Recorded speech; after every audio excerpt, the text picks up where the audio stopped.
main thing about us and the dreams that just live. The one thing about us coming on this island. That is another thing to go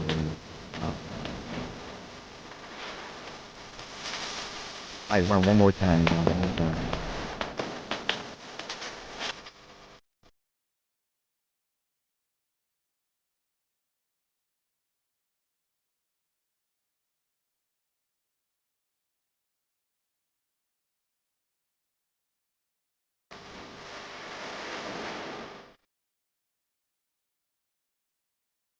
I'm gonna let it run one more time and then I again morning to all, go morning to all.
Damn, my bad.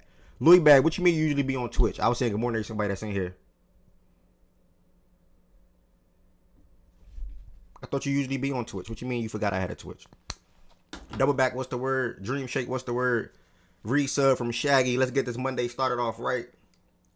Resub from Shaggy.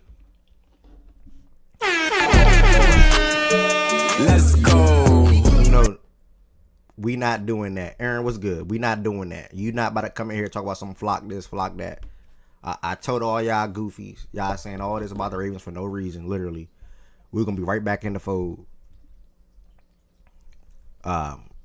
So, you know, we going to get to that when we get to that, you know. And let me post this loser video on one more platform, y'all. And then we are rocking and rolling.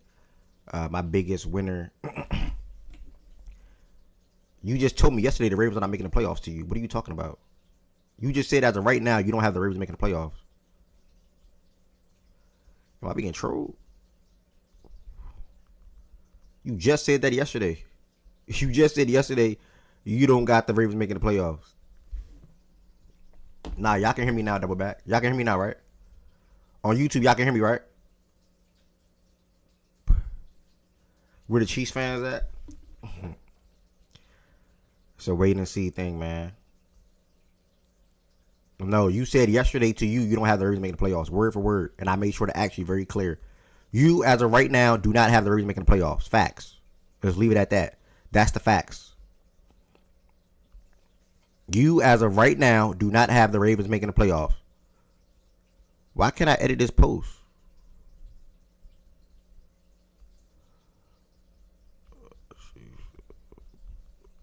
Who's your team? Double back. The Chiefs my biggest. My bad, y'all. I'm uploading this video. Just give me 1 second to Instagram and I'm good. Sorry, guys. Sorry. I made 4 videos this morning, bruh.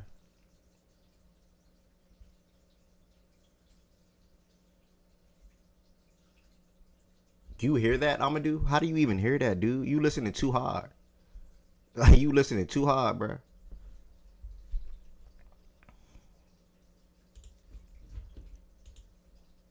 You listening too hard, bruh. You make me feel like I gotta go check that out or something now. All right, y'all. We're gonna have a great Monday show today. We're gonna have a great day today. Hold on. I'm making my last post. Dog, I made 4 videos this morning. And the thing about them videos, bro, they be taking time, bro. I sound good on YouTube. The Ravens got to prove you wrong. They be taking time, bro. I ain't gonna lie. But we are here. Good morning to all. I'm super duper excited. I'm feeling super blessed. The platform is growing on YouTube via shorts, growing on TikTok. Whoa, that didn't upload. Growing on TikTok. Multitasking is not good right now, y'all. Hold on. Growing on TikTok, like I was saying. And obviously continuing to grow on Twitch, Twitter, etc. I appreciate you all. Cannot do the show. Well, I can, but I love doing the show on a day-to-day basis with you all. More importantly, chiming in the chat, coming on the stage, speaking your mind just like I do. You know, that matters. Speaking your mind just like I do. That matters. So just thank y'all for all the support. Truly, I'm over here trying to milk this a little bit.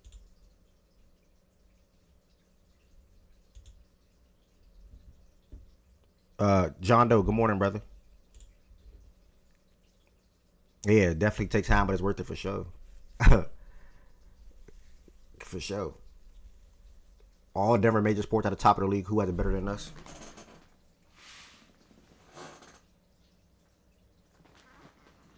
I can't believe Amadou can even hear that. All right, y'all.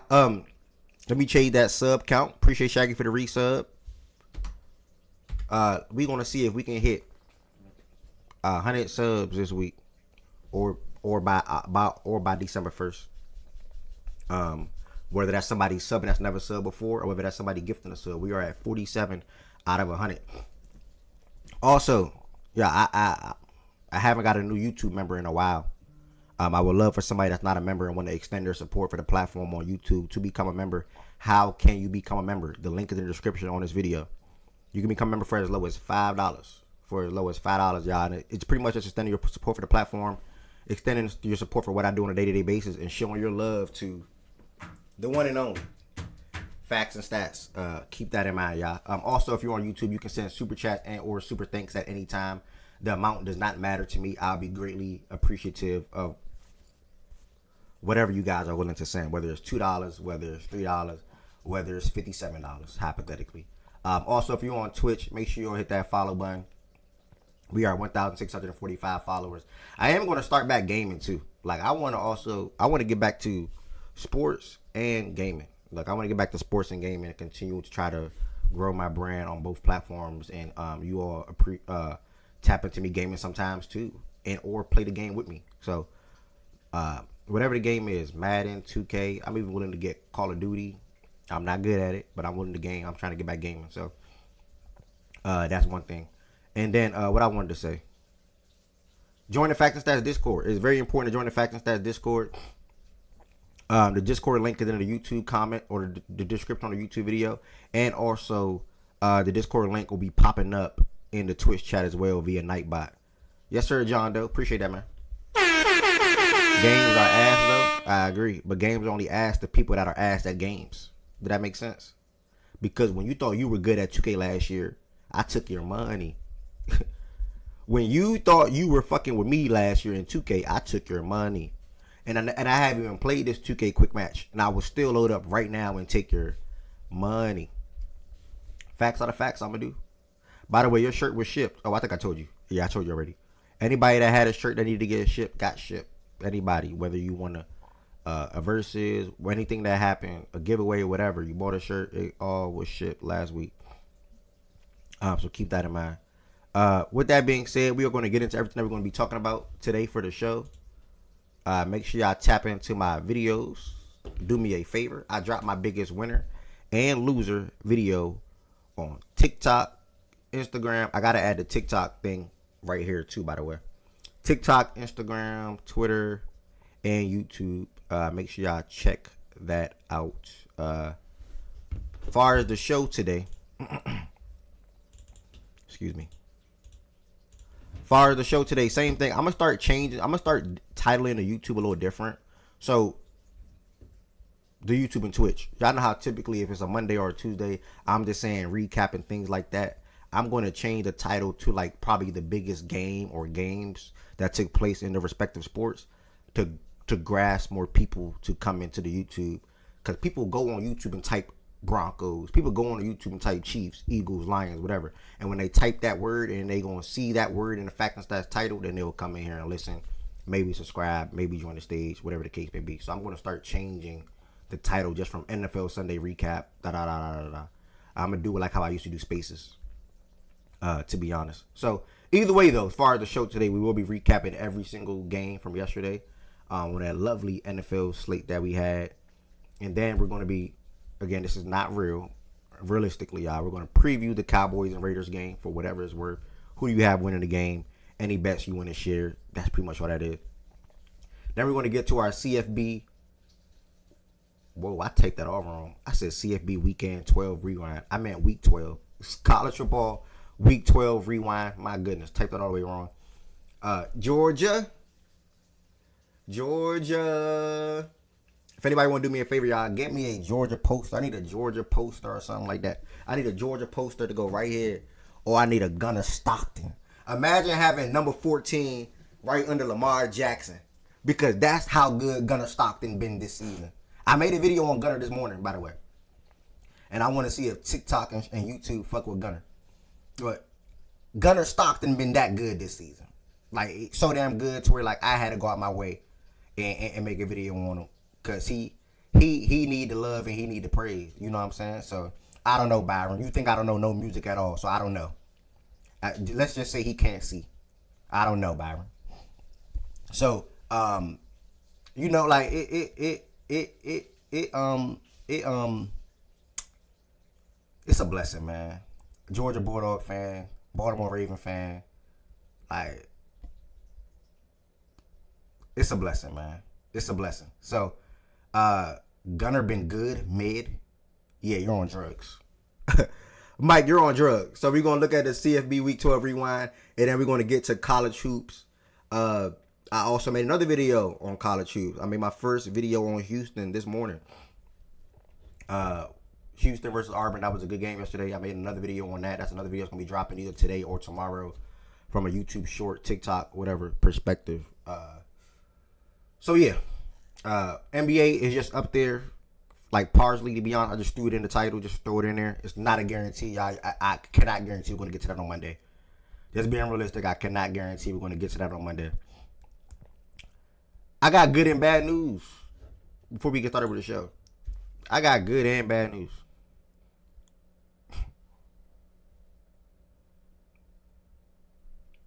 Good news is the Los Angeles Rams just secured a top 10 pick in this upcoming draft. The Los Angeles Rams made a trade with the Atlanta Falcons, where the Atlanta Falcons traded back into the first to draft James Pierce Jr., who I saw get a sack yesterday, I believe, and traded their 2026 first-round picks to Los Angeles Rams. The Los Angeles Rams are winners. Michael Penix Jr., unfortunately, is out for the season with the ACL tear. And then now, Drake London PCL strain is out for at least this week coming up. I don't know who they play. But they just secured themselves having a top 10 pick. And then the bad news is, I think that was the bad news. I said it both in one. So,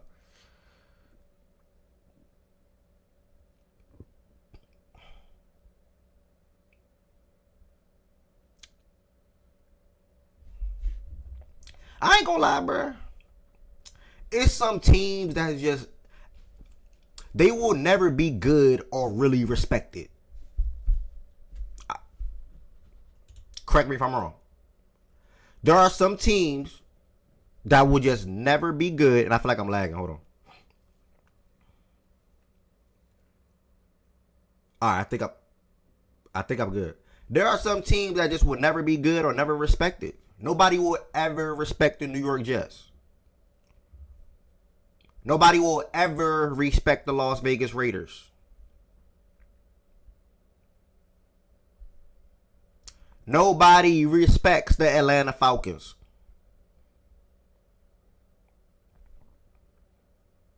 Nobody respects the Carolina Panthers. Just tell me where I'm wrong. Nobody truly respects the Miami Dolphins. Nobody do that. Nobody. They don't respect them. Even when they was making the playoffs, nobody respects the Miami Dolphins. Nobody respects the Tennessee Titans. Nobody truly respects the New York Giants. It just does not happen. There's too many teams that people just don't truly respect. And if you are a fan of one of those teams, I probably could have kept going. I feel bad for you. Because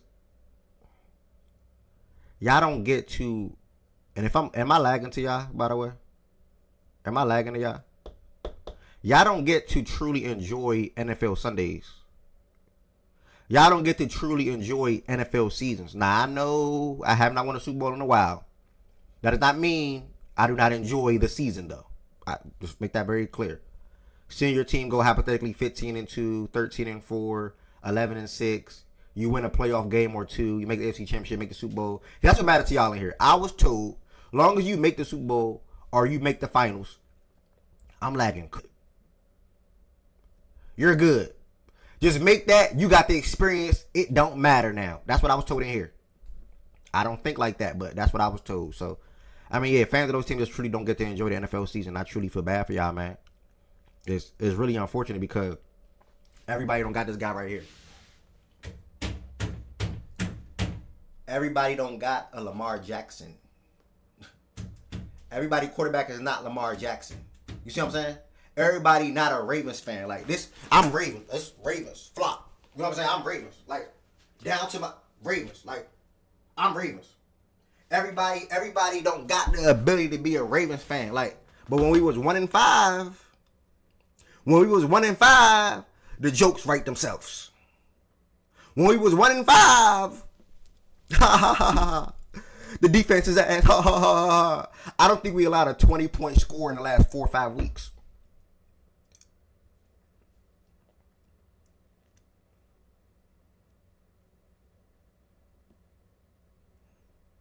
We did that yesterday without Marlon Humphrey. We did that yesterday without Rashad Bateman.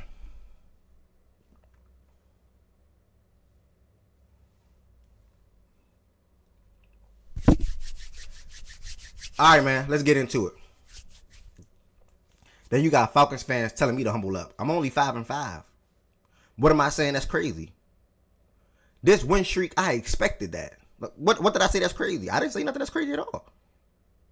I expected this. This shit don't surprise me at all. Hold the fuck up. You talking playoffs? Is that a Chicago Bears fan in the chat talking playoffs? You? This is your first time in probably, I don't know how long, you were the top of your division going into week 11 or week 12. The first time. You need to humble up, brother. You talking playoffs to me? A Chicago Bears fan? Yeah,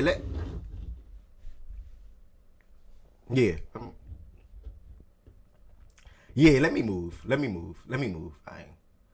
I'm not a Chicago Bears fan. Not about to try to talk crazy to me. I'm not doing that.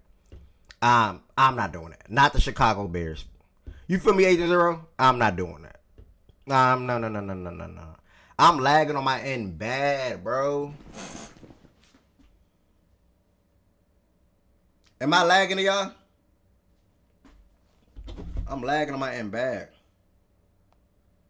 What type of bet is that? Like, let's make a bet who go further in the playoffs. Let's make that bet. Who go further in the playoffs? If you make it, I know I'm winning my division. Can you say the same? And I bet that right now. I bet 100 I win my division. I bet 100 you don't win your division. If you want to do something. I'm not lagging at y'all. This shit blowing me. All right. Let's get into it. Yeah, you a clown ass nigga like I thought. All you do is call people names, bro. I'm not going back and forth with you. I'm a clown, bro. You right. I offered you a bet. Do you want to bet or not? I offer you 2 bets. Do you want to bet who go further in the playoffs? Do you want to bet who win their division and don't? That's 2 different bets. You're at the top of your division. I'm not. And I will still bet y'all don't win your division. What you want to do? What you want to do? Like, come on now. All right. To start off the show, we're going to start off with who sold your parlay for today. I got... No, the bigger one. We can do 200. What you mean? We can bet 200 on whatever you talking about. But why would I bet 200 on that when I can bet you the same 200 that y'all not going to win the ring either? So let's just bet who go further in the playoffs. And let's bet that 200 who win the division and who don't. It's the same thing, brother. It's not the amount for me. I don't know what you talking about. But anyways, who sold your parlay to start off the show? We are 25 minutes in today. And I got sold by that guy right there behind me. Right there. Right there behind me. I got sold right there by that guy behind me. And I'm going to allow this comment. Hold on. I'm going to read it too. Lame ass nigga. Did I ever say they would? Okay, I'm not going to call you no names back. I'm going to call you your actual name. Lorenzo, did I say they would? Did I say my team would? You randomly said that. What the fuck are you talking about? Like, what are we even arguing? Now go ahead, call me another name and I'll read it out again too. Call me another name for whatever reason. I don't know what the hell you talking about. I got sold by Lamar Jackson. Lamar Jackson didn't throw 1 touchdown pass. Freaking ridiculous, bro. I mean, it's really ridiculous, bro. Sometimes you have your good days gambling or your good weekends gambling. Sometimes you don't. And I think Sunday wasn't a good one for me. A-Chain, I straight bet his touchdown. He got tackled at the 1 yard line. It's ridiculous, bruh. So that's pretty much it for me.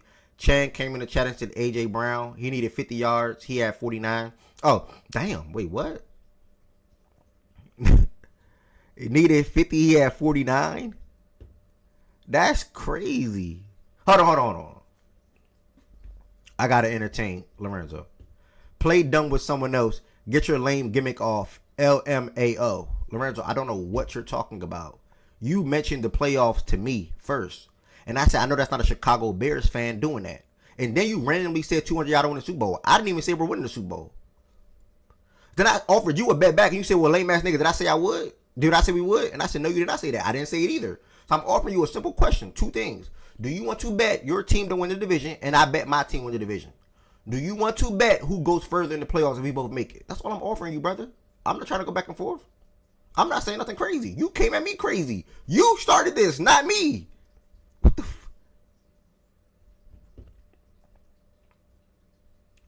That's crazy. Hold on. Keep going with the show, champ. It'll get ugly. How talking about the Bears and the Ravens going to get ugly? Are you going to make a personal threat on my life because of the Bears and the Ravens? You're going to make a personal threat on me or it will get ugly because of the Chicago Bears? What did I do? Larry, what's good, gang? What did I do? You started this. It'll get ugly because of that? Then so be it. Like, what the fuck? Like, if it gonna get ugly because of that, so be it. If it gonna get ugly for me talking about football, I don't give a damn, bro. Let it get ugly. You started this, not me, brother. This is crazy. He not stopping. I'm gonna keep reading every single comment until he chill. LMAO, you the corniest nigga ever, gang. What the fuck did I do? Again, I'm gonna read the first comment. I didn't do nothing. His first comment to me was, again, who called he was going to pull this gimmick? I can't wait to the playoffs. Like, what the fuck? What gimmick?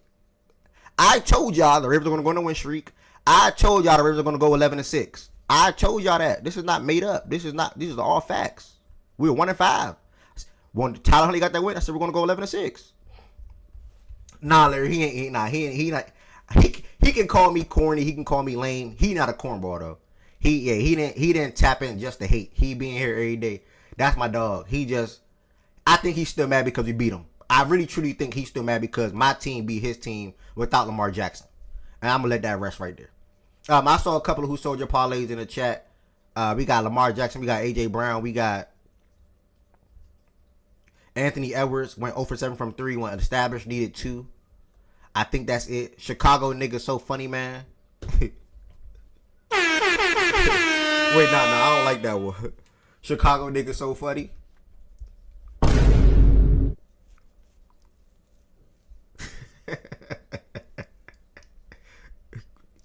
But what did he mean when he said it'll get ugly though?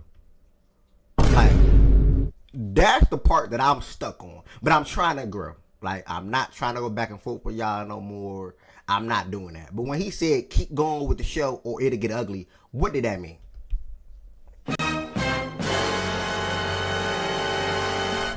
Like, I'm in Maryland, you in Texas, I'm a Ravens fan, you a Bears fan. How is it going to get ugly? What the fuck is going to happen? I refuse to fight anybody over the Ravens and the Chicago Bears. Like I refuse to call a brother out their name over the Ravens and the Chicago Bears. I can't do it. I'm just the host of a show, y'all. That's it. I'm just the host of the show. I'm just the host of the show, bro. Just keep that in mind, y'all. I'm just the host of the... Hold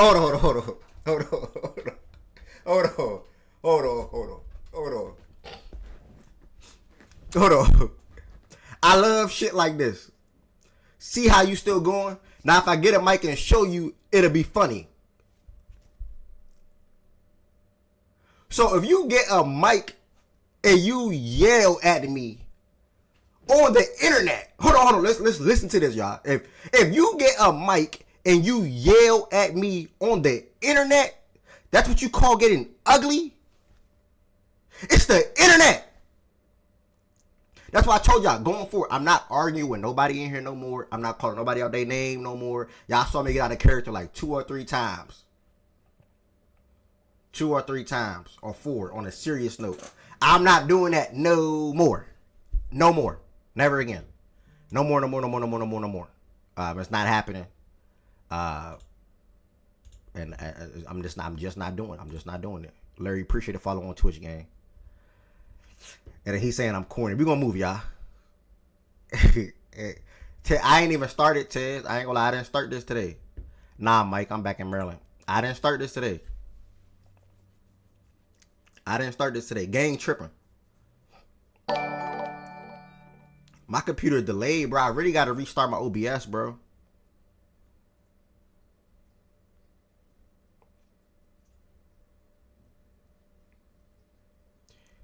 Whoa, Louis Bag, I don't know nothing about that. But shout out to you. Keep repping your set, brother. I don't know nothing about that at all, and I don't want to. Let's make that very clear. Hold on, y'all. Let me go into the Discord. I'm about to go into the Discord right now. I feel like I gotta really restart my computer, bro. That's the only way it's gonna fix.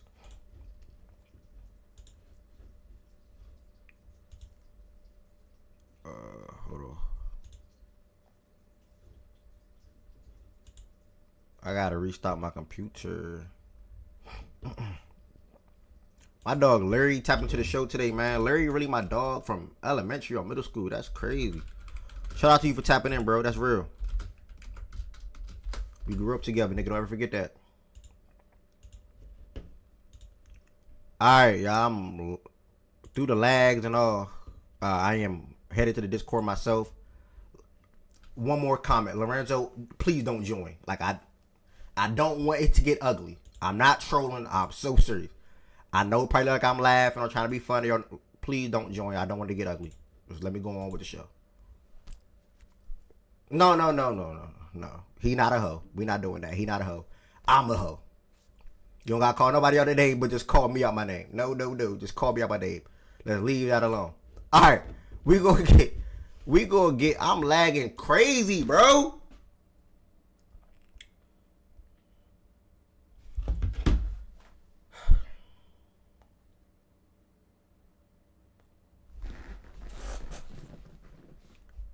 I think if I restart, I'll be good. But I know I got to restart. To be honest, I know I got to restart, but I'm gonna keep pushing. As of right now. All right, so y'all, if you want to join the stage, the Discord link is pinned on Twitch and YouTube. If you want to join the stage, the Discord link is pinned on Twitch and YouTube. When you join the Discord, you will join the Daily Show voice channel, and when you join the Daily Show voice channel, you will be able to express your thoughts and share your thoughts on all these NFL games as we're about to go down the slate right now.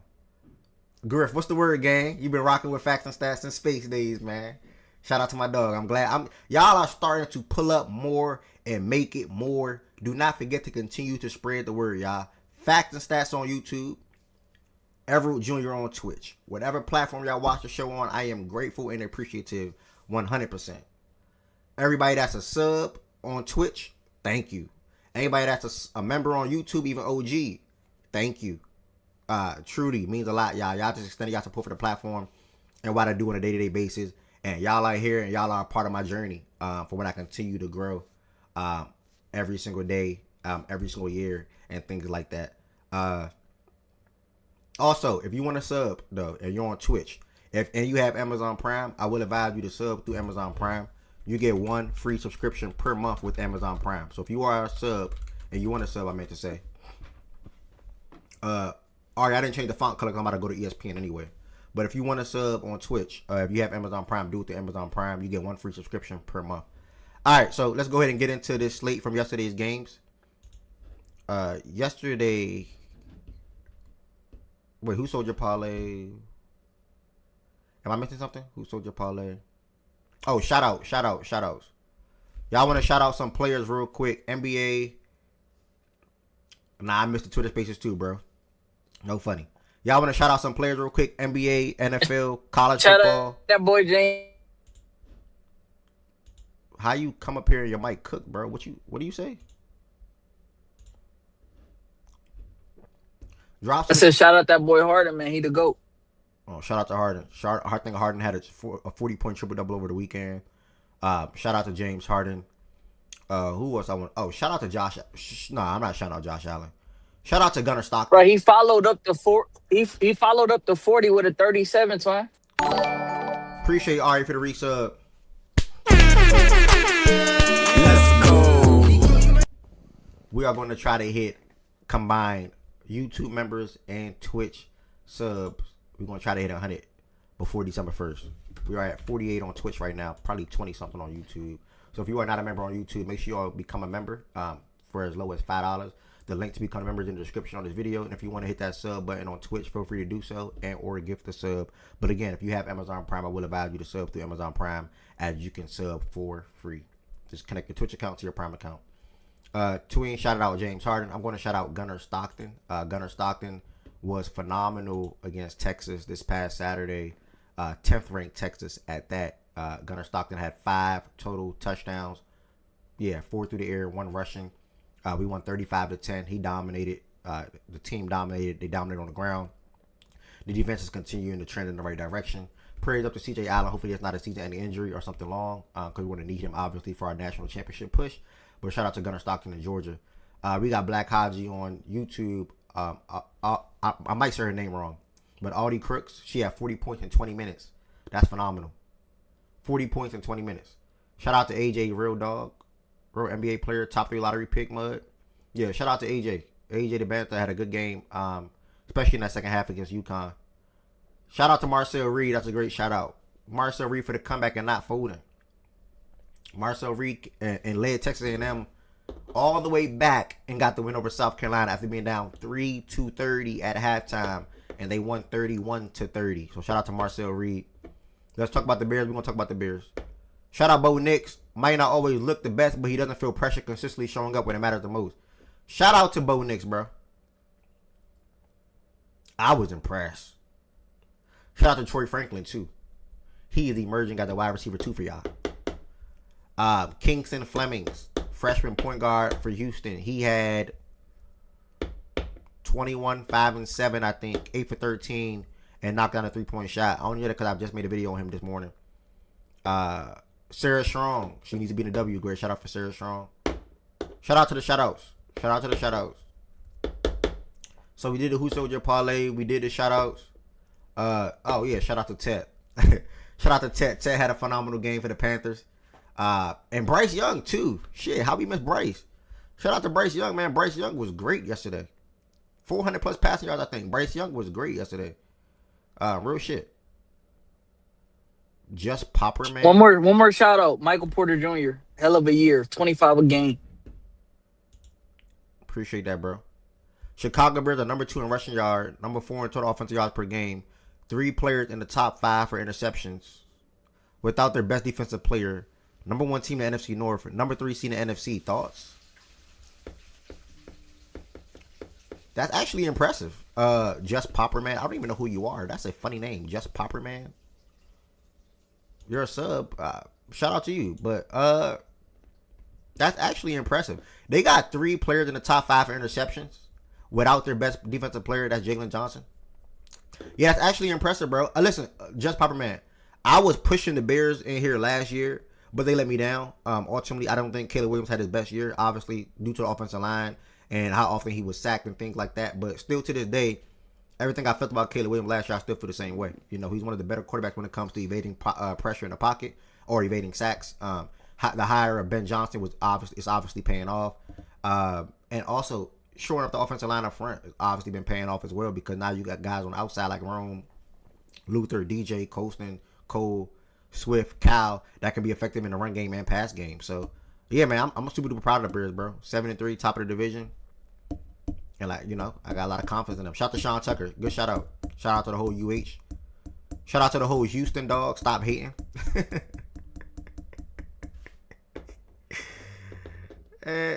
Yeah, I would, Lorenzo, man. And I hope y'all continue finishing off the year strong, man. For real.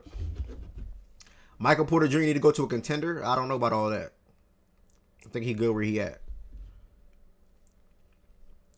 He will get there over time. All right, let's finally get into the slate. The first game that we had yesterday, we had the Washington Commanders and the Miami Dolphins. I cannot remember where this game was. Berlin or something like that. I can't. Oh, Madrid. I'm sorry. The Dolphins got the win 16-13 in a battle of 2 mid teams going at it. No disrespect. Just being real. In a battle of 2 mid teams going at it, the Dolphins got the win 16-13, where Ollie Gordon got into the end zone.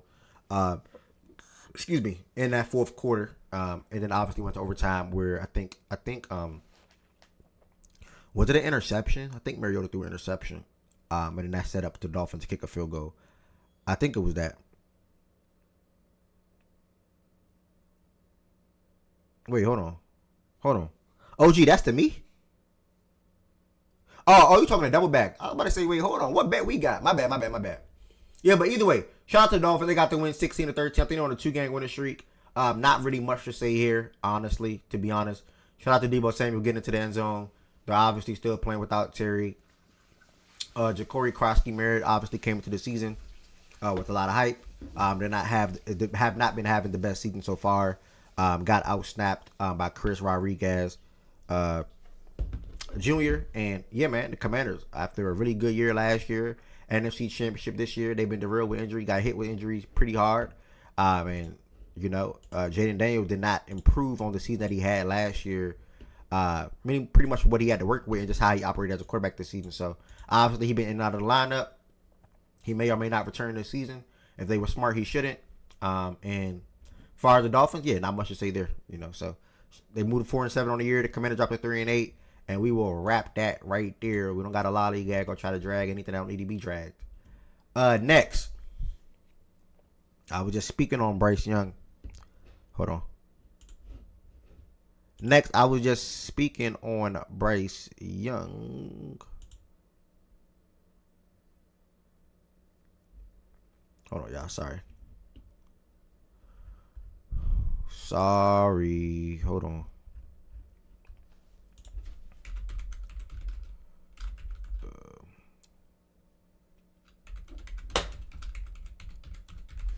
Sorry, y'all. My bad. I was just speaking on Bryce Young. And by the way, I don't think anybody up here outside of Tween. Probably just me. Okay, Justin just came up. Yeah, I'm up there. So wait, I'm not supposed to be sharing my screen. Yeah, it's supposed to look like this. All right, there we go. Also, by the way, if you are in here on Twitch and or YouTube and it's your first time or your second or your third or you're just new to the platform in general, if you want to join the stage and talk sports or go over the slate with me and whoever else is on the stage at the time, feel free to do so. All you have to do is join the Fact and Stats Discord that is pinned on Twitch and also pinned on YouTube, and you can come up here and join the stage and talk about all these games as well, even if your team did not play yesterday or even if you do not have a team at all. So keep that in mind. Next, we had the Carolina Panthers traveling to Atlanta, and they ended up sweeping the Atlanta Falcons this season, and they moved back over. They moved back over 500 and moved to 6-5, while Lane Johnson is out 4 to 6 weeks. By the way, while the Falcons dropped to 3-7. We got Justin McKilly up here, who's a Falcons fan. Feel free to talk about this game, brother, and then we will continue to work our way down. What's up, y'all? This is the season from hell, essentially. We went into this season with high hopes. Having Michael Penix, a receiver like Drake, Bijan, just all the talent that we have, and the draft that we had, and just this is really the season from hell. I mean, that's really the only way to describe it. But to the game, I think Penix was playing really well. I think he only had one incompletion. That was because Darnell Mooney dropped it. So the offense was moving. Bijan had like 2 rushing touchdowns, and I think Tyler Algier got one as well. So everything was going smoothly, and the Panthers, their offense kind of was targeting number 35, Natrone Brooks. He's a corner that we had. They kept targeting him, and it kept working. We just didn't adjust. Ted had a hell of a game. He kind of just got whatever he wanted to do. We did good at stopping the run game. I was worried about Rico Dowdle coming into this game because our run defense hasn't been the best. But we stopped that, but we just couldn't do nothing against their receiving room. Even Leggett, who I've seen Panthers fans not even speak highly on, he even had a good game. He scored as well. So overall just a really, really bad game, really bad loss. I don't know what it is about us when Bryce sees us on the schedule and he just come in, he just show up and show out. But I tip my hat. We got swept by the Panthers. No one really expected that, especially not me. So yeah, and then Penix, obviously the news. He's out for the rest of the season. Drake's potentially out for the rest of the season. So this is really the season from hell. 3-7, 5-game losing streak, no first round pick. Yeah, that's life as a Falcons fan. You know what I'm saying? Like, you kind of just expect these kind of things to happen. But yeah, that's really it. Yeah, man, I think you said a lot. You spoke on Leggett. You spoke on how you guys stopped the run.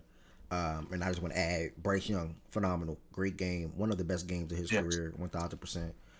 31 out of 45, 448 yards, 3 touchdowns through the air, and Ted, probably his best game or one of his best games his rookie season as well, or this rookie season. 8 catches, 130 yards, 2 touchdowns for him.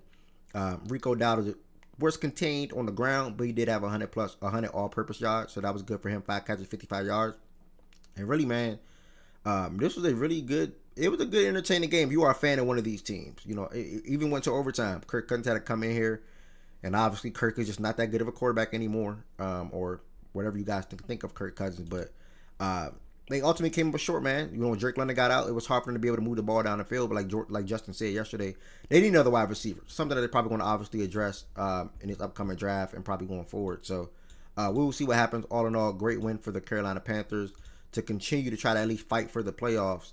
Now, there is a way, because the Bucs continue to lose, and they're just not helping their case to being able to hold off the Panthers when it comes to win that division. I think the Bucs started 5-1 or 4-2, and I think they're now like 6-4 or 6-5 actually. Let me fact check that. I think they're 6-5. Dude, the Panthers? 6-4. 6-4. I'm sorry. Yeah, 6-4. About the bottom. Yeah. Yeah, so I think they were 5-1. They're now 6-4. Yeah, they were 5-1. And they're now 6-4. So the Panthers low key got a chance, man. They low key got a chance. So just keep watching, stay tuned. I'm hoping they still don't get 9 wins. I got a bet with Jada, so it is what it is, and hopefully don't get that mark because she's probably gonna win the other bet that we got. Someone just subscribed on YouTube. Thank you. Let's go. We are 2 subscribers away from 1,100. I want to give 2 fellas a shout out. I think he's still in here. I want to shout out Mike real quick.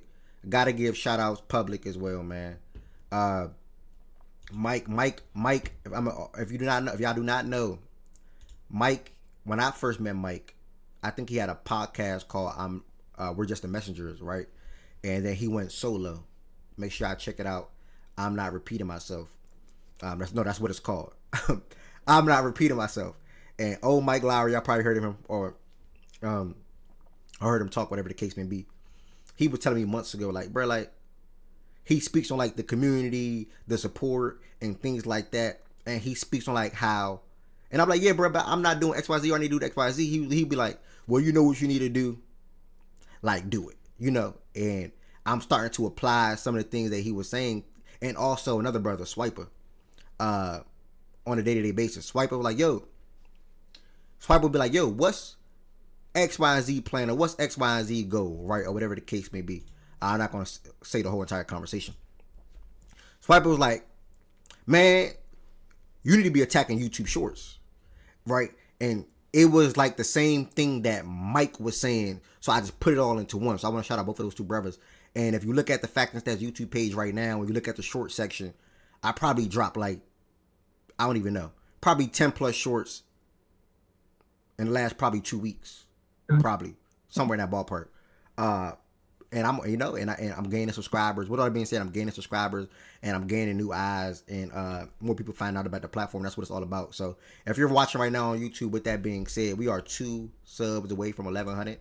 If you're in here and you're not a sub, make sure you hit that sub button. If you're on Twitch and it's your first time watching and you are not a sub, head over to the Fact and Stats YouTube channel real quick and hit that sub button as well. Literally Fact and Stats on YouTube. And thank y'all for the support, man. Appreciate that follow, Wacky Nights. Let's go. I got a short for you. How do you have a short for me, Fry? I mean, I got a perfect idea what you could do for a little thumbnail and a short on YouTube. I know you're not being serious right now, but go ahead. Let me hear your troll. We could just call it the Impossible Short, and me and you could just go back and forth a little bit, cut like a minute long. And I bet you'd be very entertaining for it. But it needs to be called the Impossible Short. Oh, why that name? Because this great host of this great platform told me something was impossible about 14 days ago. And he was wrong. Like he normally is when he debates me. And I think that your audience... and everybody that follows you should understand how delusional you were and how crazy you were talking. And I think it'd get plenty of views, and I think it'd be great for the platform. What do you think? Yeah, I think everybody, when you talk sports, you always end up being wrong about something, you know? And I do think that... Yeah, but usually when you stamp something and you fucking berate the guy that's talking to you and just fucking try and say that this is impossible, this can't happen, and all that stuff, you should own up to it. I mean, I wasn't here at the beginning of the show, but I honestly think you should have started the show by owning up to that fucking take, the delusional take that you had with me. I know you like to get me going. I know you like to get me riled up, but you were serious that day, and you were dead fucking wrong. Yep, I was 100% serious, brother. And I admit I was 1,000% wrong about that, brother. So has your take changed? I do think we was robbed of a good game. Wait, you want me to change my take off of just that game right there? Like, no, because you told me if we do win these 2 games, then you're gonna have to reevaluate who you're picking for the Super Bowl because both of your how many people are in the show right now? Probably 50 on both platforms combined. 50 people in here. So the 50 people in here.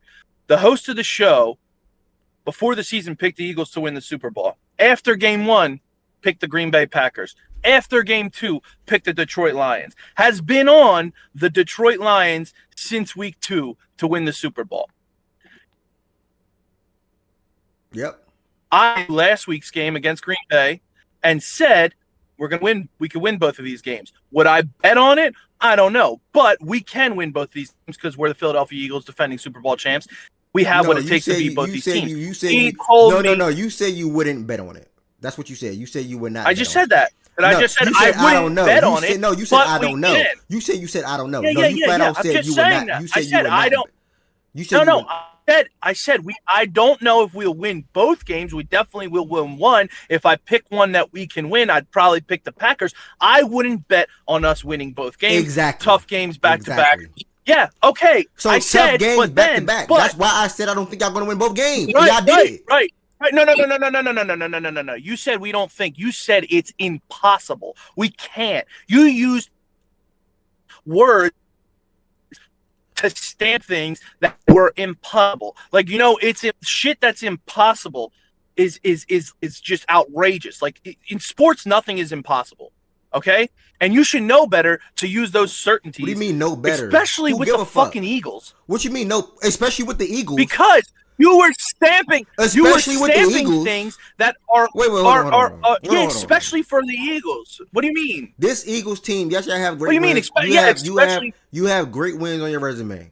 This Eagles team is not the same. I'm not saying that we're we're not. Okay. Yeah. I don't like how I'm that not came saying out. that. I'm not saying that we're some. No, I'm not saying we're some world beaters. We're dominant and all that stuff. But you had the nerve to fucking say it's impossible for this Eagles team to do this, to do that. This Eagles team is proven enough to do anything, clearly, from last year, and they beat good teams all season. Yeah, they lost to Denver. Yeah, they lost to the fucking Giants. Yeah, they haven't looked the best. But even with all that, to say, oh, it's impossible, that's fucking crazy. It was the stupidest fucking take I've ever heard. You could say, I don't think it's going to happen. I bet you it won't happen. But to say it can't even happen, there's no fucking way in hell that they could win both of these games against two good teams, blah, blah, blah, blah, blah. Your two Super Bowl picks was fucking asinine. And you got egg all over your face now because they fucking did it. And they didn't even have to fucking put on good performances to beat two of the best teams in the NFC. Some being called the best team in the NFC in the Detroit Lions. And don't say we got robbed of a good game because that last fucking pass interference, yes, terrible call. Yes, he didn't have pass interference. Who gives a fuck? They weren't moving the fucking ball regardless. They couldn't move the fucking ball all fucking night. You think that if they got that pass interference call, they would have went down and fucking scored a touchdown? And y'all struggled to move the ball too. With one timeout. Yeah, we struggled to move the ball, but defensively we were fucking dominating the best offense in the fucking league. And I put quotations around that shit because if that's what they are, then the Eagles should 100% be Ev's new favorite to win the fucking Super Bowl because they just held the Packers and the fucking Detroit Lions to 16 points in 2 fucking weeks. Without putting on good performance offensively, we dominated both fucking teams on defense. Dominated. When was the last? Go ahead, BJ. Go ahead. Last time you seen Super Bowl odds? I don't see. What'd you say? I didn't hear you. You broke up. I said when the last time you seen Super Bowl odds? I don't know. I don't care about odds. I care about what Ev was saying. What's that matter to this conversation? You just process to finish to finish with you. Process. Yes, I said impossible, and both offenses were made yesterday. Let's start there. Yeah. Let's not call out how their offense were or whatever it was or whatever the case may be. Both offenses were made yesterday. On the Eagles side of things, Lions side of things, a lot of drops. The Eagles too. And I can't say uncharacteristic for St. Brown because I saw a stat yesterday. He just been that this season. He's been dropping a lot of passes this season, whatever the case may be. But those drops were tough ass throws because they were getting fucking annihilated in the fucking line of scrimmage. They got whooped up front. But we had a ton of drops too. They got whooped up front, 1,000%. But you're not going to sit here and act like that PI call, which was one of the worst, probably the worst call I ever saw in my life to end a game. No, it's not. That fucking Saints-Rams was way worse in the playoffs. Stop it. But that didn't end the game. But yes, that was terrible. I say one of the worst. No, that game went into overtime still.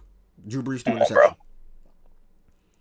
But That call was disgusting, brother. I think they robbed us of a potential overtime game. To be honest, No, you thought, what the fuck made you think that the Lions were going to go the length of the field because we would have had to punt and score a touchdown with one timeout and a minute something left? What the fuck in that game gave you the idea that the Lions, even when they had momentum, because they did have momentum when they stopped us on the tush push, they got the ball back, they gave the ball to Gibbs, then he came off the field for fucking 5 plays for some reason, and they couldn't do shit. What the fuck made you think that they were going to get the ball, go the length of the field with Jared Goff, the way he was playing, the way St. Brown was playing, the way we were dominating that line? They were going to go down and put up fucking 7? You just said the name. What the fuck gave you that idea? You said the name already, Jahmyr Gibbs. When he got the ball in his hands, and they didn't give him the ball. When he had the ball in his hands, when he had the ball in his hands, he made plays, brother. I saw the only time he made plays was through the pass. He wasn't running the ball well because we were dominating that. So again, he had to get Jared Goff to get him the fucking ball. He couldn't do shit. I understand how the flow of the game was going, but we cannot just sit here and act like if they got the ball back, they probably wasn't going to move it. I just cannot say, because I also could probably say they probably was going to move it. They probably was going to move it. How can you say they were going to move the ball? Bro, they have a minute left, so the ball's got to get moved through the air. How can I say they wasn't? They didn't score a fucking touchdown all game. They had fucking 5 fourth down fucking plays, and we stopped them on all 5. Yeah, they were over 5. What makes you think? Wait a minute. I understand, what are the percentage chance that they're going to go down and score a touchdown? I give it fucking 10. 10. They didn't score a fucking touchdown all game with all the time in the world. Now a minute and 40 seconds left. They're going to move the fucking ball. 10 is not crazy. No, they didn't score the. What makes you think 60, they were going to move the ball? You just never know. That's but not fair I know to say. Okay, yes, you never know. But with an educated guess, they ain't moving shit. They couldn't move shit. We had fucking 6 batted balls. Don't say they couldn't move. Don't say they couldn't move shit. Bro, the only time they moved the ball was a couple of fucking. They had that. Okay, they did have that one touchdown to JMO. I forgot because they had 6 points because he missed the extra point. I thought it was 2 field goals. But they scored that touchdown. But what can you honestly say the way that the game was going? And guess what? The Eagles couldn't move the fucking ball either. So it's not like I'm saying, the Eagles got the ball, they're going to go and score. They couldn't move the ball either. So if it was the Eagles that were in the same situation as the fucking Lions, I wouldn't be confident. Let me tell you something. If the roles were reversed right now. You in a blender. Blender. While he's in a blender, let me just say, Ev is speaking for himself, and no Lions fan thinks this way about the game. Go ahead, process. Out on that call, but there's no fucking way that you can say, well, if that call didn't happen, they get the ball back, they're at the fucking 20-yard line or whatever, they punt, and they're going to go. You have a confident over 50% chance of them going down the field with little time left, with one timeout, and they're going to have to pass the ball, which they couldn't do all fucking game, and they're going to go down and score a touchdown. I can understand they moved the ball, getting the field goal range. They needed a touchdown to go and tie. That's fucking crazy. Are you here? Process. You are right. Yeah, I hear you. Yeah, you are right, brother. I probably shouldn't have said that, but I do not like that you just making it seem like you're basically making it seem like it was impossible. Basically, like it probably was just not going to happen at all. Well, I'll tell you what you thought was impossible, that we could win these fucking 2 games. You also thought it wasn't likely for y'all to win both games too, though. I said it's unlikely that you win both against 2 good teams, especially going back to back. I never said it was impossible. But process all the. And by the way, I never said it's impossible for the Lions to score. I said I give it a 10% chance, but that's going off of what I watched, not just a hunch by being a host of a show and giving these stupid fucking takes out. You sound like fucking Skip Bayless and Nick Wright with that stupid fucking take. Well, I'm an entertainer, man, and I'm glad you're entertained. Well, I'm not entertained. I'm here to tell you guys this is the fucking stupidest shit I've ever fucking heard. It's cool for you to say it's not going to happen. I don't think it's going to happen. But to say it can't happen and to say it's impossible. I was wrong, brother. Bro, it's okay to be wrong. It's not okay to say shit in certainty and stamp it and this and that and say me, especially when it has what you gotta say. I was wrong. You fucking do. You fucking. I was wrong. So be it. Fuck out of here. And then you have the balls to say that they robbed us of an overtime game after they couldn't move the fucking ball down the field. They did rob us of a potential overtime game. Jared Goff, I think, had the worst completion percentage he's ever had in his fucking career, which you know that he is one of the best at that. He makes plays down the field all the fucking time. Come on, bro. We were fucking. There's no fucking way they Jordan the ball, Davis, bro. Jalen Carter, all your guys up front did a phenomenal job at batting balls down and getting pressure and beating up the offensive line. That is very true. Now, hold on. Coming into this game, you said out your mouth 3 weeks ago that you do not think you guys are going to be in both of these games. If you had to pick one, it's going to be the Packers. I then made my statement. There's nothing wrong with that. Yeah, obviously jazzing stuff up. I made my statement was it's impossible for you guys to win both games. Yes, you guys proved me wrong, and I said if you guys prove me wrong, I'll come back in here and I'll reevaluate. Okay, so what's your reevaluation? My reevaluation is. You still got the 3rd seed in the NFC North winning the fucking Super Bowl? No. My reevaluation is, nigga. Go ahead, pick the Rams. Los Angeles Rams. Pick the Rams. You're a fucking clown. You're the biggest clown. That's my reevaluation. You are the biggest fucking clown in the fucking world. How? Because you just don't want to give up the fact that you know deep down inside that the fucking Eagles are the favorite and they're the team to beat the NFC. So you just don't want to give it up because you've been picking against them. So are you stamping the Eagles going to Super Bowl this year?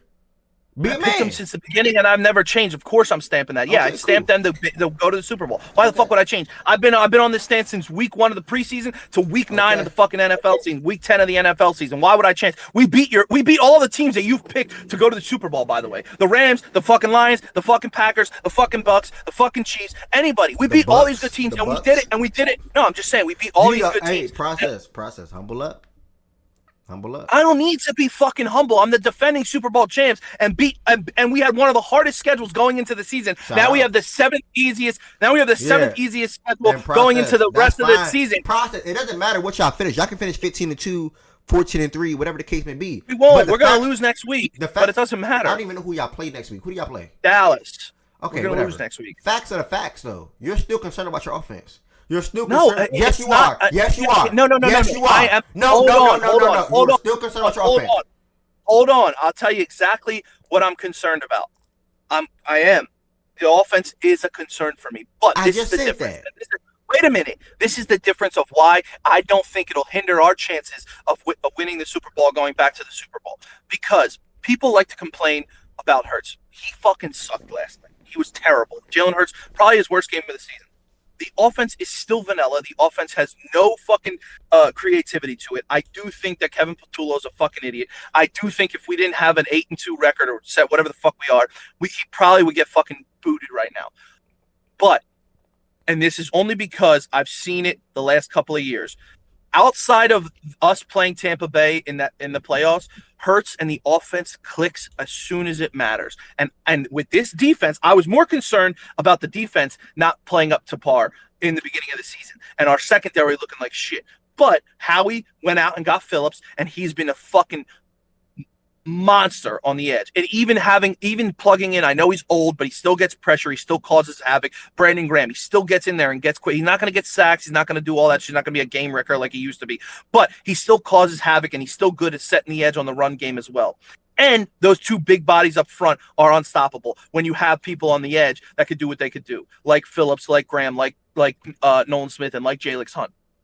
And Moro Ajomo has been one of the best inside tackles in the fucking league this year as well. So, with all that said, helping the secondary out, because Adoree Jackson was burnt toast all fucking season. But now when you got pressure, it's going to help him out a lot. And St. Brown dropped some balls, no doubt about it. But our secondary locked them the fuck up as well. Okay, I know it's because it was hard for Goff to get the ball out and all that shit. But they were holding their own. They were able to do it. Quinyon Mitchell's been one of the best cornerbacks, if not the best cornerback in the fucking league this year. Okay? And Cooper DeJean is by far the best nickel cornerback in the league this year. And Adoree Jackson looked fucking good yesterday. Even when he had time, he made fucking plays against St. Brown. Okay? And this is why I think if the defense hits its stride and the offense starts to click towards the end of the season, we'll get back. Is it a concern? Yeah, it's a concern. But Hurts steps up every fucking playoffs. Besides the fucking the Bucs game, he steps up and he plays well in big games. Some players are built for that, and I think he's one of those players. That's what gives me confidence on why we're going to fucking win. And we dominated the fucking team yesterday. The best offense in the NFL. We absolutely fucking dominated them on the defensive end. We shut down the best offense that people were calling in the NFL. They made bad coaching decisions. That's fine. I agree. The line's fucked up. They got to get the ball to Gibbs more, all that shit. No, I'm not discrediting, all that. The coaches did mess up, but we wreaked havoc against the best offense in the fucking league yesterday. And nobody can fucking deny that. And that's why I think we're going to go back. But you can keep picking. Once the Rams, by the way, your fucking Rams almost lost a fucking game to Seattle when Darnold threw 4 picks. But yeah, you keep that fucking pick. You'll be fucking wrong about that one too. You almost lost a game, potentially, a game where you guys dominated. It could have been. Never almost lost. We never almost lost. You never know what could have happened. You never know what could have happened, brother. You never. They had a field goal. They had a field goal to win the fucking game or tie the game. Seattle. They never had a chance. I'm sorry. No.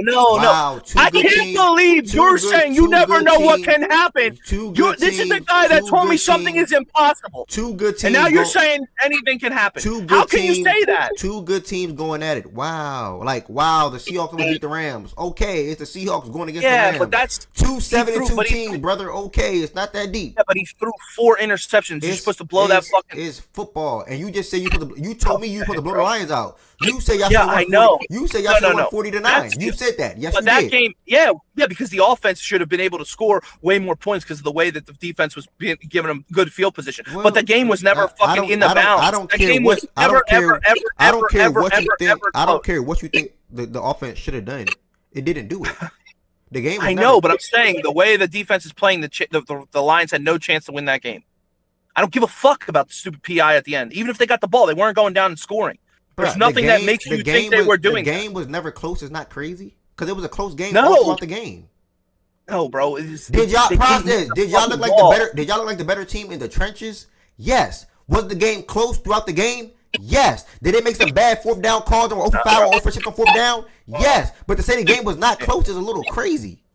I don't think it was because we just dominated them. I mean, we just y'all dominated them. Yes, y'all stopped them on 4th down. Just because y'all dominated them, they also strapped you, which you said out your mouth. Yeah, they didn't strap us. The problem is we didn't make fucking plays because there was plays to be had. And I can say they didn't make plays. What are we doing? No. Jared Goff didn't. Jared Goff. Bro, that's a nasty comment. Every time Jared Goff had time, every time Jared Goff had a little bit of time, he was able to make a little bit of fucking noise, a little bit. That's a nasty comment, bro. No, I ain't gonna lie. That's a nasty comment, bro. Are you doing this game, Ev? Hurts didn't. He got a doctor's appointment soon. What's it called? Hurts didn't fucking not have time. Hurts didn't have all the. We had plenty of opportunities. We missed the Lions. They missed plays too. Did he just say they should have won 40-0 when we could have won if Goff had more time? He said they should have won 40-9, bro. Bro, that's not, bro. Right. Can you repeat that for me, please? I said the way that we were able to flip field, any offense, any defense, it doesn't matter if you're playing the fucking 85 Bears. If you're flipping the goddamn offense into the fucking opponent's zone like the Eagles defense did, you should be able to put points on the board. It's something we couldn't do. I'm saying you should in theory or that the Eagles should, because that's two different things. I heard you say our team, and I'm not discrediting. I'm not discrediting. No, I'm not discrediting. Forget us. Forget you faced us, bro. Pretend you were facing the Vikings or some shit. But the plays were there to. No.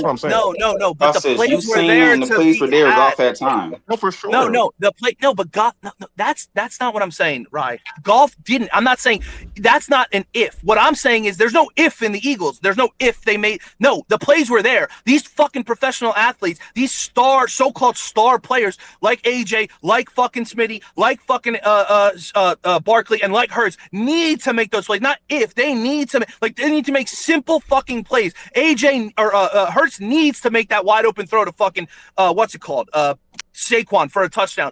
AJ needs to show effort, needs to go up and go fucking get those balls and not fucking look like a lazy piece of shit. But they usually, they don't sometimes. No, but listen.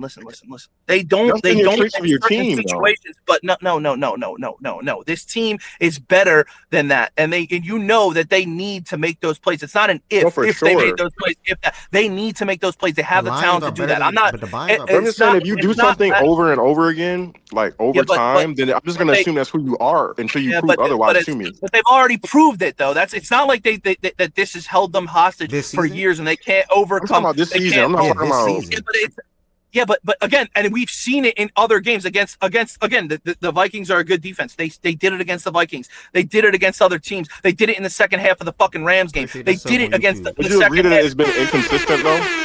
Yes, but it's not like blatant. Like, this is the worst offensive game I've seen them play, and I'm not discrediting the Lions' defense. They played well, but I'm just saying there was plays to be had. There was plays to be had on the field that they not because of the Lions, they fucking missed. They missed them, not because the Lions played great defensively. I'm not discrediting them. Don't take it as I'm saying the Lions didn't play. But the plays were there to be had. A lot of those St. Brown drops, plays weren't there to be had. Like, they were very, very tight. They were very. I'm not saying that. I'm not bailing St. Brown out. I know for sure. I'm not bailing. That nigga and J-Mo dropped balls yesterday, bro. Bailing. So did AJ, Smitty, and Goddard. That's why I kept saying to you, it's the same thing, like Spider-Man meme, bro. No, because there was way more process. There was way more open plays for the Eagles than Detroit. No, there wasn't. No, there was. He had no fucking time back there. All the rubber uses out there in the secondary. Okay. There wasn't. It's not the secondary. What the fuck are you talking about? Off was off target all day. That football play on the fucking red zone, fucking Brock Wright screaming open. What are you talking about? Bro, but I'm saying the reason that he wasn't able to complete these passes is because of our defense. And I'm not again. You got pressure from your fucking line. What?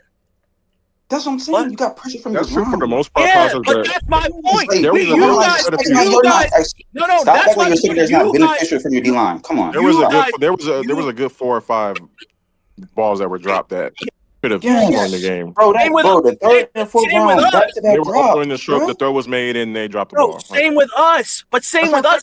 That's what I was trying to say to you earlier today. You don't see me once. I'm saying, no. Niggas don't can do shit. There wasn't. You guys didn't. He didn't have enough time to make the plays that were open. No, I agree with that. I'm just. That's what we're saying. But you're making I'm pushing back to you to say like, you said 3-9 though, bro. Like that's not true. Hey, bro. If you flip the field into your position, I don't give a fuck who you're playing against. One, but damn, nigga, be kind of objective. Damn. I am. Obviously, 40 points is an exaggeration. I'm just saying. Pretty much even. Don't chicken out. Should have played out. Don't chicken out. You turn them over with a pick, and you don't score, and you had it in the red zone. They didn't score on that touchdown. They just scored a field goal. Okay. Then you turn them over on downs 5 times, and you don't come away. I think they came in with 1 touchdown when they flipped the field. That was it. No, there were that were open, and Hurts had time to make them. They weren't getting strapped. We faced tough defenses before. We've been in so many different scenarios over the past few years. Do you know, like the last time we didn't convert a 4th down? Like, yeah, I know, but again, I don't think we can also say. But I don't think that Jared Goff has ever been under that kind of pressure. He has. I promise you, he has. Okay, well then he fucking sucks because he looked like a fucking high school quarterback. No, I'm just saying they underperformed to not complete 1 or 2 for conversions, but I'm just saying that like there were plays for us to be had that we normally convert that we don't. That's what I'm saying. Right. Just not nearly given as the much. circumstances. Just not nearly as. And I'm not telling you that the Eagles the Eagles had plays that were open that he wasn't under pressure that they fucking missed. Jared Goff had plays and your receivers had plays that they could have made that would have been like a lot of those drops. I don't think Jared just flat out missed as many throws. That's fair. He was missing a lot yesterday because of the pressure. Hurts was missing a lot because he just didn't play well. They didn't. It's not like you guys got pressure, no doubt about it, but nowhere near the pressure that I'm kind of like I'm more bashing the Eagles than the Lions. I'm kind of giving you guys. I just disagree with plays open that he fucking missed with wide open fucking lanes with great pocket coverage and all that stuff. And the concepts were off. You guys, the reason I think that you guys look like shit was because he couldn't even the batted balls, the pressure. He was under distress all the. He was under duress from every direction. He couldn't step up. He couldn't see to the side. A lot of Hurts' fumbles was in a clean pocket. Yeah, that's what I'm saying. Golf was getting harassed. Like, golf. I know. No, but I think I agree with that. But I think some of that is canceled out by just the amount of drops that we had, and Goff missing a couple throws himself when he did. He missed a couple throws even when he had a clean pocket. But most of them were because. It was only a couple. But we had a lot of catches that, especially Amon. Like I don't know what's going on with him. Bro, the drops were a wash. I'm telling you, the drops were a wash. And I know that the fucking real numbers on the drops. I know Smitty had like 3. Smitty had like 2 or 3 damn self. AJ had 1 or 2. Goddard had 2. That fucking one guy who I don't even know who the fuck he is. I don't even know who that player is. 83 guess. I swear to God, I don't know who the fuck he is. He fucking dropped a deep ball back shoulder that went right through his fucking hands. I'm telling you, the drops were a wash, and I'm giving Jared Goff a little bit of bail. And some of the personnel stuff. Did you talk about the game? No, I was just trying to fucking talk about how Ev is a complete fucking moron. How's he a moron? Because he stamped that it's impossible for the Eagles to win the last 2 games. And there's no chance that they have. It's impossible. There's no chance. There's no way we can do it. I'm like, bro, how can you just stamp something like that, though? Like, exactly. That's why I'm impossible. Like, this is football game. Like, anything can happen. And I'm just saying, I'm actually making it a little bit of an excuse for Jared Goff because of how much fucking pressure we got and how he had 0 time and such little time to do anything. I'm giving him a little bit of an excuse. Like, he had no fucking time. And the couple of times he did have it, they hit that big play to fucking J-Mo, 2 big plays to J-Mo, and they hit that fucking, they hit a couple passes to Gibbs. I know it was quick passes, but again, he was able to get Gibbs out in the flat, Gibbs in a screen, and they were able to make chunk plays. They probably had bigger chunk plays than the Eagles. So when they had time, they had those better. Our offense was just better, but we couldn't finish drives. But would you say, because from hearing from the way you talking, like we were in field goal range pretty much almost half the night. Like we could, if we just kick field goals, the game scored. I don't that's always just not how we play the game. We don't kick field goals though. Yeah, but also listen, and I'm not giving Dan Campbell bail because he should have kicked a couple. But the fucking wind was like you saw your. Yeah, that's what I'm saying. Like we were like in the red zone play, we were right there on the 10. I get it, and I'm not discrediting. I'm not saying that you were able to get up and down the field. Both defenses played well. I'm just saying the plays that were open were more on the Eagles' side, and they just fucking missed them. And how many times did each team punt? I don't know. They punted at least a few times. The Eagles. I feel like y'all punted more than us, and we should have maybe trusted our defense a little more. Basically, kick the field goal. And if we miss it, just trust the defense because it's not like your offense wasn't on shit yesterday. So it's like I don't know what he was afraid of. Eagles punted 7 times, Lions punted 4. I mean that's just his philosophy in life. I mean that's just how Dan is though. Because Dan's gonna go for philosophy's got to change depending on what the game is though. This is you got to realize what kind of game that was. That was a defensive game. I don't think he believes in field goals should win that game. I think he believes more in touchdowns and getting the offense. Yeah, and that's one of the problems I was gonna have with him because you could tell early on, or at least in the first half, that was gonna be that kind of game. Like after the first few drives from the Eagles when they weren't on shit, I knew this was gonna be a game. Once the Eagles didn't march down the field in their first possession and they punted the ball, that's what I was like, okay, this is we gonna be good because I thought if we were gonna get blown out, it was gonna be from start to finish. Yeah, once they didn't score enough, and if you guys could disagree with me, but in a game, I don't care who the fuck you're playing. I don't care. It doesn't matter. It literally doesn't matter. If you don't know anything about football and you came to this earth and you watched the game and you saw the Eagles flip the field and get a pick in the red zone and do all what they did and come away with 16 points, it's a fucking travesty. And I'm not saying that you guys didn't play well. I'm just saying that is only saying you just have multiple possessions. Yeah. I just agree with 4. I mean, come on, bro. You're in the with 40 to 9. You're all You're over the bro. Okay, 40-9. Wait, process said they should have won 40-9. Yes, 40-9. 40-9. Bro, low. 40-9. 40-9. You don't go in. Walk it back. I think Walk it it back. should have been the same. Walk it back. Any team. Walk it back. I'm not walking anything back. You have to fucking put points on the board when your defense. No, because your offense could not move the ball because of our defense. We had plays to move the ball that we missed. That's what I'm trying to say to you. We come to a disagreement at the end. No, you because we actually did move the ball. Yeah, we moved the ball. Like, you come to acting like you getting let's cross the 50. Like, come on. What? We didn't finish drive. We moved the ball though. Bro, he was. We didn't move the ball early. After early, we moved the ball pretty well.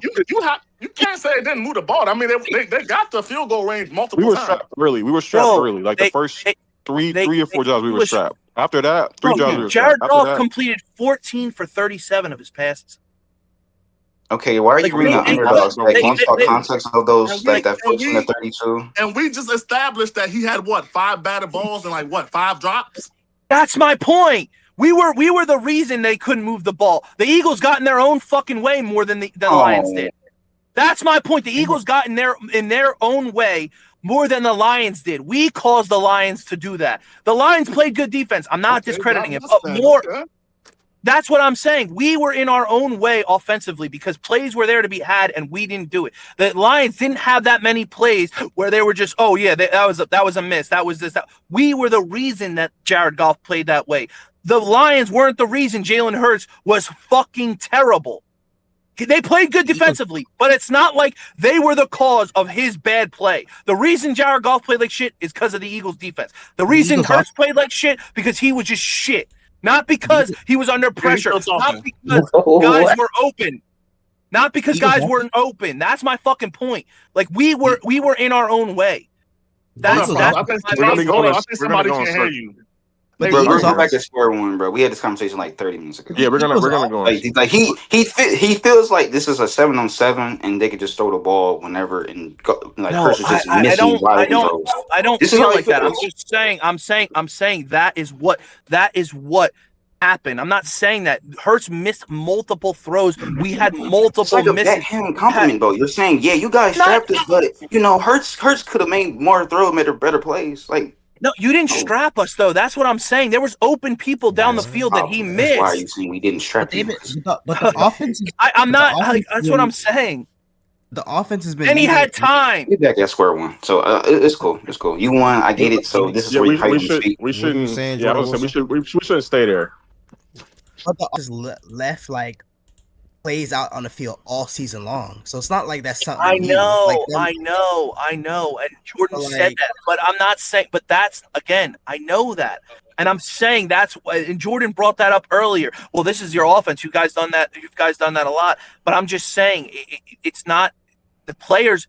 A lot of the times it was the concepts, and I'm not saying the concepts were good yesterday, but yesterday there was plays that he missed. This year, Jalen Hurts has been one of the best deep ball throwers in the NFL. He's been able to complete those big chunk plays down the field. One of the best, most accurate deep ball throwers this year, down the field. He was fucking terrible yesterday. I know the wind was bad, but there was throws that he normally makes that he wasn't making. It was his worst game by far this season. That's my point. But the thing is, though, I don't credit the Lions for making that happen because it's not like there was pressure in his face. They were dominating the trenches, and they weren't able to. And he wasn't able to have a clean pocket. He was in clean pockets. He had time to throw. He wasn't fucking making them. He was just off target. But even despite how you dominated him at the line of scrimmage, it doesn't scramble. Wait, come out. Despite how much y'all dominated him at the line of scrimmage, there were still plays on numerous drives for Detroit to make, and they didn't make them. There wasn't numerous. There was a few. This is a circle of a convo. We can go break down that fucking film all you want, and I'm not bailing out Amon-Ra St. Brown because he did have some bad drops, but a lot of those fucking balls were horrible fucking passes that hit him in the hands. But he normally makes them. I mean, I know he dropped a lot this season already. He's already been having that problem, but a lot of those passes would have been spectacular catches where he should make them, but it's not like he was like wide open, and he just fucking boom, he drops the ball, and it was a great throw and all that stuff. Like all the stuff that happened to the fucking Lions besides getting the ball to Gibbs was under wraps because of the Eagles defense. Where you flip it to the other side, the Lions defense didn't do that to the Eagles. That's all I'm saying. Bro, y'all not gonna move him off his stance, bro. So yeah, that's it. Let's just move on. He won. He won the game, so this is how. Well, regardless of the win, I'm here to fucking and Ev's over here talking about you're walking back your statement. How about you walk back your fucking statement and just be real and say we're the best team in the NFC and pick us because I know that's what you want to do, but you can't double back and do that because you're a fucking idiot. I honestly don't care who goes to the Super Bowl. Yeah. Whether it's the Lions, whether it's the Rams. He just picked the Rams. I really don't care. He picked the Rams. I don't care. I don't care which one it is. Next week he's gonna pick the fucking next week he's gonna pick Seattle. Yeah, process. I really don't care which team goes to the Super Bowl out the NFC. Yeah, whatever. Eagles have a phenomenal resume this year. They beat a lot of the top teams, if not all the top teams in the NFC. So it really doesn't. It really doesn't bother me, bro. I hold on. Let's talk about the game now, okay? Because I gotta go. Feel free. The Eagles, and I told Jordan this, Howie Roseman should get the game ball, okay? Because getting Phillips in here was a fucking spectacular move. It makes the defensive line so much better. They're healthier now, too, with Carter not missing games and Jordan Davis being able to play more snaps because he's in shape. Ojomo is a fucking animal. Our linebackers are dominant. Nakobe Dean coming back, he's been unreal. He's been his blitz, the way he's been able to blitz has been unbelievable. His coverage down the field has been unbelievable. Zach Bond's making tackles. Cooper DeJean is, like I said, the best nickel corner in the game. Quignon's one of the best corners, if not the best corner in the game this year. He and I know that the receivers didn't play well and all that shit, but he had them under wraps majority of the fucking game. And he's right there, dude. He's right there with Stingley. They're on the same level of play this year. He's been unbelievable. Than him, bro. He's on the same level of play, bro. We were in Nate Wiggins talk with you. That shit is long gone. He's a top 3 receiver or top 3 quarterback. Quinyon had a better year than Nate Wiggins last year. Nobody came to the season and said they were in the same ballpark. What are you talking about? You did. Like, you just wanted to get the Nate Wiggins joke off when Nate is You actually having a good year, by the way. What are you talking about? You did, though. You did. No, I acknowledge that Quinyon was better than Nate Wiggins last year. What are you talking about? He's 100% top 3 cornerback in the league this year. Quinyon Mitchell. It's probably Stingley. Not better than Stingley. Gonzalez. Okay, he's on the same tier as him. That's my fucking point. That's it. He is. He's not ridiculous. He's literally locked up everybody. He's not a top 3 corner in football, point blank period. Okay, and also, he is a top 3 corner in football. You fucking idiot. Why don't you go? He's not better than P2 Stingley or Gonzalez. No, he's not. He's not better than P2 Stingley or Gonzalez. No, he's not. P2 Stingley or Gonzo, bro. Chill. This season he is. He's not a top 3 cornerback in football. Point blank period. Why? Hold on. Let's break it down. Why isn't he? Why isn't he a top 3? Why? 3 guys.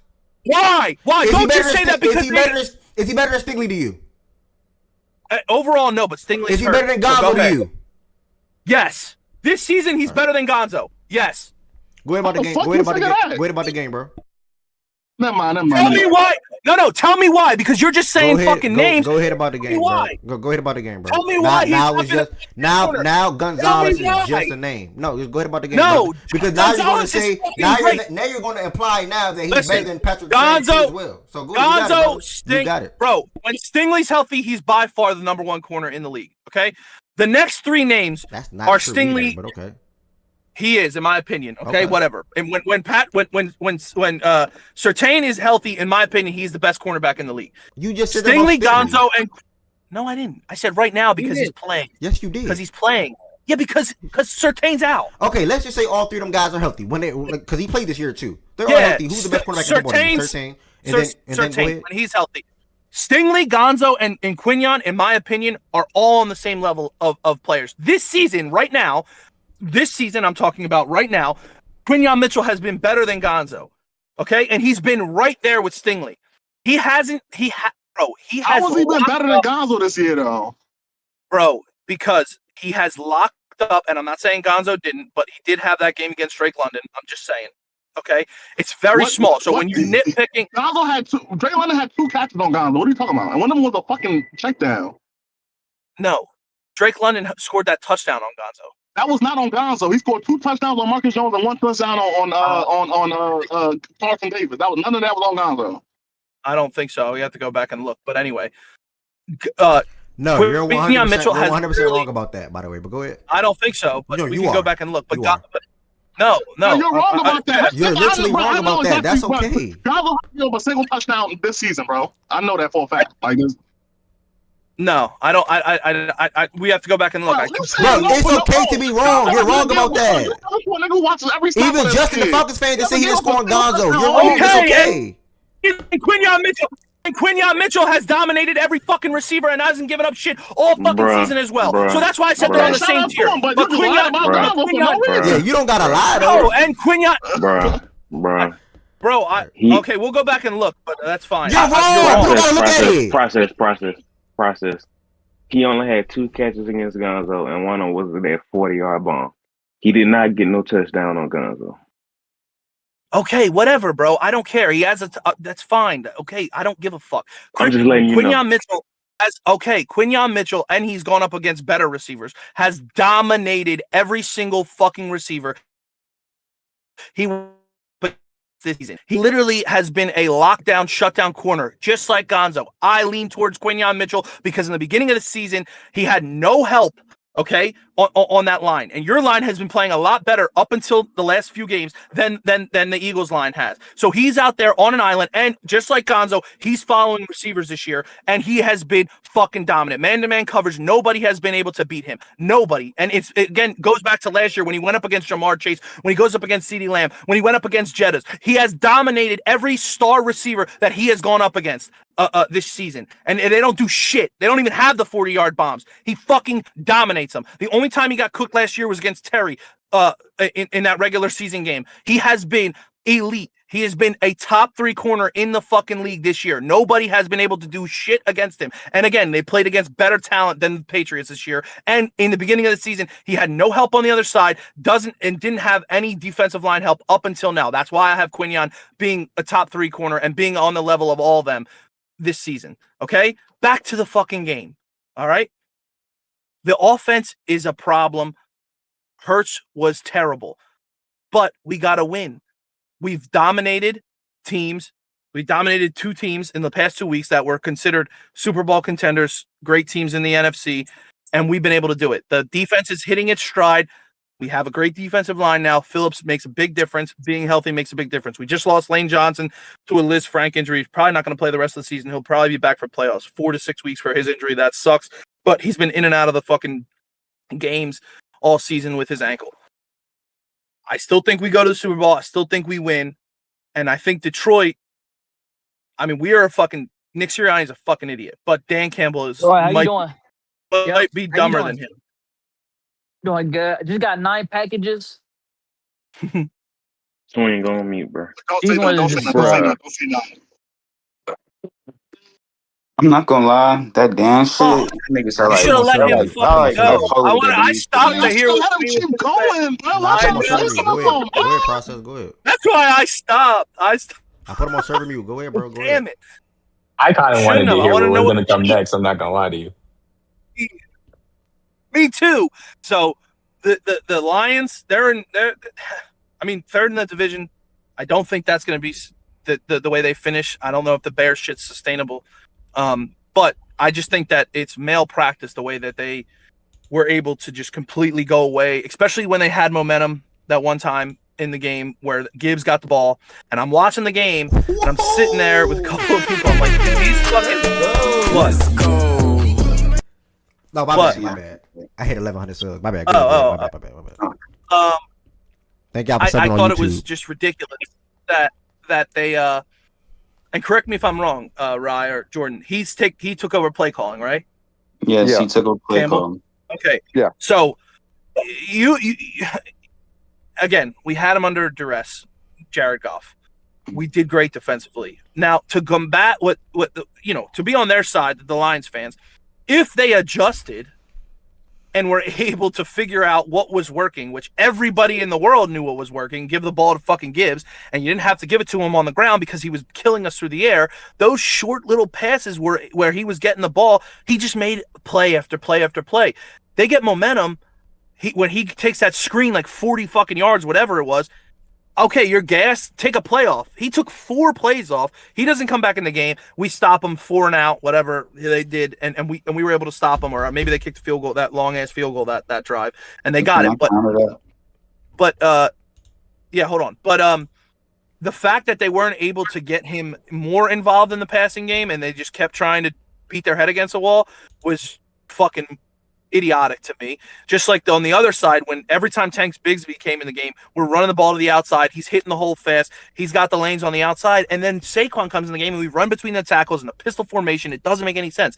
But they never bounce him out to the outside. And when he does get to the outside, he can make that guy miss. So again, it was just so bad coaching wise on both sides of the ball, in my opinion. I don't know what the fuck our offensive coordinator and head coach were thinking. And also, you're on the again, he did this last week against the Green Bay. Everybody was like, dude, punt the ball. Why are you going for it on 4th and whatever the fuck it was against the Packers? It was like 4th and 2. Like, why would you give them the ball back? If you don't get it, they get the ball in their own field.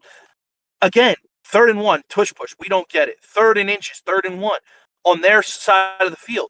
He does it again, and it gets stuffed, and you give him the fucking ball back. They did a great job stuffing that tush push, by the way. Forget about that. They definitely did do it. Forget about that. They did a great job at why stopping the that. fuck? No. But that shouldn't even. Yeah, no. Credit to them, but that shouldn't even happen. That shouldn't even. That's what my point is. Like, they shouldn't even be out there to do it again. You kick the fucking ball. You make them go down the fucking field, and you make them try and go the length of the field. The defense has been great all game. Why the fuck are you giving them field position to go and score? And I think that's where they got the field goal. It was just so fucking stupid. What the fuck are you doing? Like, every time he goes for it, he should kick. Every time he kicks, he should go for it. He's a fucking moron. I've been telling you, bro. He got bailed out last year because Kevin, or not Kevin Patula, because of what's his name? Fucking our old. Kevin Moore, what the bro. hell's his name? Our old. So like, it's like, dude, you got bailed out last year because he's a horrible decision maker, horrible with the concepts, and a horrible play caller. Because he's got his handprints all over this offense. Because it's so similar to 2023. So if and to Mahomes, to Josh Allen, to Burrow, all the elite quarterbacks, and Hurts, if you're going to be in that category to end the season because you played so good in the Super Bowl and you want to do this, well, guess. What? You don't give a fuck what the fucking concepts are. You need to fucking. Am I better? Yeah, go ahead. You as the star, and I put that in quotes too, quarterback, you need to go out there and you need to make some fucking shit shake, because that cannot happen. It can't happen. You can't keep leaving these fucking plays on the field. You have the fucking ability to change the play at the line of scrimmage. You see what's out there on the field. He's been great against the blitz this year. He was great against the blitz last night, like not getting sacked and being able to get the ball. But you need to make fucking plays. You need to override what the fuck is going on. You have the fucking quarterback. You have the football knowledge. You see what's going on the field. He needs to be better as well. Like, I can only put so much on the coach when plays are just not being made by the players. Like, we overcame it before. You need to do it again as a player. But go ahead, Rye. So with the whole Gibbs situation, like, I get, like, I love explosive players and everything. I wanted them included in game plans, but my question to y'all is, like, what do you do when your QB, the orchestrator of the offense, can't get the ball out? Like, what like how do you go about that? I'm just curious with y'all. Like, how do y'all do that? But don't you think the screens were working though? Like, they only went to it a couple times. Like, I didn't see like, no Texas route, anything. So little process pitch with to that, the right? outside. Like, nothing. In your whole like opening sentence about that, you said a thing called adjusting. You guys are gonna adjust to niggas throwing screens like you did on the Brock Wright tight end screen. Like, y'all sniffed that shit the fuck out, and we had to throw it down. Like, y'all adjusted to the screens. That's what I'm saying. Like, you can't just spam a flat route to a running back or a Texas route to a running back when he doesn't have time to at least get the route out. Yeah, but they didn't even try. I feel like. Because he don't got time. It's like, I know, but maybe seeing like Gibbs on a Texas route would have been amazing and great there, but it's just no time though. He should have been out there on the 3rd down after he got the big play, and then they ran the ball 4 straight times earlier in the game for no reason, like right up the middle, like 4 and out. Those are the 2 drives where the play calls messed up. Other than that, I was fine with the play calling, to be honest. But it's those 2 drives where I think the play calling was a direct result of the drives ending. Like, run the ball 4 straight times up the middle is just. I don't know why we did that. That's how I was like, okay, then. You said what? I said I didn't get why we did that. That's the one moment in the game I was like, all right, damn, like that. Yeah, What was I that? don't know why he did that. I have no clue. I think he just underthought it or overthought it, whatever you want to say. Hey, and them runs, they got stuffed every time, right? Well, the first one got like 5 or 6 yards, and then the next 2 got stuffed, and he tried to run it again. It was all of them right up the middle. I think he just felt like Montgomery was the better runner that night, and You said what? he just. I think he just felt like Montgomery had the hot hand in the run game, but it's just not I just working. don't like the calling. Yeah, I don't like it either. I don't even like the run play calling at different parts of the year, to be honest. But I think the pass play calling has been fine. But I don't like that. I don't like how I don't know how many snaps it was, but I don't like how little we had both backs out there. Yeah, split back Yeah. formations. I don't know why they don't want to happen to that more, but I think they don't want to take off. I guess Khalif Raymond. I don't know. Or I feel like who's that how they third use guy? Saquon sometimes out wide or in the slot is what we should be doing with Gibbs more, like how the Eagles do it. Sometimes they don't do it enough, probably either. And then, but all in all, they moved the ball for the majority of the game. At the start of the game, they weren't getting shit at any level of offense, but they moved the ball for most of the game. After that, they couldn't finish drives. Maybe that's like the first time they didn't convert a fourth down. At least to the point, like with the first 5. I don't know if they ended up converting one. I can't remember, but since like 2022 or some shit like that. So I mean that was bad. But yeah, like he said, this game to me. I mean, players have their flaws. We already talked about the drops and Jared missed a couple throws and the line and stuff. But to me, last night was Howie Roseman versus RGM, and they had. Why? Who did you want to get? By the way, I'm just wondering. Like, I wanted did you want to go out and get somebody? I wanted to get Zeitler. Try to get him back. He left. I wanted it, but they knew they had a center, but they knew they had a center problem. I mean, Ragnar kind of screwed us because he retired after the draft and after free agency, but they knew it was a problem after that. They knew it was a problem for months into the offseason or before the season started. And they knew it was a problem at the deadline. And they didn't do anything to address it. I don't know what names out there at center that they could have gotten, but Zeitler at guard was for sure a name that I wanted to try to go get. Because there's problems at both guards and center right now. Like, Mahogany I think Mahogany was bad. just hurt. Mahogany was bad before he got hurt. Like, and he's a 6th round pick who didn't really show shit last year. Like he was picked like the year before last. Like I don't know why they thought going into the season with him and then Glasner out as a first full time at least starter and center, and then Tate's a rookie. He's good, but he's a rookie. I don't know why they thought that was going to be viable. I mean, this O-line has been one of the best O-lines, if not the best O-line in the league, or top 2 or 3 O-line in the league because it's Philly for some years now. And I don't think Jared needs the best offensive line, but this O-line is like average. And then when you go up against other the good D lines, is going to be below average. And it's hard for any QB to succeed in that scenario, let alone one who's not as mobile as some of the other guys. So I don't know why they thought that was viable to a championship standard coming to the season. It's kind of malpractice, and I've been giving the GM giving Brad a lot of credit, but that's really, really bad. And it was a problem that I said before the year, and there's a problem I thought the Green Bay game was going to go the way it did to start the year.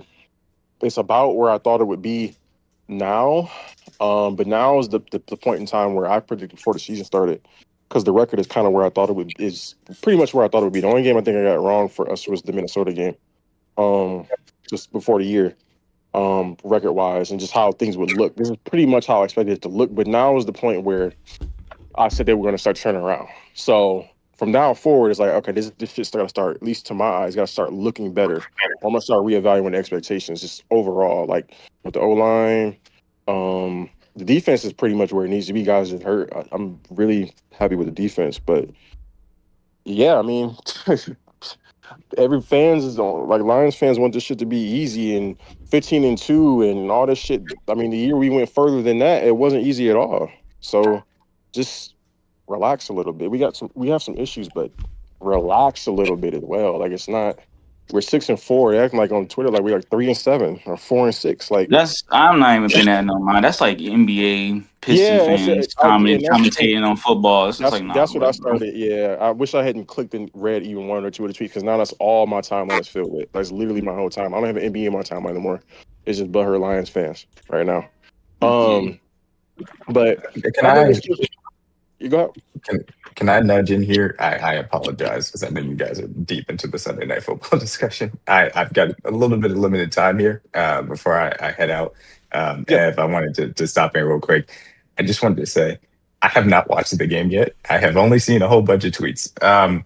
I obviously we lost the game that we shouldn't have. Are you talking about your game? Our game. So this is, I will simply say this, this is going to be a resetting of expectations because that was a game that if you wanted to be, in my opinion, taken seriously as a contender, you got to go out there and win. And if you wanted to be alive in the division, you got to win. They didn't do either of those two things. Now, I don't know where to place the blame. I saw Mahomes miss some throws. I saw some bad decisions based on some things that I saw. I also saw some interesting snap discussions. So I don't know where to place the blame, but I will say that very clearly the Chiefs are not a contender right now, and they need to be looked at as such. The Broncos should be the favorites for the division, heavily favorites at this point, based on how the Chargers look, because I did see that in an early window. So, but yeah, I didn't get a chance to see the game, and I've got to run, unfortunately, but I did want to stop in and say that before the day ended the show ended live. Appreciate it, bro. Pretty sure I'm glad you at least showed face. I'm pretty sure we'll be talking later on throughout the day or whenever you free up tomorrow or whatever the case may be. But yeah, like Jordan. I'll be in it tomorrow. It was a really good defensive game. Bo Nix made a big time throw to Troy Franklin. Bo Nix had a good game overall. One can argue he outplayed Mahomes, and it was their defense was really damn good. That's pretty much what it was, bro. I know our defense would make Bo Nix look confident. Love to see that. Yeah, he had a good game. And they didn't have the run game. Obviously, our guy's still one of the better run defensive teams in the league. So. A lot of that, what they had to do came to the arm and Bo Nix making ability and throws to Sutton, big time throw Franklin, and pretty much it. Yeah, obviously Mahomes had some misses. Rasheed Rice probably had his worst game of the season so far, to be honest. And Travis Kelce had a really good game. It's pretty much it, bro. You know, they kicked the game with a field goal. My Travis Kelce over 50 yards and a touchdown parlay hit, so that's nice. Yeah. But yeah, man. I mean, we're obviously gonna talk more about the Broncos and the Chiefs thing and the rankings tomorrow, which I cannot wait for. And Spike will probably be here earlier tomorrow as well. So, yeah. All right, y'all be easy. All right, brother. Any other comments on the Lions Eagles game, Jordan ride process, and any also outside of them after Jordan finished? Wait, he didn't watch the game. He was out. He was. My comments: say Brown, get off that podcast, cancel that shit. 100 balls in the jug machine every day after practice. That was one of the biggest surprises to me was how much he was letting Adoree Jackson really stop him like that. Yeah. Like it wasn't even Quinyon the whole time. And I mean, I feel like Dan kind of hold the Lions out the game, but I understand his philosophy, but going for it every time and you just not getting it at time after time again. And luckily your defense held up to where they playing with a short field and still was getting stops because he was putting them in bad positions the whole game. But that PI at the end wasn't a PI. If anything, AJ pushed off and just got blessed with a call to end the game. Yep. Yeah, I mean it is what it is at that point. Like we didn't deserve to. It was really infuriating because I wanted to see because the game kind of up until that point I thought it would be higher scoring. To your point. Or to the point that you got to get to the point you were making, I thought it would be higher scoring, but I thought it was trending towards ending the way that I thought it was because I thought that we were going to lose by 8. I thought we were going to get stopped on a drive to tie the game, and I wanted to see us in that scenario, but we just didn't get the chance because of the PI call. So it's funny D-Mac said about the contender thing about the Chiefs. That's kind of where I'm at with us from the standpoint of we got 2 games left. I mean, you can argue 3 now because of the Bears. But the Bears shit. Thanksgiving is a playoff game, by the way. Yeah, that's what I was about to say. But to me, Ryan, it's 2 of the next 3. Cause we got the Rams right after that, right? Yeah, we got Rams. We got Rams on Saturday. You got Rams December 14th. Yeah, to me, it's you have to beat at least one. If we lose one of them, I'm not tripping because I had us losing one of those games. You can't go 0-2. You go 0-2, I'm not taking you seriously as a contender. We beat a couple good teams this year. We lost to a couple good teams this year. You can't go 0-2 versus the Rams and Green Bay. I'll be mad if we lose to Green Bay on Thanksgiving, but we can afford to lose a division game. Like we can't afford to lose no division games now. I'm not even worried about the division at this point. I'm just worried about getting to the playoffs, which I think we will, but I don't want to have anything happen to throw that off. So win one of those two games and we cool, but and at least look competitive in both. Like don't get blown out. But you lose both, I'm not taking you seriously. I don't care if you make the playoffs or not. I don't want our faith to come down to another team on the last week of the season needed to get a win or a loss. Like I'd rather us control our own destiny. Yeah, I think you talking about as far as division or playoffs? Just playoffs in general. Like I don't want to say, I need XYZ to lose. I need XYZ to win. Oh yeah, no. I want to be, we need to win. Yeah, I would be surprised if the Bears are still there. And this is no slight to them, but I would be surprised if they're still there. And if they are, that's just a credit to them. Like I think they're gonna finish with like 9 wins or something. Which again is an improvement. And hey, they're leading the division right now. And look, they did. So you can say this about them: us off a bye versus Minnesota look like trash, dog shit. Shouldn't look like that. Lost. They beat them. So hey, whatever you think about the Bears and whatever I think about the Bears, at least they took care of their business in a game that they should have won, and we didn't. Bro, he doing his thing over there. All right. I was trying to make the argument for them last week to be on the power rankings. So you get your chance tomorrow. All right. So it was nice to see them beat the Vikings. I think y'all said a lot of good things about Woody. No, I was just gonna say it was overall a Philadelphia Eagles type game. Like I can't even get mad that they win games like this no more, or be upset or try to knock them for it. This is who the Eagles are. And it's not no troll. There's not no agenda push. They're going to make any game you go against for the most part, outside of what our game and even us. We only scored 23. Like they're going to make every game kind of look kind of rough. They win a defensive game. They just dominate either the line of scrimmage on one side of the ball. Usually it's two, but one side of the ball they usually dominate, and then they play the field goal game and they play the time possession game, and that's how the Eagles have won games. They don't make mistakes for real.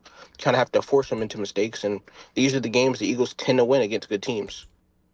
I think that's all I was going to say, brother. That's the best thing to say to wrap it up. I think they control the time possession 35-24. Hurts really don't throw picks. They really don't fumble the ball, running back wise, and yeah, man, you just said facts. And they typically dominate on both sides, if not for sure one in the trenches. That's a great way to end that game. Great win for the Eagles. They continue to stack up wins against elite and or good teams this season. When you think about it, they beat the Rams, they beat the Packers, they beat the Chiefs, they beat the Lions, and I think they beat the Bucks as well. So they taking care of business and beating who's in front of them. And we jumped to that game because Process had a doctor's appointment, guys. We're going to jump back to the top now, heading to the Bills at home against the Bucks. Fredo was in here. Either way, if he does not circle back, I'm going to read his text message again real quick. Fredo is currently studying, so this is what he has for this game. Going to be studying again, so not going to be the show tomorrow. A win is a win, but damn, his defense fucking sucks. Josh was good, not great. Both picks were bad, but he made amazing plays, but he missed a lot of easy ones. Didn't use Cook enough, but he still made an impact. Overall, team had regressed from last season, from Josh to the line to the turnovers. We'll probably go out in the second round. Shout out Bishop, though. He's getting better and better. And Keon fucking sucks. Immature and not producing is such a bad combo. 73 with a short week against one of the best defenses in football, so he'll become ready and get the dub. Who the hell do they play? Texans. They play Houston on Thursday night. Ooh. CJ's still in concussion protocol, though, man. Yeah. He got rocked. Damn, he must be fucked up. Yeah, he got rocked bad. Damn, he about to miss 3 games? Yeah, I'm not gonna lie though. If you've seen the CJ injury, and that's not no troll, no nothing, he literally did the little hand grab thing that usually involves in like I got a second today. Like actual damage to your skull, like I think Fredo up here. Yeah, I got done studying early, so I got a second today. All right, you good? So, y'all was talking about CJ injury? Yeah, I don't think. Looking at who y'all play next week. Yeah, I don't think he played Thursday because he was still in protocol and shit, and it's too quick of a turnaround. I don't think he's gonna play. Yeah. But to the game, that was literally a 23 Josh Allen Buffalo Bills game. The nigga does some stupid shit, and he does some crazy shit to make up for it. So like 6 touchdowns, 2 interceptions, 2 bad interceptions at that. That first one, I know people like, well, he didn't want to take a fucking a safety, but I'm like, man, of all the shit that could happen, you just gonna toss the bitch over the middle of the field? Can't excuse that shit. The second Toss that one, shit he at had. his ankles. You said what? I said I don't get why he don't just toss the shit at somebody's ankles. Like I get trying to make the plays. At that point, yeah, I'm like that shit was just dumb. The second interception was even worse because he had 2 niggas wide open. He had the flat and he had Shakir on like an out route open. He like I think he like took a hitch and it gave Tyke enough time to come in and like tip it. And that was like the second tip that he had. He had another one like right after the first interception that should have been picked off. We got lucky on that shit too. But overall, like then the nigga woke up. He started seeing the field a lot better. He made some really good throws, like the second touchdown throw where he threw a 40-yard bomb to Shavers was crazy. Um, and then just some good scheme shit from Joe Brady. The defense sucks though. Like this run defense is like some of the worst defense I've ever seen in my fucking life. These niggas can't stop shit. Like the fact that and like even the KC game, like them niggas not being able to go over 100 yards rushing is really an indictment on them niggas because it's no way them niggas couldn't run the ball. Every team we play has killed us running the ball, besides like them and the Jets. But we couldn't run the Cole, ball on y'all either. you said what? The Panthers couldn't run the ball on y'all either. True. That was a thing, but I think that they sold out more against stopping the run because it was no Bryce. So what I'm like, any team with like a healthy quarterback, I don't feel like they don't really sell it as much. But Milano and Bernard have been bad. Like Bernard had good stats, but just overall play's been bad. The injuries on the D line are like really starting to kick up because no Ed, no Michael Hoyt. I think we didn't have a sack until the fourth quarter, and then we wouldn't have had a sack since Michael Hoyt got injured. Like that's the crazy part about this D line. Like shit's annoying, man. But Josh played good after that second interception. He locked in. I think Gabe Davis had some good reps. Tyrell Shavers had a really good game. James Cook didn't run the ball well, but we gave him the ball in the pass game really well. And when we needed to kill clock, James was really good. And then Dawson Knox played solidly. Like not having Kincaid sucks, but you need people to step up. So hopefully we can just win Thursday, especially if no CJ plays. Like you can win Thursday, and then I mean it's gonna be tough to try and take the division. Like you still need help. Like you need New England to drop a game, and then you have to beat them and win out. So it's possible, but I think we'll probably end up as like the highest win overall wild card team. So make the playoffs, see what happens. If niggas don't want a Super Bowl, fire everybody and rebuild, man. Fuck it. All right, brother. Appreciate you. The Bucks are continuing to deal with injuries. Godwin and Bucky are still going to try to make their way to return to the field this Sunday. But in replace of that, at the moment, Sean Tucker emerged. 3 touchdowns, 2 on the ground, 1 through the air. He had a phenomenal game. Rashad White had 10 carries, 50 yards. And Ibuka was in check for most of the game as well. He had 5 catches, 40 yards on 9 targets. I didn't know who this guy was, but Tyrell Shavers looked like he had a career game. 4 catches, 90 yards, and a touchdown. And he spoke on to Josh how he woke up in the second half. He made a phenomenal throw to James Cook. Another good, like, sort of kind of like the same thing, actually, to Ty Johnson as well out the backfield. So really a shout out to Josh how he woke up. And he had 6 total touchdowns. 3 through the air, 3 on the ground. 6 total touchdowns. Video game mode, 40-plus fantasy points.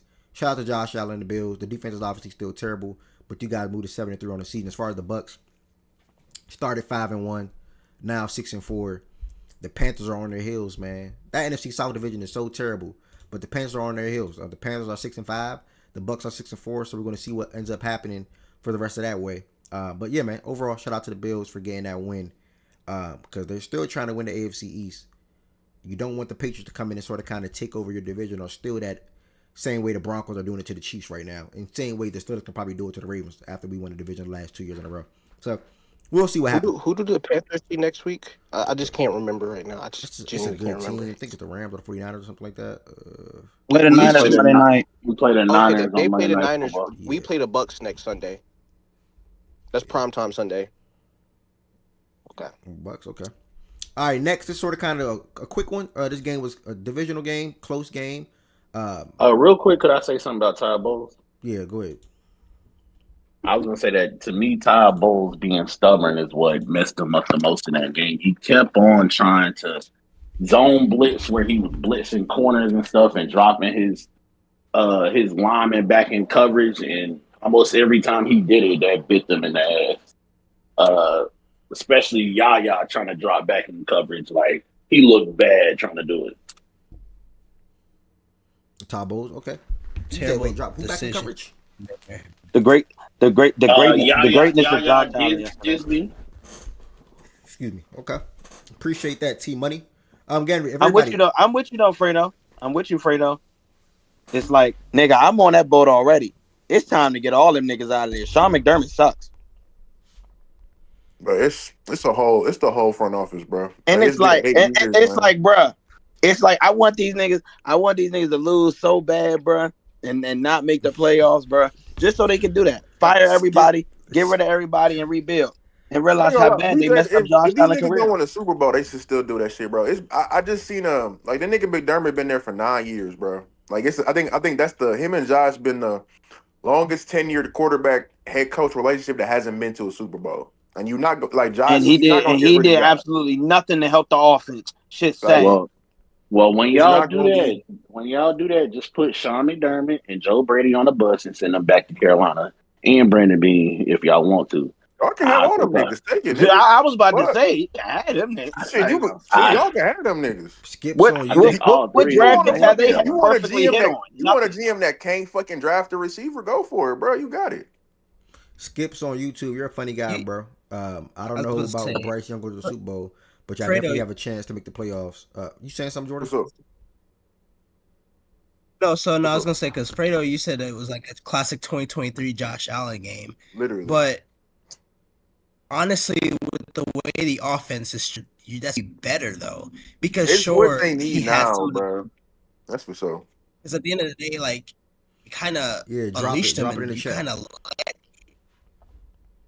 you to make plays. Because this whole being safe, trying to play to third and short, and trying to do this whole 15-play drive conservative stuff, your offense is just not good enough right now to do that, and you don't have enough playmakers, especially when Kincaid's out. But I agree with that. Tampa, on the Tampa Bay side of things, the injuries are starting to catch up. Their defense is not great, and it hasn't been great for a while. They had a critical 4th and 2 that they didn't go for. Like, knowing that you're giving up scores the entire game. I think it was 37-32, and they had like a 4th and 2. They chose to punt the ball. Who was their coach? And I was just like, Bowles. Oh, okay.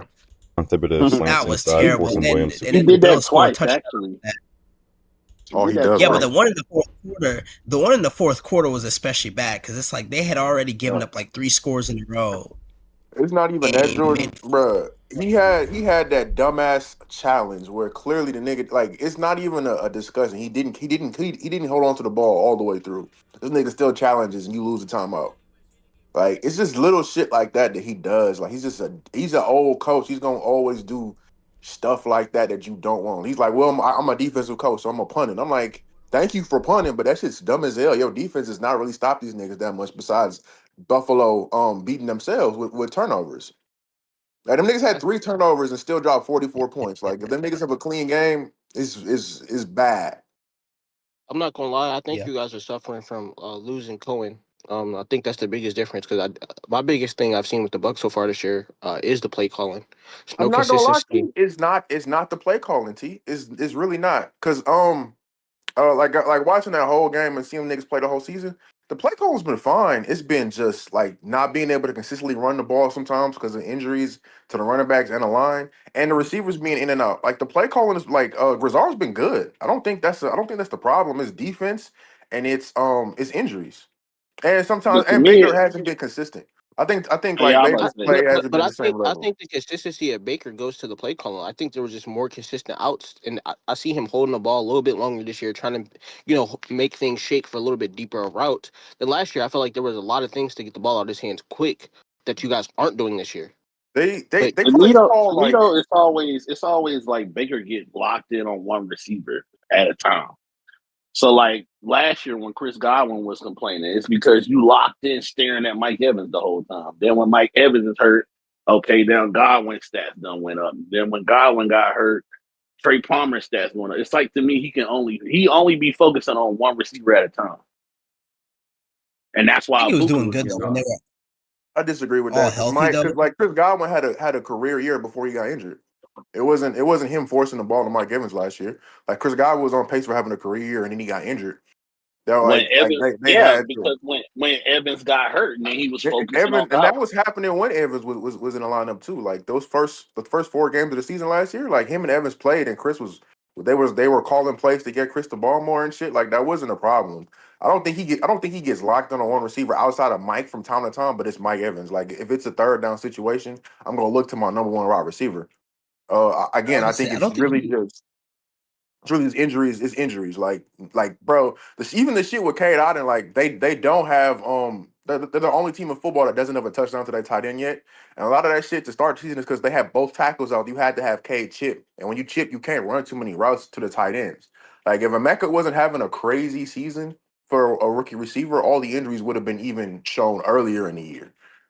And then they also have defensive injuries. Like they play without like Jamel Dean. As much as I hate the nigga, he had a really good season. He's having a really good season. He got injured the first like drive of the game. You don't have your best pass rusher, and but I think that's it. But like just being out of a top corner and the edge rusher is going to affect the defense, especially when Todd Bowles calls zone blitzes a lot. So if you get time, you gonna be able to get them over the top. It's just it's a lot of different things going on at once that happen with Tampa. I don't think one person is the issue. All right. Yeah.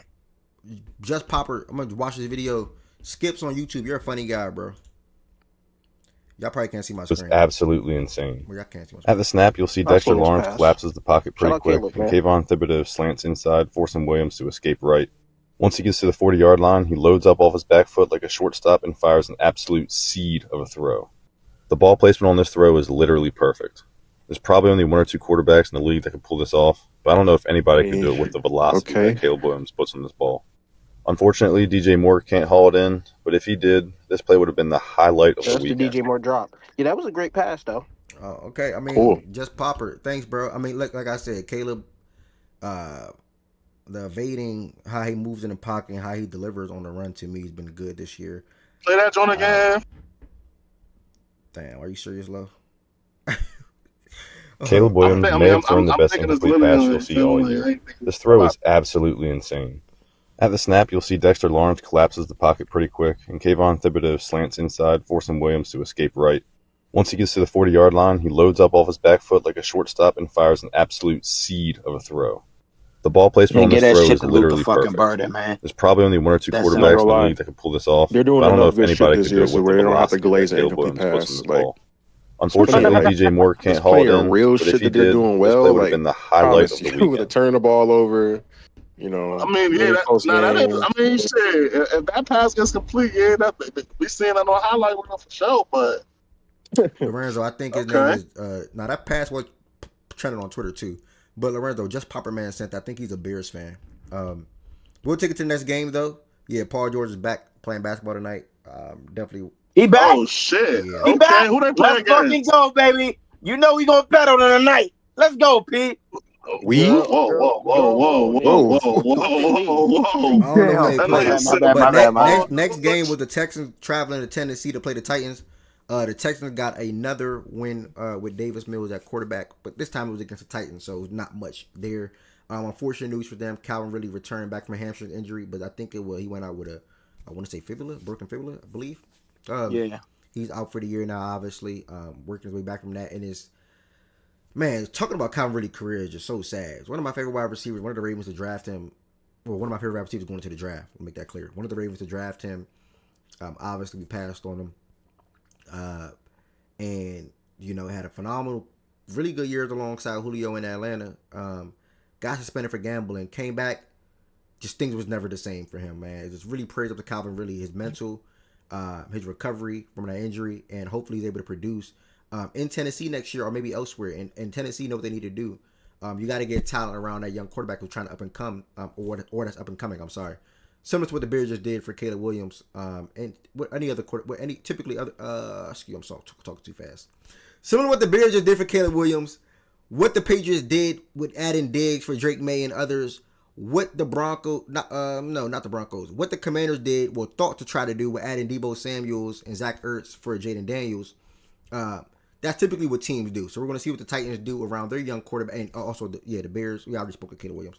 We're going to see what the Titans do this offseason for Cam Ward and see if he can be their actual franchise quarterback or whether they eventually have to pivot off. B Young, what's good? To the game, Titans still like the best defense in football. Not really much to say there. Woody Marcus not an RB1. He had 18 carries, 44 yards. Nico Collins is like back-to-back or 3 straight good weeks for him. 9 catches, 92 yards, a phenomenal touchdown grab. I want to say that came in the third quarter, actually. So Nico Collins is balling. He's playing good football. Dalton Schultz been solid. Jaden Higgins also had 4 catches for 55 yards.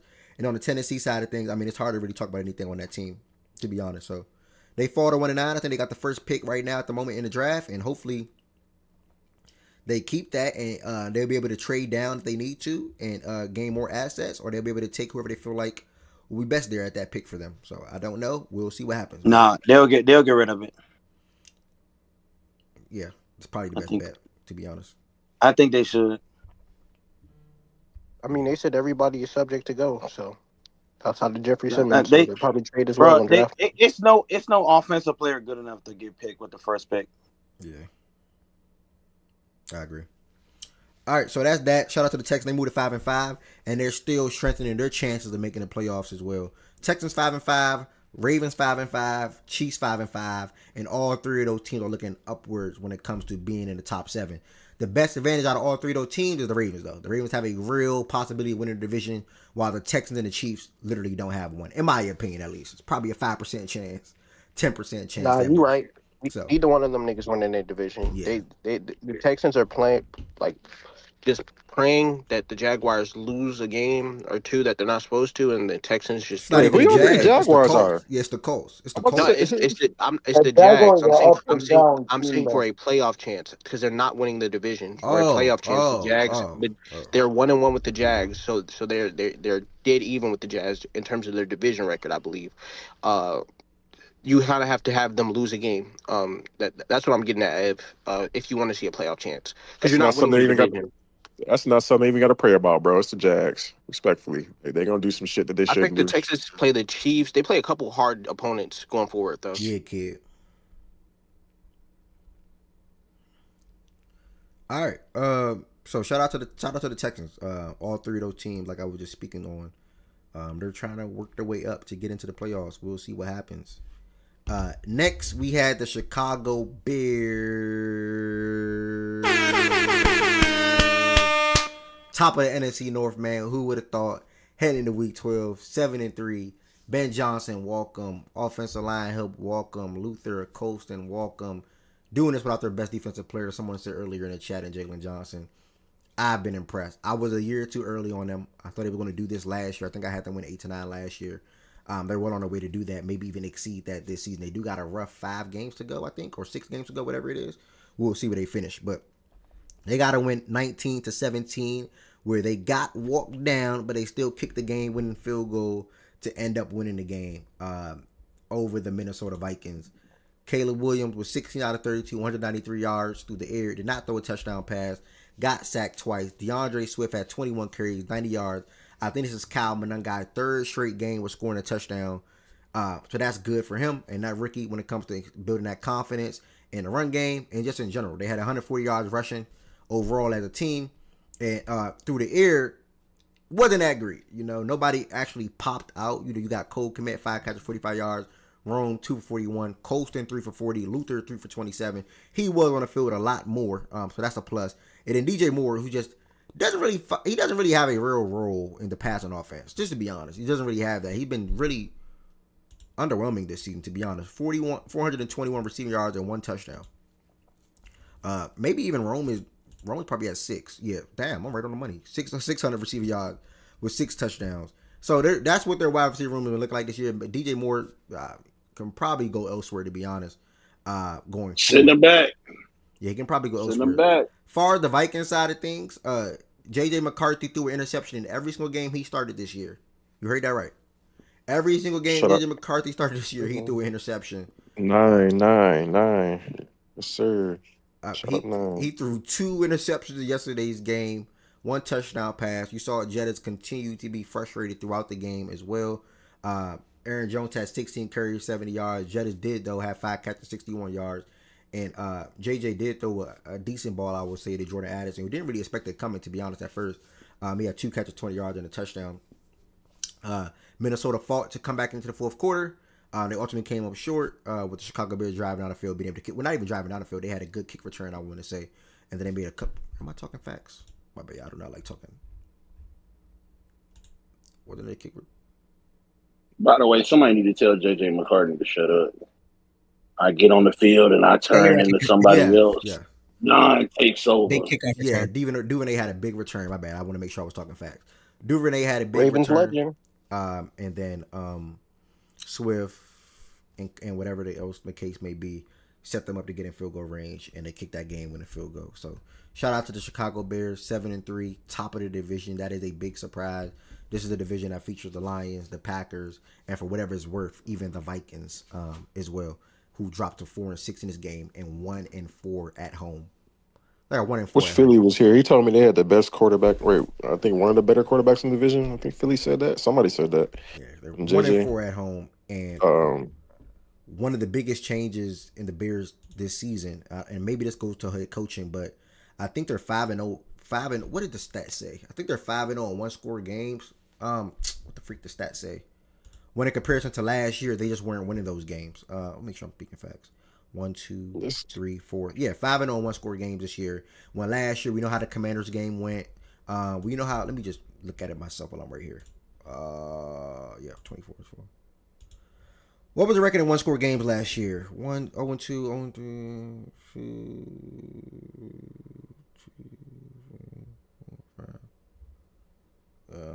bro, they lost like 7 one-score games last year, and 1, 2, or 3. Sorry. So that's probably one of the biggest difference for them this year when it comes to winning one-score games and finishing the job. When you're winning one-score games, you're finishing the job, or you're making that 1 or 2 extra play to be able to give you that ultimate win when it comes to a game-winning field goal, game-winning stop, game-winning touchdown. So shout out to Chicago Bears and Ben Johnson. Hopefully they continue to have a good season. I wouldn't mind seeing them in the playoffs, man. I'm all for these young quarterbacks getting playoff experience. I think Bo Nix needed that experience last year. I just told somebody on TikTok, because he's talking about some Bo Nix is just a winner, and another person said, well, they beat the last 2 Super Bowl, the last 2 teams in the Super Bowl, which I didn't even realize. They beat the Chiefs and the Eagles this year, but I'm like, yeah, but we know what Bo Nix and the Broncos looked like in the playoffs last year. This year right here will tell me a lot personally what Bo Nix will be in the playoffs, and probably even for the future for the Broncos. And for Caleb Williams, I'm not judging him this much if he makes the playoffs this year, or even Drake May. If they make the playoffs this year and they don't have a phenomenal game, or and Byron, you're right. By the way, if you in here, you probably are. I keep saying phenomenal. Like, I keep saying it phenomenal in all my videos. Hey, who beat the Broncos last year? The Ravens? No, the Bills. It was the Bills? Okay. Yeah. I was trying to remember that shit. I keep saying phenomenal. I don't know. Maybe that is my word now. But, yeah, man, these young quarterbacks, I'm all for them getting playoff experience because the playoff experience was going to matter. So Bo Nix is going to year 2 in the playoffs because he's going to make the playoffs now. And Drake May, more than likely, getting his first run at the playoffs. Jaden Daniels got his first run at the playoffs. And now it's Caleb Williams' turn to get his first run at the playoffs. And Michael Penix. It's not. Nigga. Michael Penix year is done, by the way. They announced that. I know.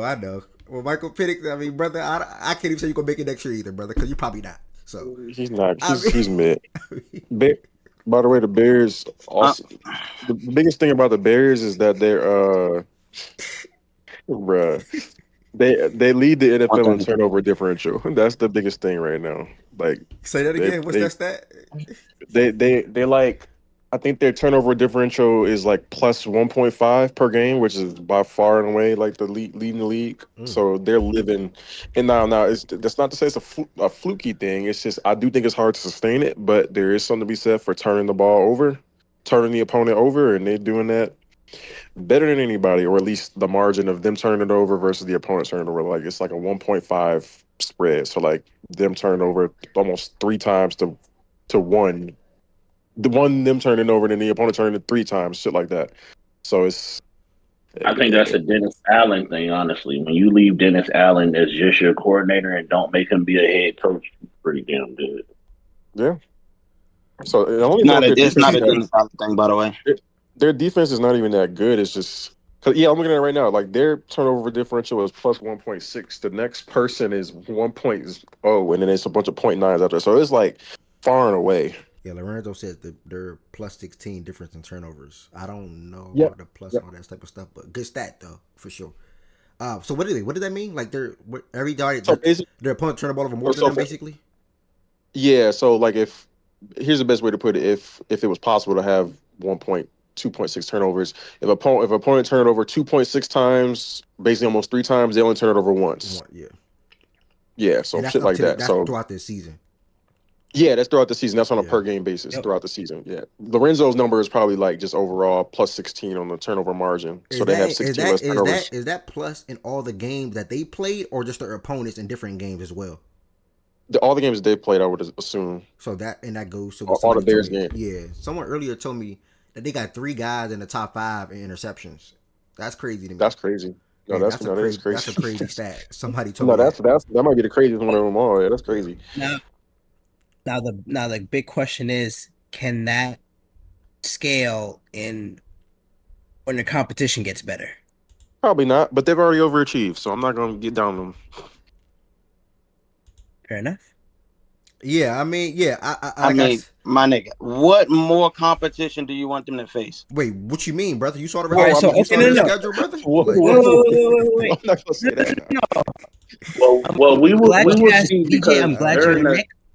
We will see because they're in the their top next 3 games are the Pennsylvania teams and at Green Bay. You said what? Yeah, they're top 5 in strength of schedule for the rest of the season, so we will definitely see. Okay.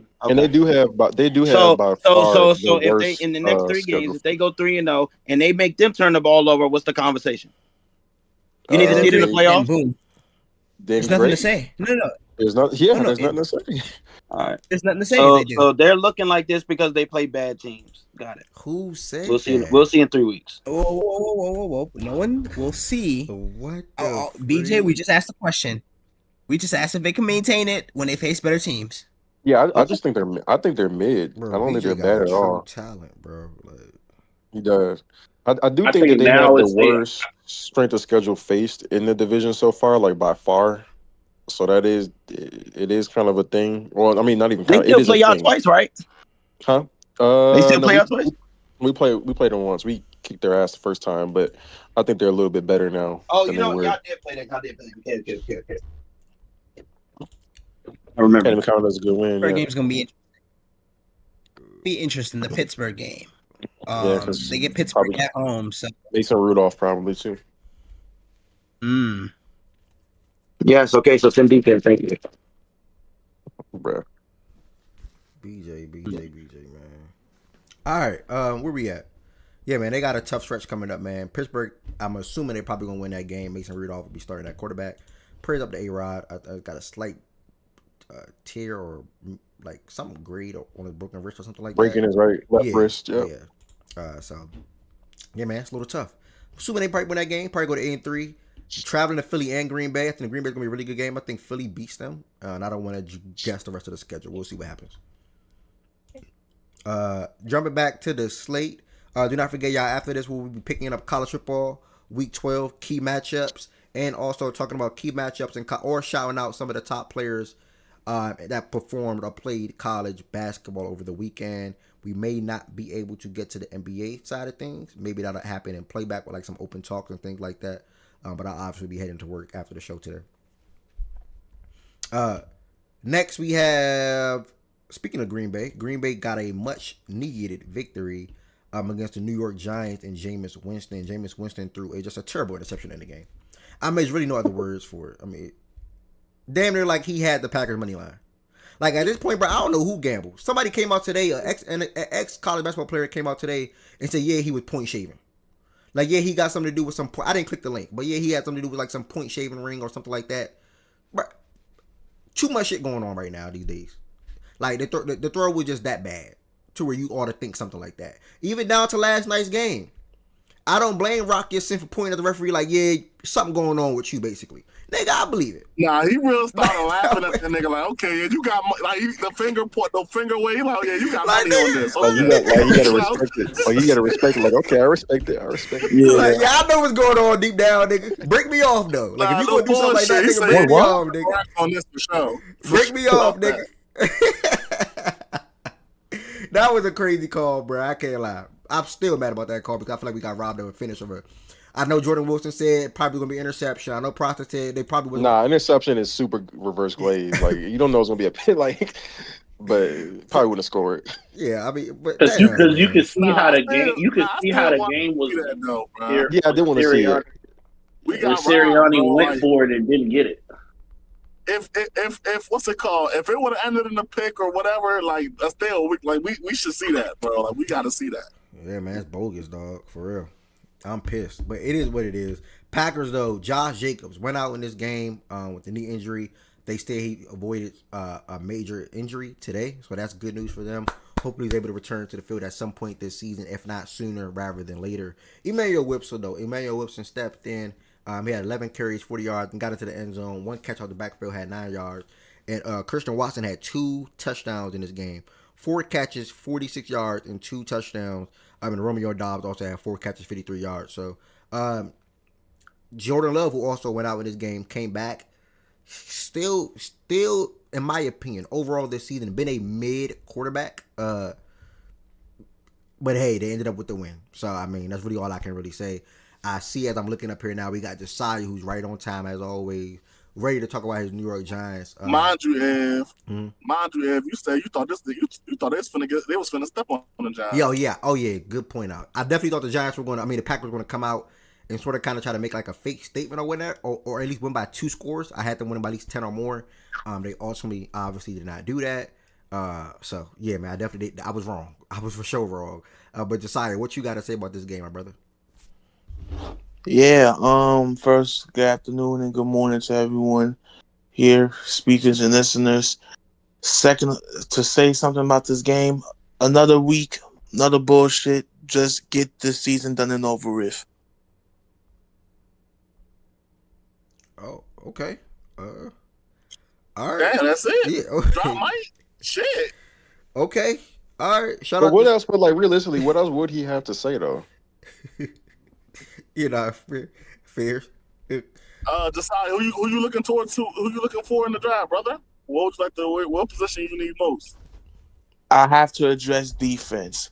Because that secondary is Basuda. Basuda? Yes, Basuda. Spanish for trash. That's Spanish for trash. Okay. Well, damn, you put me on to something. Basuda? Shit. That's the new word a lot of us better know. Yeah, it's really Basuda, but I mean, if you can pronounce with an accent, Basuda, yeah, you know. Oh, Basuda? Basura? If I Basura, but pronounced Basuda. If I can somehow get Caleb Downs, I would be a happy man. Get who? Caleb Downs from Ohio State. Caleb Downs added to that pass rush. Look low. Another team on Caleb Downs. Caleb Downs going to 15 teams next year, apparently. A lot of people been asking about everybody out here about one Caleb. Him getting help by that pass rush. Okay, that's gonna be a formidable defense. Again, if you are in here, y'all, do not forget to hit the thumbs up button on this video, especially on the YouTube side of things, man. Thank y'all for subscribing on YouTube. Over 1,100 subscribers as of this morning. Road to 1,200, road to 2,000. I'm pretty sure that'll come sooner rather than later. Can't do nothing but thank God and appreciate y'all for all the support. Josiah, yeah, man, good news for your team, though. As I pull up Tankathon, I'm pretty sure you guys are probably at number 2. We are. Yeah, y'all control it. So whoever you want, you're going to get. I don't know about picking a safety top 3 in the draft, but whoever you want your team to draft, y'all should be able to get. That's all I can say to that part. Caleb Downs going and top you got 3. Go where you good? No, and you got. I mean, look, you got your quarterback, running back, and receiver. Top dogs on offense. So that's good news. Yeah. Just have to address defense and get like a set. I ain't gonna lie, Jordan. That's actually a great point. They should fake be a solid team next year. No, they really should be. They really should win like 8 or more games next year. Can Caleb Downs fall to 8? Yeah, they should win 8+ games next year. Or we can get the LSU corner. Nah, we'll be getting him big, bro. 2 through Who's 7 winning? all have 2 wins. No, 2 through 6. Jordan, you Come on, sounding Giants. a little robotic right now, brother. Nah, he good now. I sound robotic. Nah, you good. You good. You good Okay, now. no, you good now. Now I was gonna say it's tricky because 2 through all Oh, wins. It was just about like I'm still robotic. Nah, you good. Just go ahead. Just talk through it. Just fight through it, yeah. Yeah. So 2 through 6 all have 2 wins. So it's a little tricky. Obviously, with games played and stuff. The Raiders play tonight. The Giants I guess haven't had a bye week yet. So I mean, how the whole tiebreaker scenario would work, but I mean, hope it all works out. I guess, right? So. Yeah, man. All these teams desperately need help, man. All these teams desperately need help. And I'm praying that whatever rookie is drafted, they're able to make an immediate impact for one of these teams, man. Truly. The Rams obviously are getting blessed to have a top 10 pick eventually, or even I'll just say for sure top 12 pick. It might even get a top 5 the way the Falcons are looking. Whoa, how are you doing? Abdi, I've been talking to you, man. Big up, man. Oh, that's lost by 2 points. Seahawks, right? I'm not gonna lie. I thought Yeah, that was we like lost by 5 2 different points. people. Okay, shout out Abdi. Appreciate you pulling up, bro. You said top 3. You said that Falcon pick may go where, Abdi? I was saying He the said top 5. Falcons. Yeah. The Rams they control the Falcons the draft day. They might get a top 5 if the Falcons keep losing these games. Yeah. With no Penix, it's possible. You playing Kirk Yeah, Cousins. that's what I was trying to explain, man. Just if they keep losing the Rams, they'll make the playoff and get a top 5 pick. It'll be crazy. Yep. Well said, brother. I agree. Appreciate you coming up. Can't wait to hear what you got to say about your Seahawks and Rams game, by the way. Coming soon. Next, we have the Cincinnati Bengals travel to Pittsburgh and man. I mean, I know these teams are in my division, but man, it's just terrible. This is just a terrible game to lose for the Cincinnati Bengals, man. A lot of questionable decisions. Wait, I didn't even. It's Josiah. Y'all need a line or O-line. Y'all been on defense. You're not drafting Mansour at 2. 3 out of the top 6 still play each other. Okay, already good context. You wouldn't know what your team being in that ballpark. No shade. But seriously, that was not shade, by the way. But the Bengals, man, in a game where they needed to win after getting big news that Joe Burrow will be attempting to hit the field at least Thanksgiving Day, right? And that's against the Baltimore Ravens. That's probably coming. Damn, I can't wait for Thanksgiving, bro. Ain't that coming for less than 10 days? Oh, that's 10 days. That's next Thursday, bro. I can't wait for the pie with the whipped cream on top, the eggnog, the mac and cheese. Oh my god! You just named you just went 1 for 3. 1 for 3, brother. 1 for 3. Eggnog, nigga. What the fuck? 1 for 3, bro.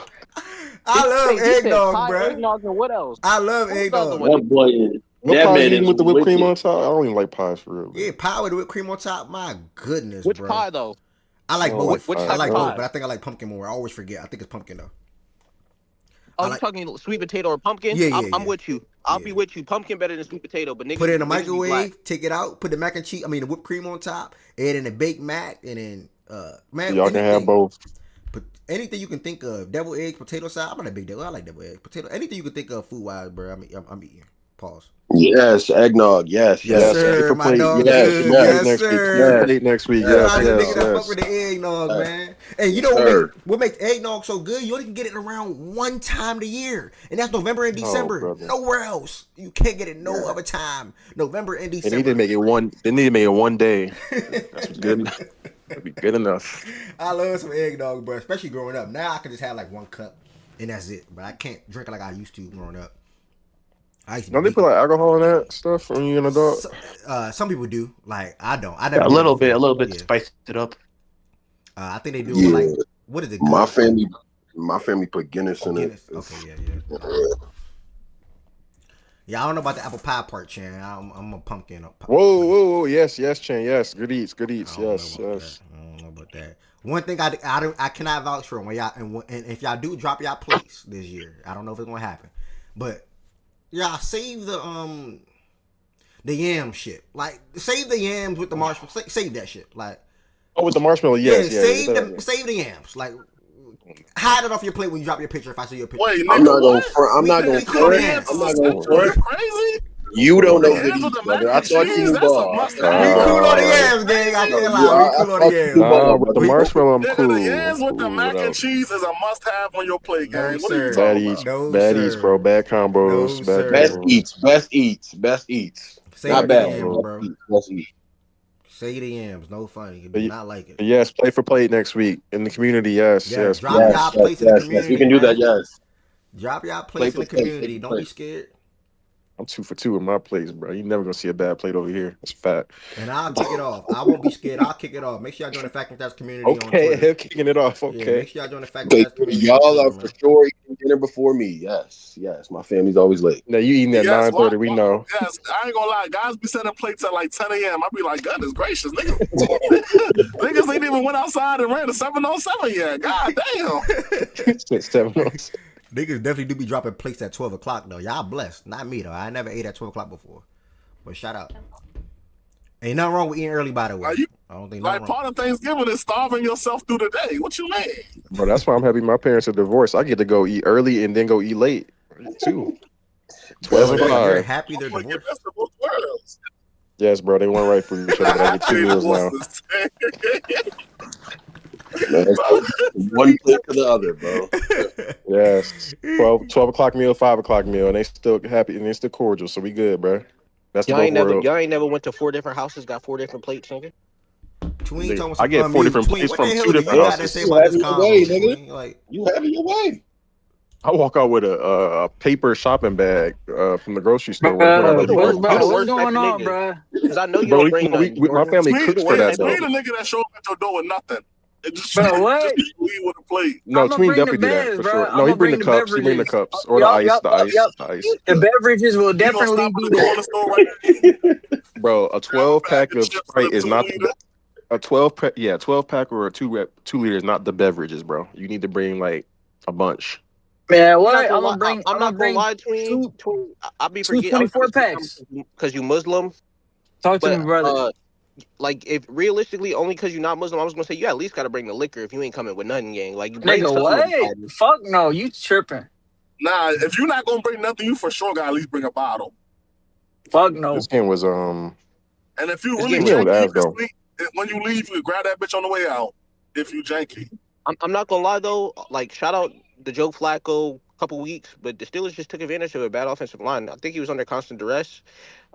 They ran the ball better than I thought they would, which is still crazy to me. The game was a little bit closer for a lot of the game than the final score indicates. I think they scored on a fumble recovery at the end. I think they scored. Yeah, they did. They scored a couple times late, but I mean, Zach Taylor is Brandon Staley levels of game management bad. They were down 2 scores with like 7 minutes left, I want to say, or something like that, in plus territory. He calls a timeout because they couldn't get the play in. He's running the ball the whole time up the field when they're down like 11 points or whatever it was. He calls a timeout because they couldn't get the play in. He calls another timeout to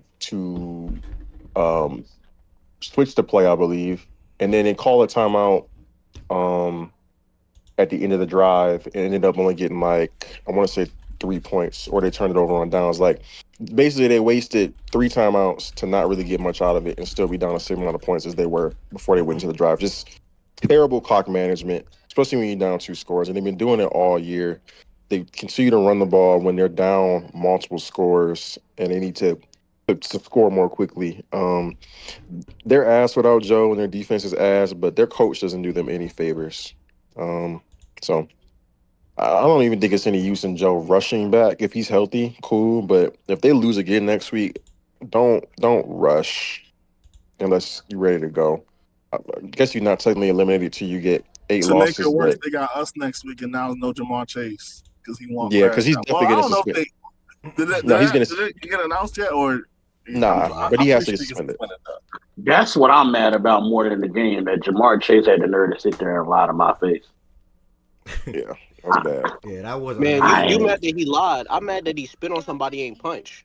Bro, y'all really think he spit on him? Speaking of spitting, what's up with Yes, he spit on him.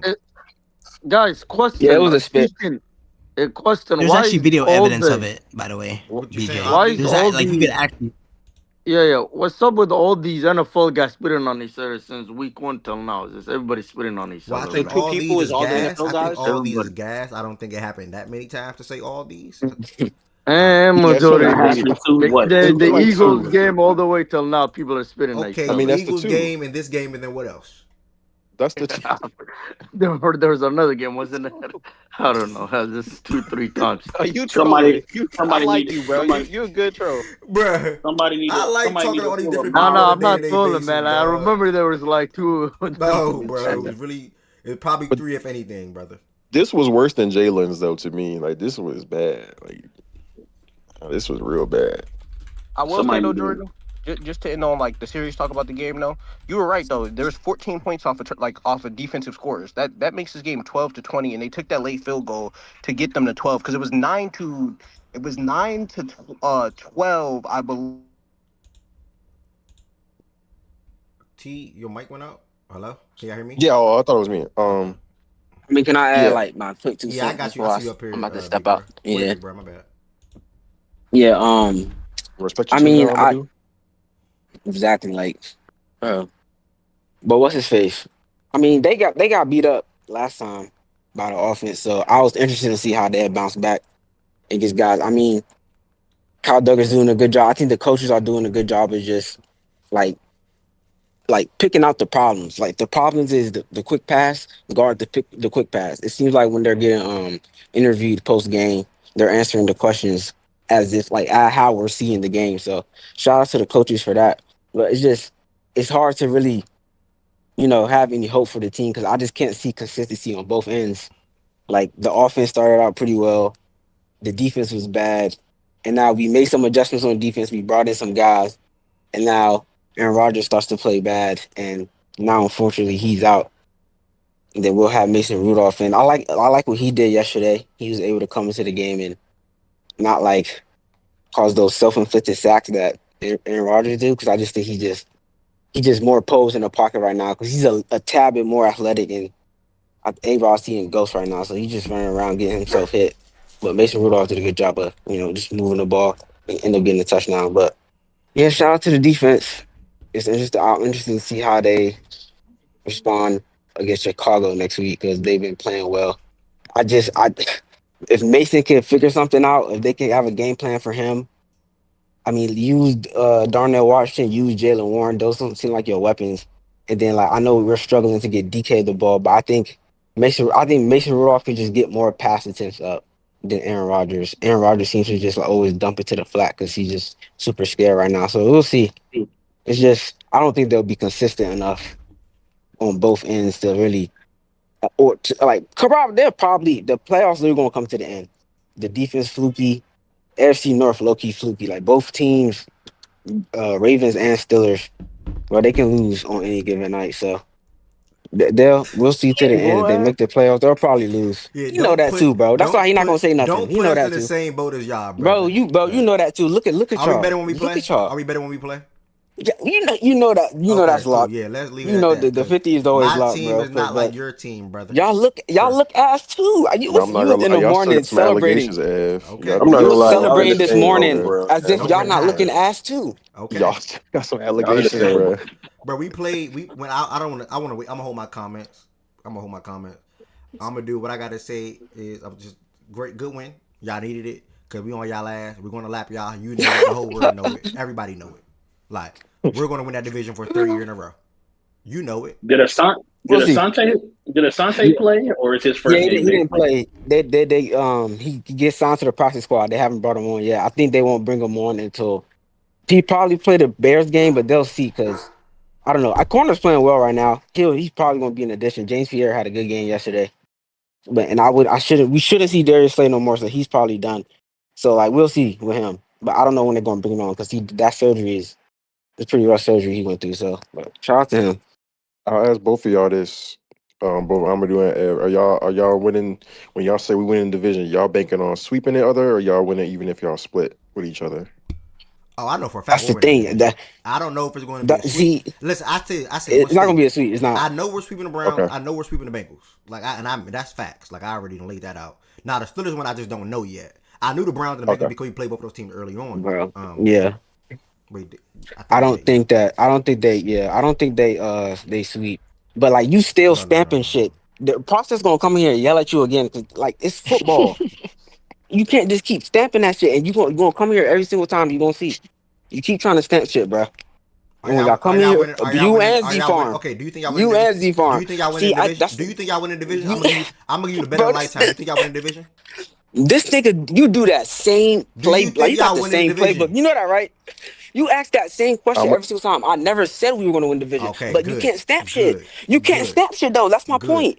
Good. You always run that same shit when you ask the nigga the Bro, question. Amadou, tell that nigga stop playing I with can you, bro. stamp it. Bro, he got the. And Amadou, if we're splitting, that means y'all probably gonna be up 2 games on us then, brother. Because we got 5 losses, y'all got 4. I'm willing to bet you right now 50 we win the division. I mean, that's not a bad bet, but we already got the game. So I mean, the Steelers are too consistent. So I'm not gonna put. I'm not gonna lean on no team, but you gotta we in the still stop same stamping boat. shit. If y'all That's not the thing. consistent, No, that means we're we not not consistent, right? We're in the same boat. No, you're. Nah, that's you're not fair though, bro. Why you you can't ask him after he just lost his quarterback though? What the hell? He not even making about A-Rod though, Lo. He like Rudolph. He like a Rudolph. Look, he just said it. Yeah, I'm. It's not even about. I don't even think that good of a team. They're just super inconsistent. So like, I'm not Would picking. you bet with Snoop, Ev? If let's say Lamar missed a game for some whatever reason, I would put that on y'all. But y'all see the Steelers with Snoop, you betting that game too? And he got Rudolph for sure. Damn, why he gotta have If Rudolph? that's what you're implying, T, it's not about saying, like, T. A-Rod there, It's not about the T. It's not about the quarterback for him though. Like he's not worrying. Oh, A-Rod is out. Damn, our season cooked. See, it's not about the quarterback for him. It's about the consistency with him. It's not quarterback That's for the him. team overall. Yeah, it's not quarterback for him. Who the fuck you think Mason Rudolph is? That's the thing. They're gonna be mid regardless. I don't think that he's gonna make them better. It's But still you a also don't coin think he flip. make That's them worse. It's very fluky, bro. Yes, it's like this team hasn't really changed. Oh, so They're that's super just where me and fluky, bro. Amadou disagree because I think they get worse. But shout out them. I mean, yeah, A-Rod hasn't been playing well. Like I said in my breakdown, he's taking sacks because he does not want to get hit. That shit hurts for him.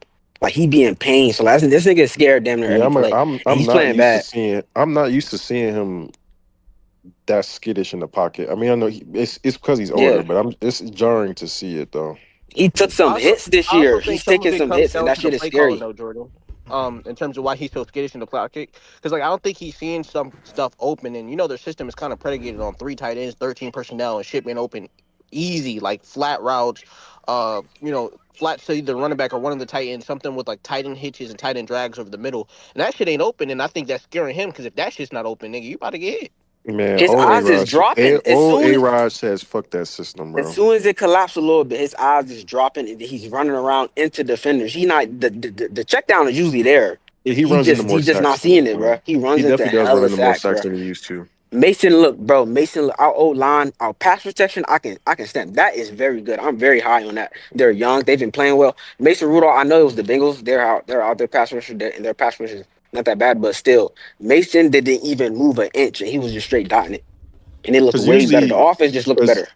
Usually, when A-Rod used to back up and out of the pocket, he would step left and just step up the throw. When A-Rod steps back into the pocket now, it's like he's seeing ghosts. Like he's going down. It's bad. Yeah, he showed my fantasy week, but speedy recovery for him. You know what's funny about that? And I was going to say this for tomorrow. I was going to sign Jacoby Brissett, but then I realized Marv was out, and then Jacoby put up 29-1, and A-Rod put up 9. I go with my initial thought. I win the matchup. It's just terrible, dog. Little shit like that. I thought A-Rod was going to have a really good game again against the Cincinnati Bengals defense like he did a couple of weeks ago. He gets hurt. What quarter did he go out, Amadou? Second? Third? Amadou? He either dropped or he's not. He's still up here. I just don't know what quarter he went out. But probably second. Either way, second or third. So yeah, man. It's on my fantasy matchup. We'll talk more about it tomorrow. Shout out to the Steelers for getting a win. Good news for me, at least out of this game, for me at least. Chase Brown. He's doing second. Thank you, kid. He's doing everything that I expected him to do later on in the season. After dealing with some tough fronts early on when it comes from a running back perspective or rushing perspective. And obviously the addition of Joe Flacco helps that as well because his ability to get the ball to T. Higgins and Jamar Chase throughout this season since he's been starting. T. Higgins, I think, scored in back-to-back weeks or probably 3 straight weeks. He had 3 catches, 63 yards. Jamar Chase was in jail for the most part. You know, and he got a little upset in this game. He had 3 catches, 30 yards on 10 targets. Literally spit on Ramsey and then lied about spitting on him. I don't understand that. How you? Nah, I gotta watch the presser now. I gotta watch the presser because I gotta see what he. I gotta watch that. Niggas got 8K. Niggas got 8K, 12K cameras we ain't never seen in the NFL. Niggas lying about spitting. Bro, if he would have just said I wasn't in his direction or whatever, he might have. Now he has to get suspended because you lied. You can't lie like that. And by the way, I'm on the community tab. If you are not in the Fact and Stats community, I'm telling y'all that one, it used to pop crazy when we were doing spaces. But join the Fact and Stats community. This where you are. Do not be scared, because y'all hear me. Next week, Thursday, if you are not scared, this where you would drop your plate. If you are not in the Fact and Stats community, I'm going to drop that link right there on Twitch. There it is. Join. I'm going to let you in. And I'm also going to drop it on YouTube. There it is. Join. I'm gonna let you. Damn, Thanksgiving is next week. I got 25 for best plate. I got 25. Okay, you might as well. Jordan Woods got 25 for best plate though. You might as well. I don't know how we gonna decide that, but keep that. I got 25 for best plate. I don't want to be. If you, shit, I'll throw a 10 on. I'll throw a 10 on. Wait, how are you judging best plate? So we gotta figure out how we gonna do it. 35 for best. Now I was gonna say this though. I didn't know Jordan was gonna say this, but I am. That Friday because it will be a show the next day. I am judging plays. But now Jordan and Tween said they giving up $35 for best plate. You got $35 for best plate, y'all. So keep that in mind. Drop your place in the Fact and Stats Twitter community. Let's go. Let's go. Who got on the Twitch? It's gonna be so funny when my pig feet outweigh y'all turkey. Yeah, he is 1,000% now winning with pig feet. I'm telling you right now. So funny. I see pig feet on the plate. That shit for sure. All right. See, and that's what's wrong with y'all. We are 2 hours and 54 minutes into the show today. If it's your first time watching on YouTube, make sure you all hit that sub button. Greatly appreciate the one that sub today. If you want to extend your support for the platform, there are a couple of things you guys can do on YouTube. You can become a member. The link to become a member is in the description on this video. 3 different levels you can join at. The first level as low as $5. Also, you can send super chats and or super thanks at any time. $2, $5, $10. I will be greatly appreciative of all the support. And then on Twitch, if you're not following, make sure you hit that follow button as well. And then if you want to extend your support for the platform, you can gift a sub, become a sub, send bits, whatever the case may be. And I'm gonna set up I noticed other streamers or content creators got a little donation button. I'm gonna set that up too. Some of y'all click my page just in case somebody want to throw $1 or $2. It's just like sending a super chat or super thanks. But what I was about to say. Oh yeah, so that's that. Make sure you hit that thumbs up button on this video as well on YouTube. And thank y'all for rocking with Facts and Stats today. We get to the next game. We got the Jacksonville Jaguars hosting the Los Angeles Chargers. I did not expect this game to go like this. Point blank period. 35-6. The Jaguars needed this win because, like I said, you got a couple of teams that's on their heels. The Jaguars are not winning their division, in my opinion. So you got the Chiefs, the Ravens, and the Texans all on their ass. 2 out of those 3 teams probably have a really slim chance to win their division. So therefore, you're looking at the wild card. And right now, the Jags are on a wild card. The Chargers are on a wild card. And somebody help me. Jaguars, Chargers. Somebody. Chargers. You said Chargers? Isn't it not 3? Jaguars, Chargers, and who's the third wild card? Texans. Maybe? The Bills. The Patriots have the division win. Oh, yeah. No, the Bills, yes. The Texans are in the hunt. Yes. Perform 22, your first time chatting. Thank you on your first time. Yes, the Bills. So, the Bills, if I had to guess, they will have a better record than the Chiefs and the Ravens and the Texans this year for the rest of the season. So, they're probably good for the wild card. Shit, and they got the tiebreaker over both of you niggas. Yeah. So, the Bills would be in a wild card if they do not win their division, right? So now you got the Chargers. I don't know how the season's going to end up, but they got 7 wins already as well in comparison to all 3 of those teams having 5. They're on a good head start as well. And then the Jaguars, they needed this win. They also beat the Chiefs this year as well, so that's major for them if it comes down to that scenario. But all those teams beat the Chiefs. That's crazy. Yeah. I mean, the Chargers the Chargers still have a chance to 1-1 with the Chiefs, so that's not. No, the yes, Texans not the Texans, but the the Chargers, the Jags, but every other team. But the Jaguars I'm assuming y'all gonna win the division. The Jaguars got the guys. The Jaguars got the head to head with the. You know they did beat y'all. So they can't be on a tiebreaker with the Chiefs. They can't have the same record. Y'all beat. I mean, they beat The Jaguars. but y'all can win the division. Yeah, it's gonna be tough. My God, oh yeah, I forgot he got hurt. I was about to say my God. I was about to say Herbert had 81 passing yards. Okay, my bad. Yeah, I forgot he went out. Trey Lance came. No, he didn't get that hurt though. He was hold up. No. I forgot when Trey came into the game though. To be honest, I think he got benched in the fourth. I think they benched him when the game was out of reach. Like, it wasn't because of injury. He got benched. I don't think so. I think they just said. Nah, I thought Herbert got hurt. Did he get hurt? Okay. I think he got hurt. But I thought it was late still. I'm pretty sure Herbert got hurt. I'll fact check that. Nah, I think he just had a bad game.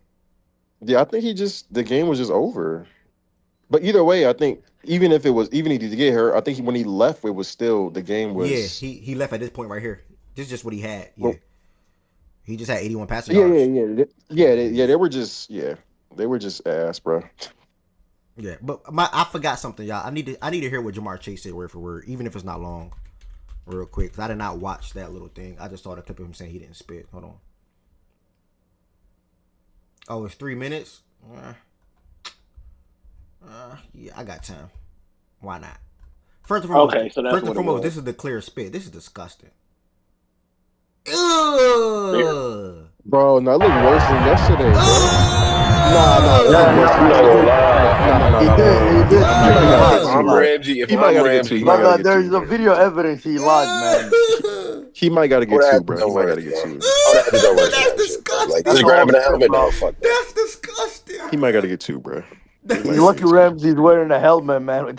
To do that and then lie about it is insane. All right, y'all. If you on the Discord stage, y'all, you might want to drop to the Twitch or the YouTube chat. You're probably not going to be able to hear the audio, but I'm going to watch this 3 minutes of hearing what the hell Jamar got to say. 3 minutes. Exchanging words. He was saying that you spit on him. Did you spit on him?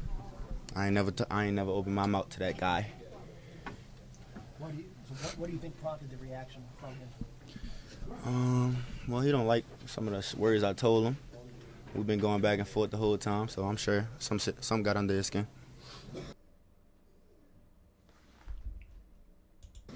So it was built the whole game. It just wasn't on that drive. The first time we had a altercation, and then it was the second time.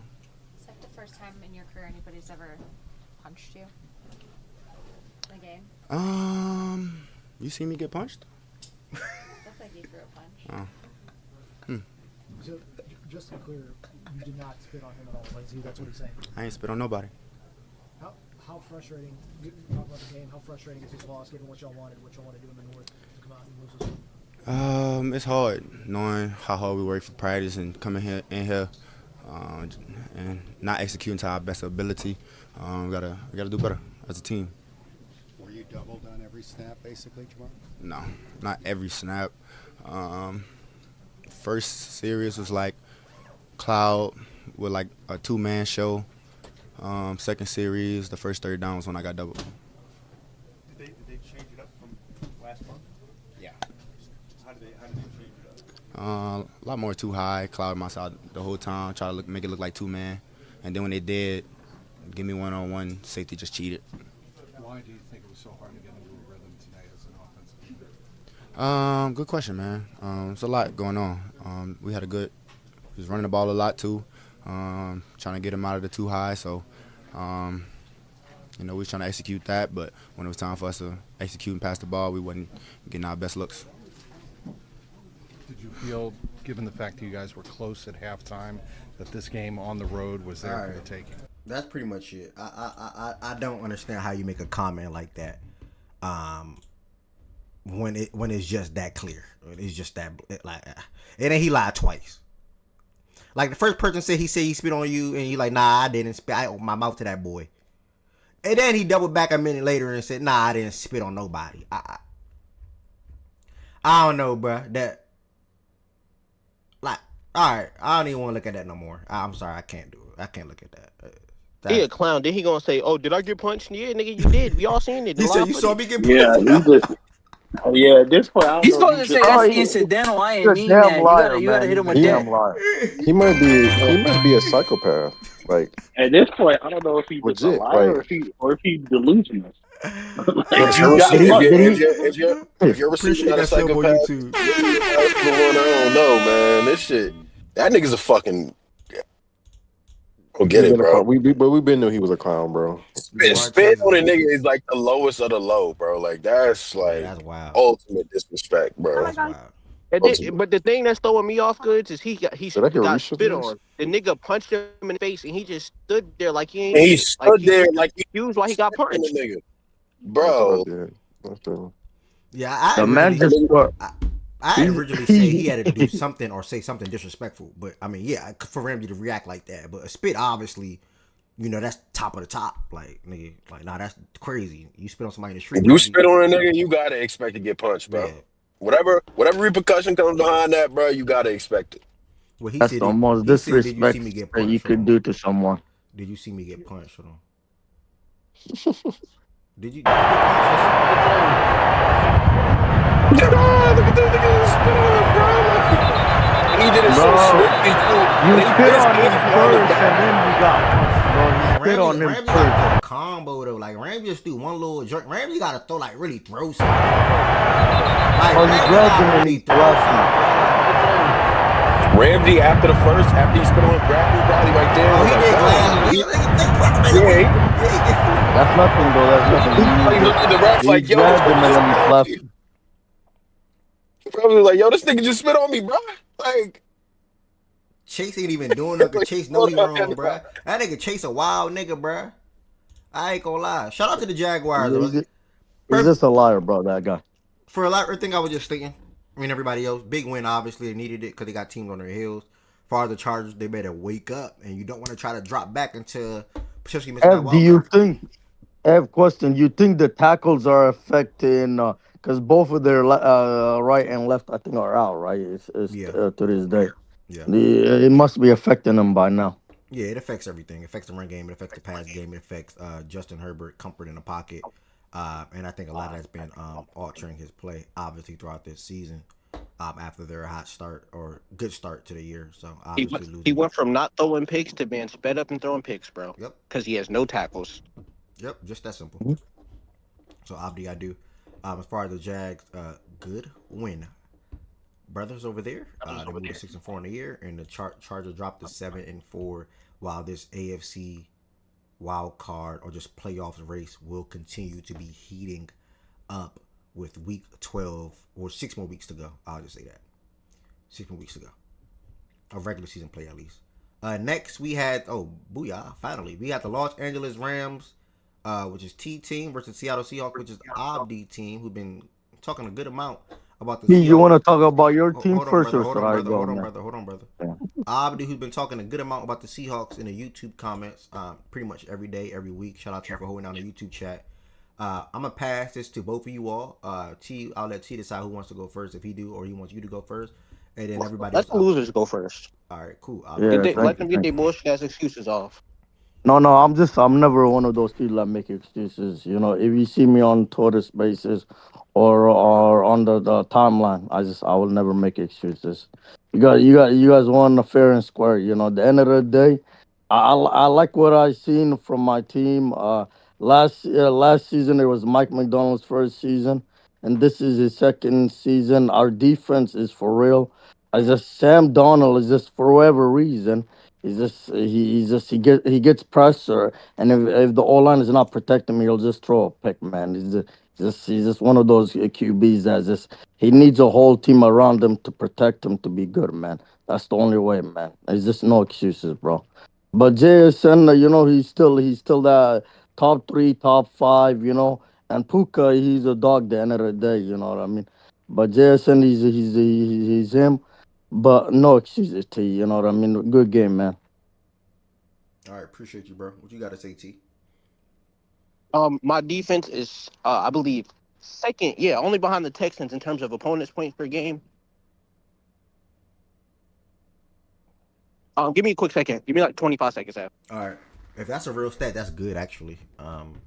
That's one of the stats that I care about, actually. I do care about how well your defense limits opposing teams to score, and if they allow teams to score in bunches a lot. That's what defensive opponents' points per game is all about. That's a stat that I care about. So if T is saying facts on that, which I'm more likely he is, that's actually pretty good. But yeah, man. We're 17.4. The Broncos are 17.6. They're third. We're second in terms of points per game. All right. Who cares? Go ahead, T. No, I was just saying though, like my defense has been playing good. It's hard to score in the red zone against my defense. We play a game where it's bend don't break. I think Swiper said that you're a clown. Hopefully we see you in the bowl. Outside of that though, we play a bend don't break style defense. We forced 4 interceptions once again out of Sam Darnold, a multiple turnover game once again out of Sam Darnold. Honestly, just proud of my boys on especially just ruling out that game. Honestly, the defense of Mike McDaniel is probably one of the best defenses we'll see all year. Outside of like playoff defenses, if we see the Broncos in the AFC Championship game, but I'm just proud of my boys. Devontae Adams, a lot of drops on third downs. People ask what happened in that second half. We got a couple first downs, and third downs we're throwing it to Devontae. They played decent coverage, but still all catchable balls in my opinion. Outside of that though, proud of my boys, bro. Corum, not the best runner yesterday. Kyron has been consistent all year. He looks just a lot fresher with the split with Corum. At times, he just looks a lot fresher. We constantly put Sam Darnold under duress, sped everything he wanted to do up, and kept things underneath us. JSN had still a good game, which he's just that level of receiver. But we still, in my mind, contained him because there was nothing necessarily great deep plays. 15 yards here, 20 yards here, but we're rallying together and tackling. I think we're top of the league in some of the least missed tackles, if I remember correctly. At least before that game, we were. Proud of Nate Landman. Proud of the defensive Cam Kitchens, the safety I've been hyping. One of the multiple safeties I love on my team. Multiple pick game. Um, Kobe Durant, another guy I fucking love. Send Shaggy DMs of Kobe Durant. Shaggy be hating on my young pup, but another pick for him. We played good. I think Forbes had a couple pass deflections as well. I thought that PI was bullshit, but a 61-yard field goal. If they were gonna win on that, you tip your fucking cap. Yeah, 2 years ago you put me on the Kyron Williams, scooped him up off the waivers immediately. Haven't been able to get him back in fantasy yet, but hopefully I'll be able to get him back another year down the line. But he's been super duper consistent for you all. 12 carries, 91 yards, and a touchdown. Devontae Adams' addition been paying off, rightfully so, in a big manner. I think over his last 4 games he has 7 touchdowns. You heard that right. Over his last 4 games, I think he has 7 touchdowns, 10 overall in the season. And he only had 1 catch, 1 yard, 1 touchdown, and the goal line is going to Devontae Adams. You can do nothing about it.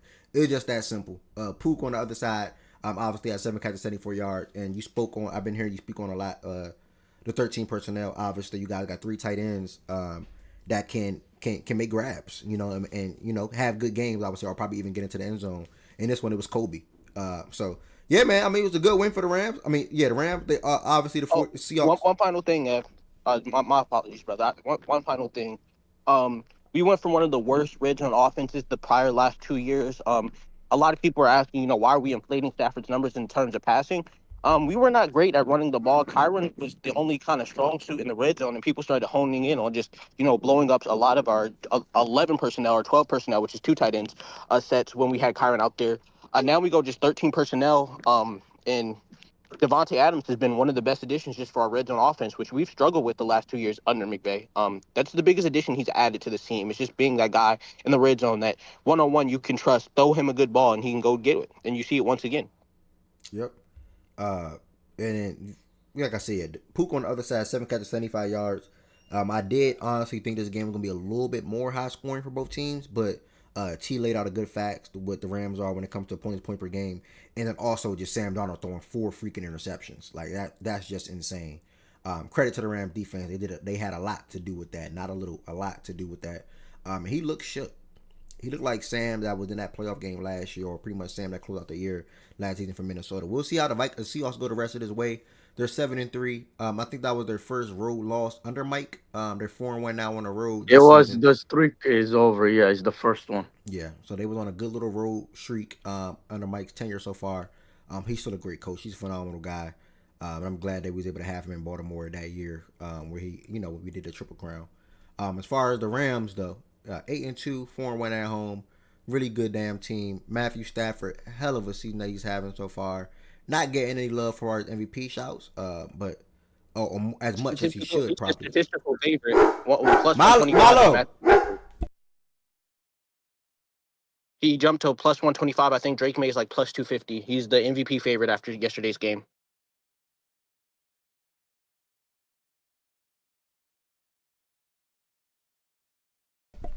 You said T. You said he in the lead now.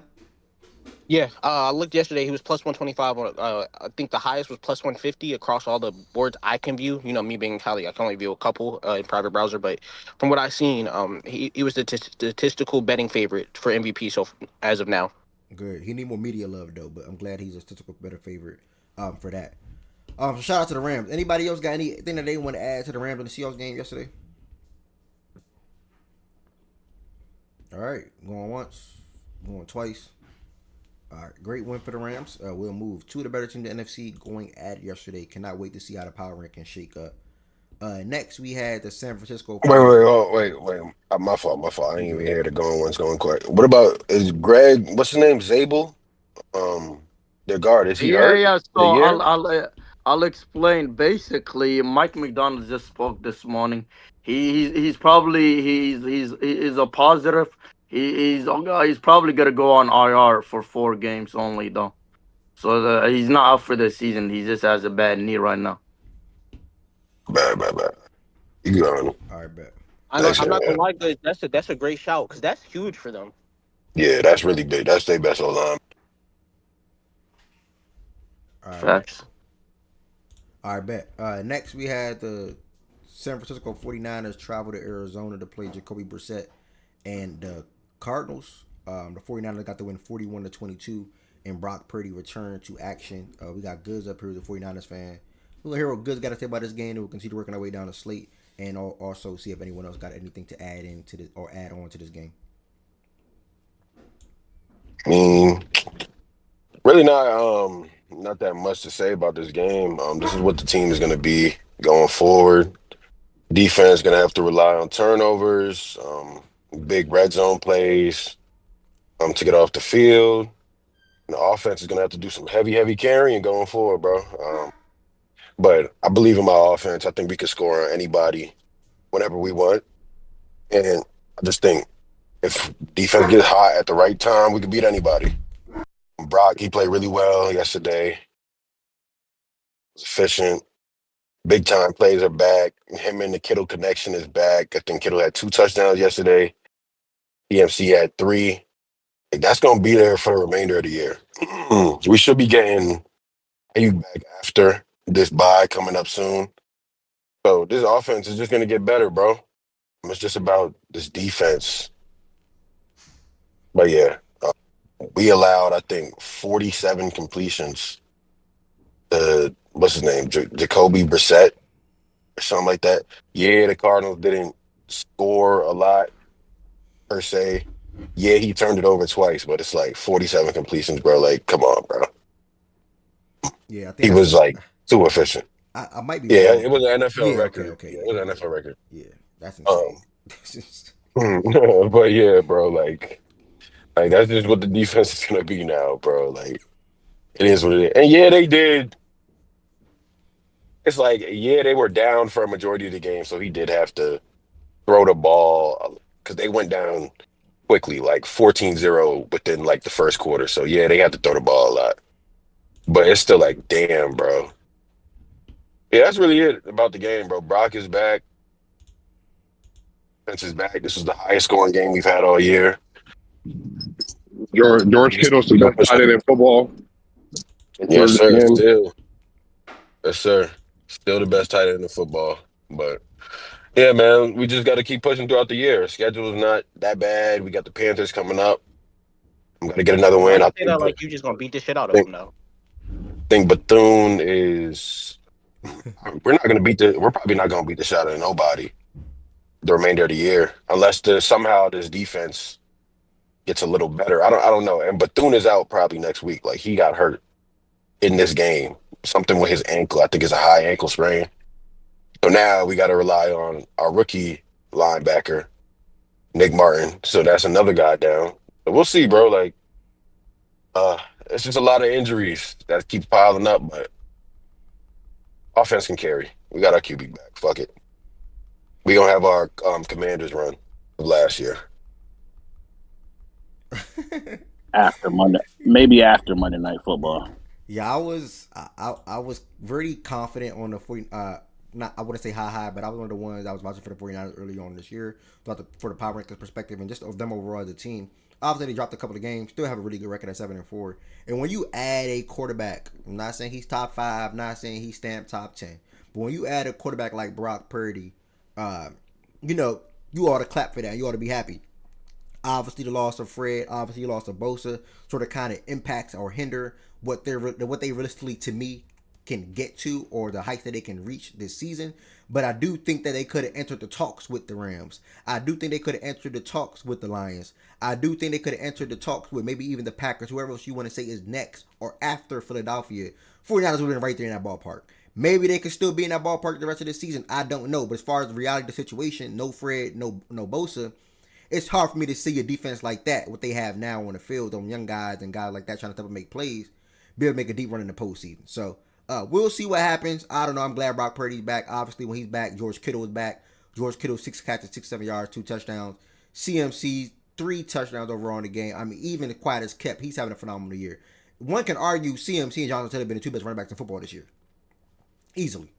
Someone can say that, and I won't even get mad at him. Yeah, you got your Jahmyr Gibbs. Yeah, you got your Bijan. But I think them 2 guys, I think I'm right with that. I think them 2 guys have been the best 2 running backs in football this year from an overall perspective. You can't. If you look at like what 2 you said? Taylor and CMC.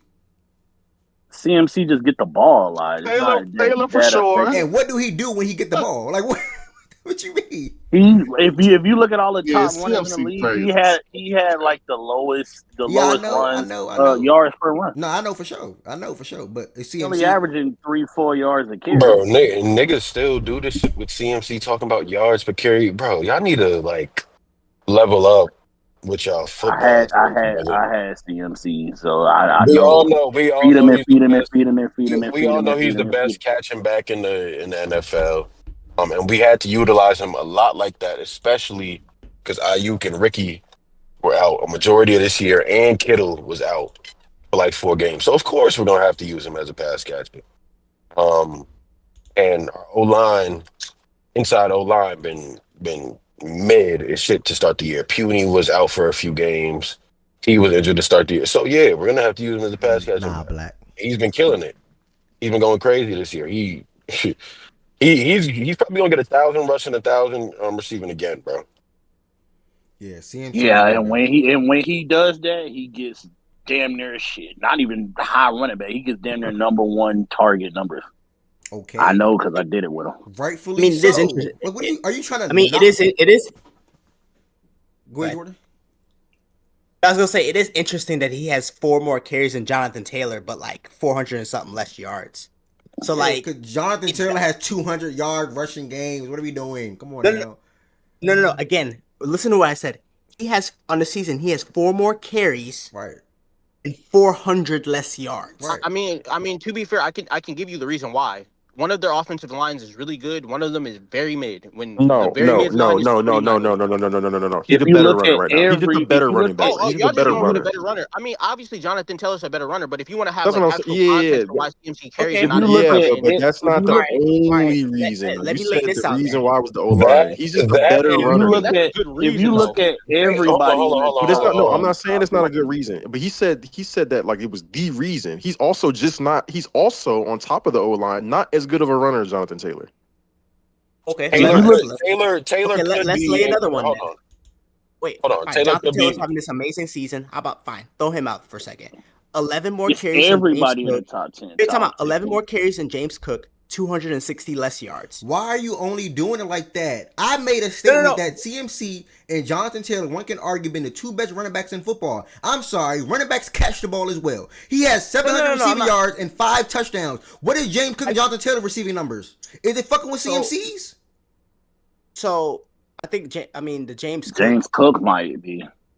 So no, it's not. But I don't know. I haven't looked at the numbers, but CMC could definitely be 2. He's just not fucking with JT this year. He's not fucking with JT this year. No. So if somebody says that, yeah, like CMC is having a great year, which he is, but you can't say he's above, like a tier above, like with Jonathan Taylor, because his numbers are volume Bro, based. I Like that's a wasn't fair thing. saying That's all JT. I'm I saying. wasn't saying JT versus CMC.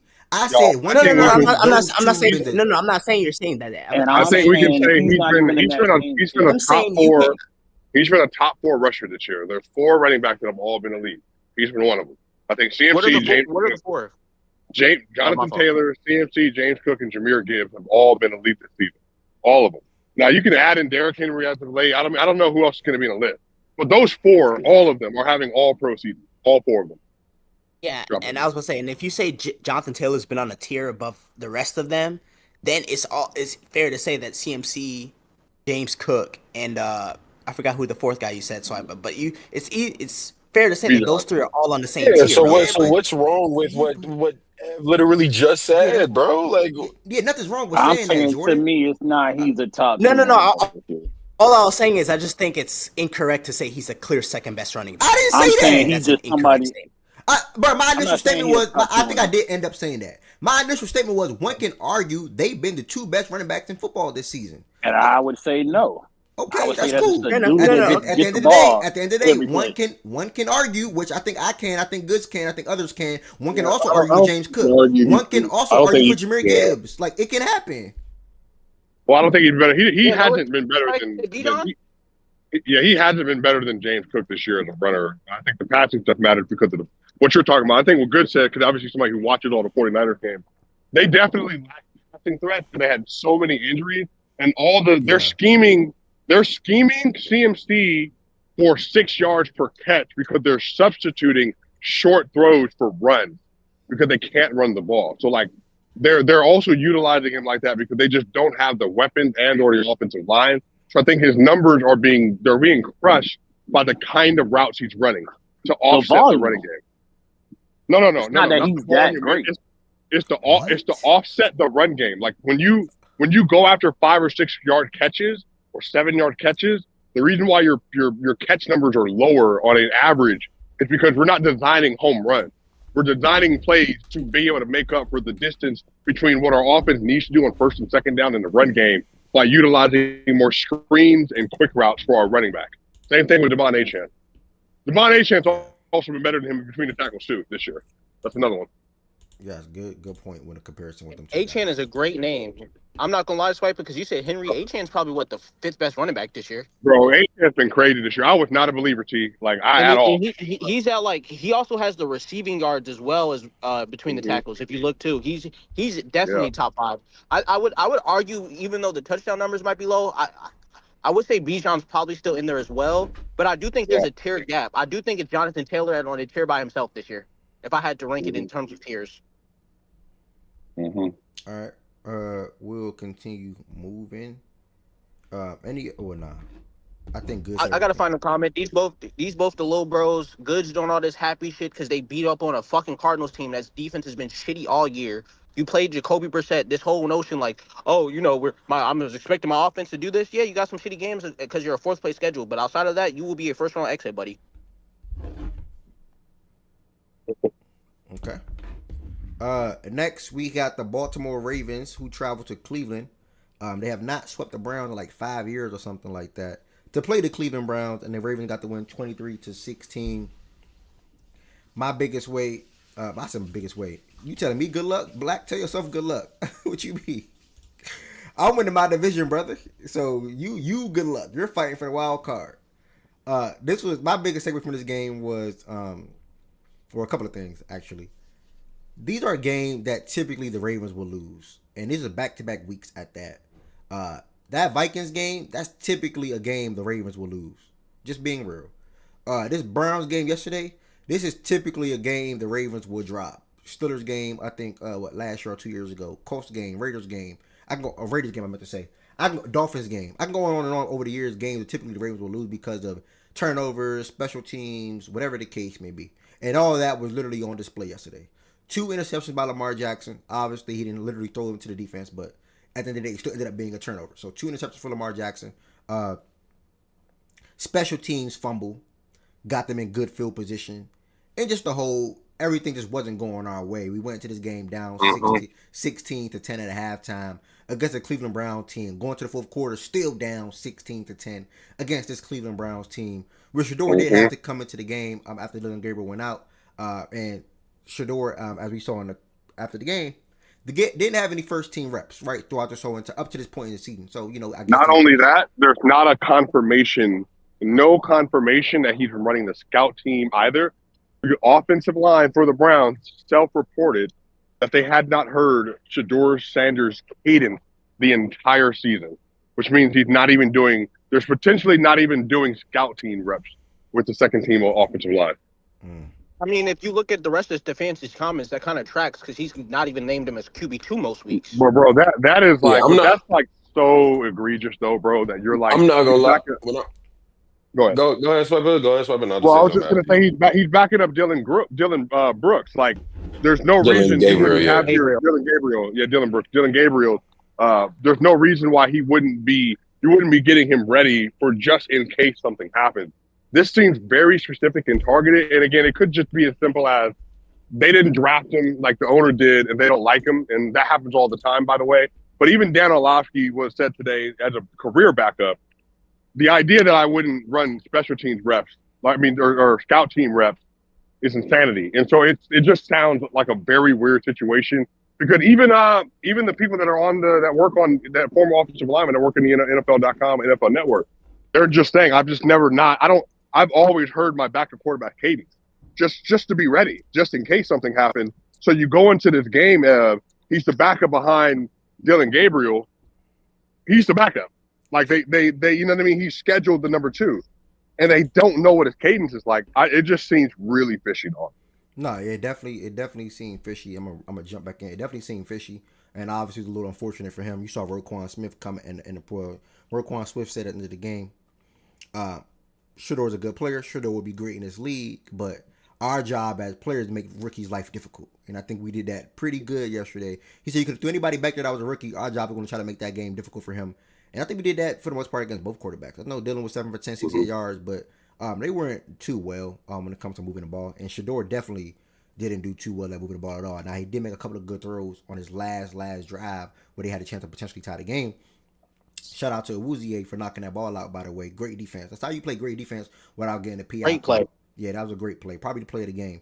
That was a great pass breakup. But to the Ravens, though, this was one of the worst Lamar Jackson games. And it's crazy because he still...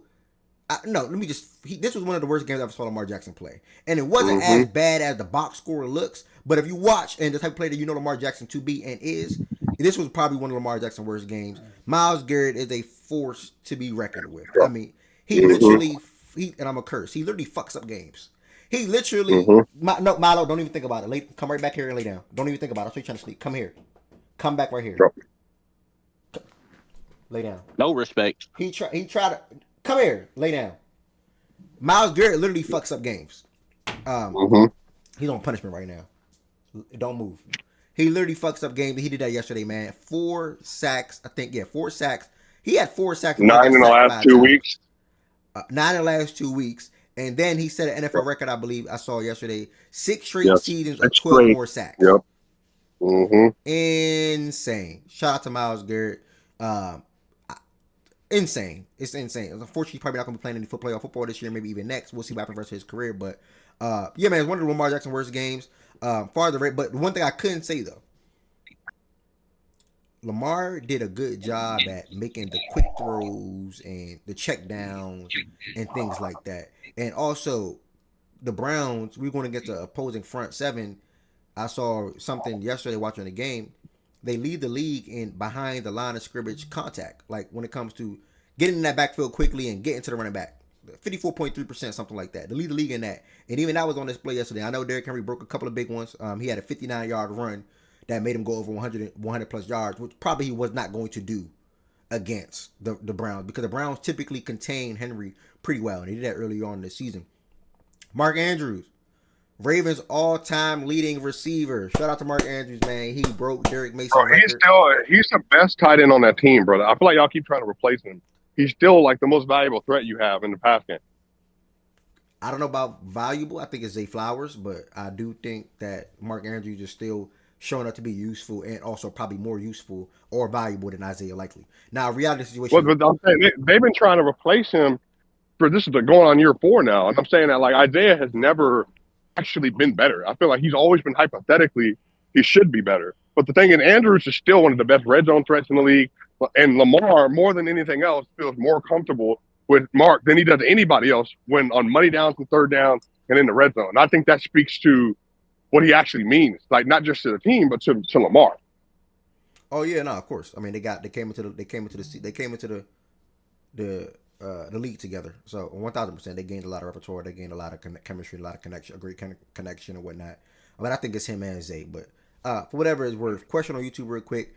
Am I impressed with the Bears? Do I think it's a fluke? I am impressed with the Bears. Do not think it's a fluke. You guys won 7 out of your last 8 games. You're 7-3. You're top of a tough division.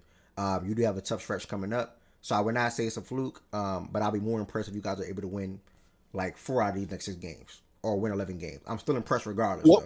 But just what part of it would be fluke? Like them being number 1 in the division, or like them just being decent? That is for sure fluke. They are not That part better is than the fluke. Lions. Like they're not better than 2 of the teams in their division, but they're playing well, and them getting better is definitely not a fluke. Them having a better quarterback, their quarterback being better, their coordinator being better, and their coach being better. That's helped so far. So that part's not a fluke. But being at the top of your division, you won't finish there. Okay. All right. So yeah, that's my response, and that's a couple of their responses as well. But back to the Ravens side of things. Yeah, one of Lamar Jackson's worst games, but this is one of the first times where the team was able to pick him up. Typically, if Lamar Jackson have a bad game, we lose. Kyle Hamilton. This is why bruh, fun fact, this really was on my phone. I became a Kyle Hamilton fan in college, just on a random night, by the way. As much as I watch college football now, I wasn't even watching like week to week every single Saturday like I'm doing this year and last year, as in comparison to Kyle Hamilton like 4 years ago. Outside of Georgia games, right? I randomly thrown a Notre Dame game. Kyle Hamilton did an Ed Reed-like interception. Like, I mean, showing to one side of the field, running back all the way across the other side of the field and get an interception on the sideline. I said, my God. Instantly became a Kyle Hamilton fan. We draft Kyle Hamilton. I shed tears. It's a fun fact. It's a photo on my phone. Me shedding tears. Me draft Kyle Hamilton. A little eyes got watery because I was just that happy. We drafted my favorite safety. And now we did it again with Malachi Stark. So I'm glad we got both of those guys for the foreseeable future. But Kyle Hamilton, man, I mean, 9 tackles, 1 sack, 3 tackles for loss, career high, by the way, 2 pass breakups, and 1 forced fumble. He did all of that in 1 game yesterday. 9 tackles, 3 tackles for loss, 2 pass deflections, and 1 forced fumble. This man is clearly the best safety in football. It's not even a conversation. You can't even bring up nobody else. You can't bring up. He's definitely top 2 for sure. Wait, who's that other one you talking about? 2? Who are you talking about? Yeah, there's a couple, man. There's some crazy safeties in the league right now, my brother. But he's definitely he would be my pick for one. Okay, there's some crazy. Well, I don't know whoever you're thinking about to put in the top 2. I don't know. Kyle Hamilton is clear as day the best safety in football, and I'm gonna keep shouting this out. When we got Gilman, that changed the defense. Wow, this is now 5 straight weeks, by the way. The opposing team did not score 20 against us. This is the facts. I'm only telling you all facts. 5 straight weeks where the opposing team did not score 20 against us. So who'd you play in that stretch? The Rams, you held them to 17. Rams, Bears, Browns, obviously, Vikings, and I'm missing the last team. No Puka. Man, talking about some no Puka. Dog, it's freaking comedy. The Dolphins. Talking about some no Puka. 5 straight weeks we are not allowed a team to get to 20 points. So we're definitely climbing when it comes to the opponent's point per game ladder for sure. And yeah, man, I'm just happy we won, man. We're seeing Keemish on the field more. Zay Flowers had 3 catches, 78 yards. I do think we missed Rashad Bateman's presence. I know he had been having a good year from a stats standpoint, but his presence and the threat of him being out there still matters to our passing room. DeAndre Hopkins saw 42 snaps. That was a season high for him. He only had 1 catch. Whatever you get out of Hopkins, really not that deep. Shout out to the defense, man. Shout out to Nate Wiggins, another pick, all pro Nate. That's my dog. Shout out to Rowe. Shout out to Uzier. We just saw Marlo as well. Man, it's just happy to be a Ravens fan. We got the Jets coming up. We're easily going to 7-5, and we're going to see how we do against. I think I'm waiting for that Patriots game. Really, I'm waiting for that Patriots game. So Easily going to 7-5. we have the Jets and the Bengals next. Yes, brother. We were one. We were 1-5. Joe Burrow back, huh? I don't give a damn who's in that quarterback back there. That team sucks, brother.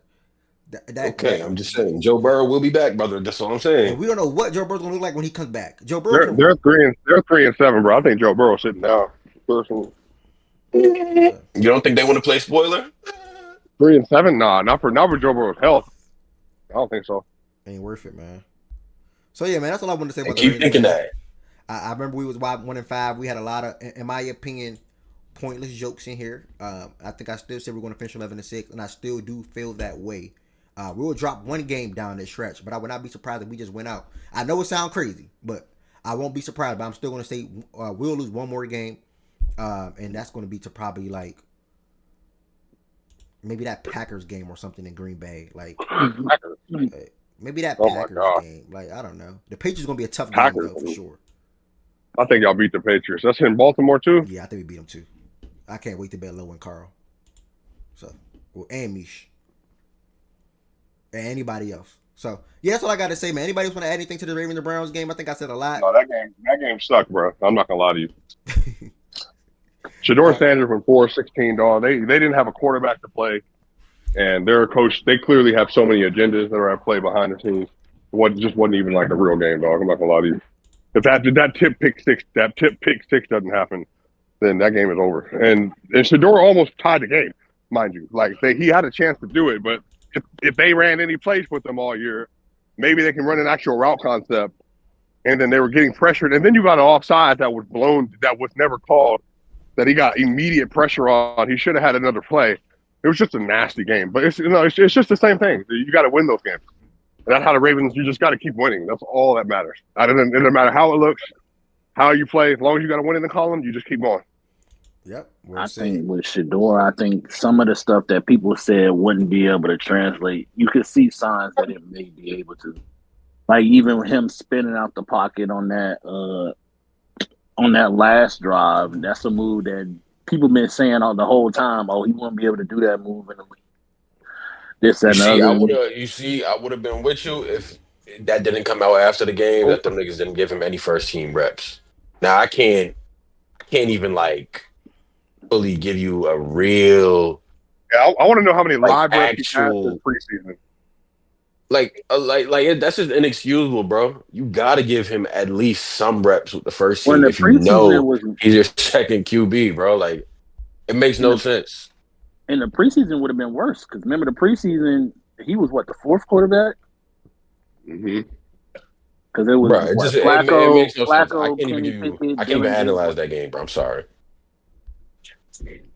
That's just bad. But he did have a nice last drive. Shador to get first team reps, you're saying? No, he's their backup quarterback. He should have. Shannon Sharp said even with Elway, if they had 10 first team reps, Elway taking 8 or 9 of them, the backup quarterback is taking 1 to 2 reps, and that's John Elway. Stefanski talked about that some week. Not to say that it's good or bad, but Stefanski talked about that some weeks ago and said basically when Flacco was there, it made sense for Dylan to get some first team reps because Flacco's a vet. He doesn't need all the reps. Whereas now with Dylan, you want the young quarterback who's going to be starting to get as many reps as possible. So he's already kind of pre-explained the rationale behind that. Even when Dylan was named the starter. So it's not anything new. It's just the fact that Shador had to play yesterday. And so now people are hearing that for the first time. But he said that some weeks ago. He was giving Kenny Pickett first team reps and he cut him. So, let's not act like you're the most logical person, Kevin Stefanski. I'm not saying it's logical, but when did they cut Kenny Pickett? Before the season started. Okay, so I'm talking about stuff that's going on during the actual season. I hear you.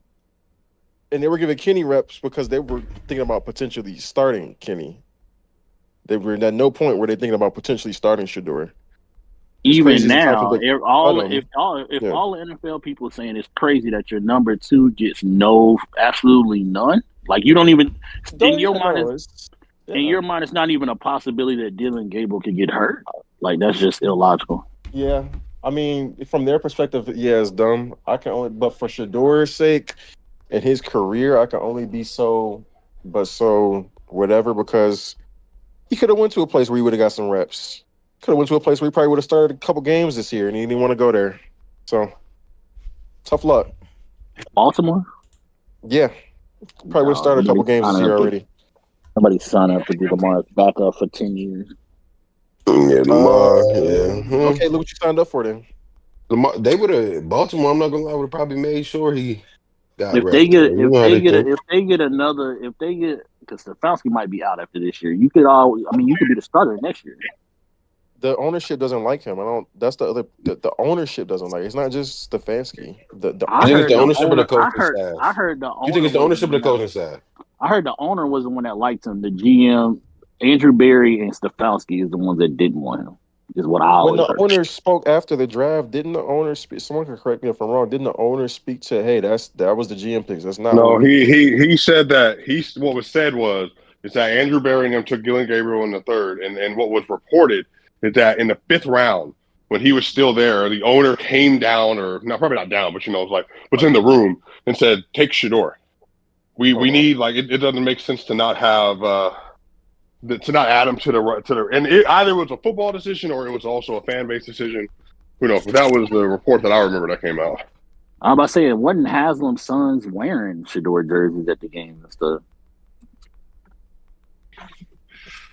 The only owner that came out and said they didn't like somebody was when the owner came out and dissed Deshaun Watson. It's all right, dude. He's gonna get humble. He's gotten humble already, so it's fine. Humbled. That's interesting. Never mind. What's interesting about it? I don't know. I don't even know if it's just he's a. I don't even want to have a conversation. Come on, bro. You got, like he thought he was bigger than the fucking NFL, and now he knows that he's not, and it's a good thing that for him to get more.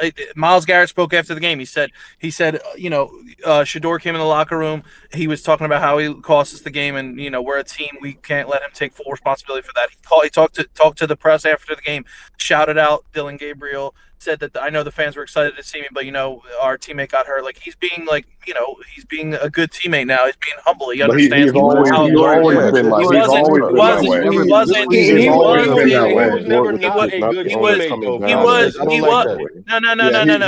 been like No. I'm telling you, just relax. He has become more of a humble human, knowing that he's obviously not bigger than the game. Because coming into the NFL, he thought that. Who the fuck was he not to take a fucking meeting with the Saints? What do you mean? He didn't take a meeting with a team with the 9th pick overall because he thought he was going to get drafted. See, now I'm with you on that. That's what I'm saying. I'm not saying he was a bad team. I'm just saying he's becoming more humble because you could see it. He was cocky. We have different opinions on somebody always want to humble a black man. What you mean? What you mean by that, though? For real? What you mean by this is the same thing as. What do I mean by what he wanted to come? Tell me what you saw to make you think he needs to be humble. Tell me what you saw. It's the same thing as the Ace Bailey thing with process. What makes me think? The fact that he slid and told a team with a good organization that could have actually developed him, he didn't want to be drafted by them. Man, motherfuckers do that all the time. Okay, I know, but it's not good. It's not good. They say he did with the Saints. Motherfuckers coming down this field like he did. Wait, he did. He did. I thought I swear I saw a report. I'm not talking about the Saints thing. I'm just talking about the Ravens thing. And OG, just because other people do it doesn't mean that.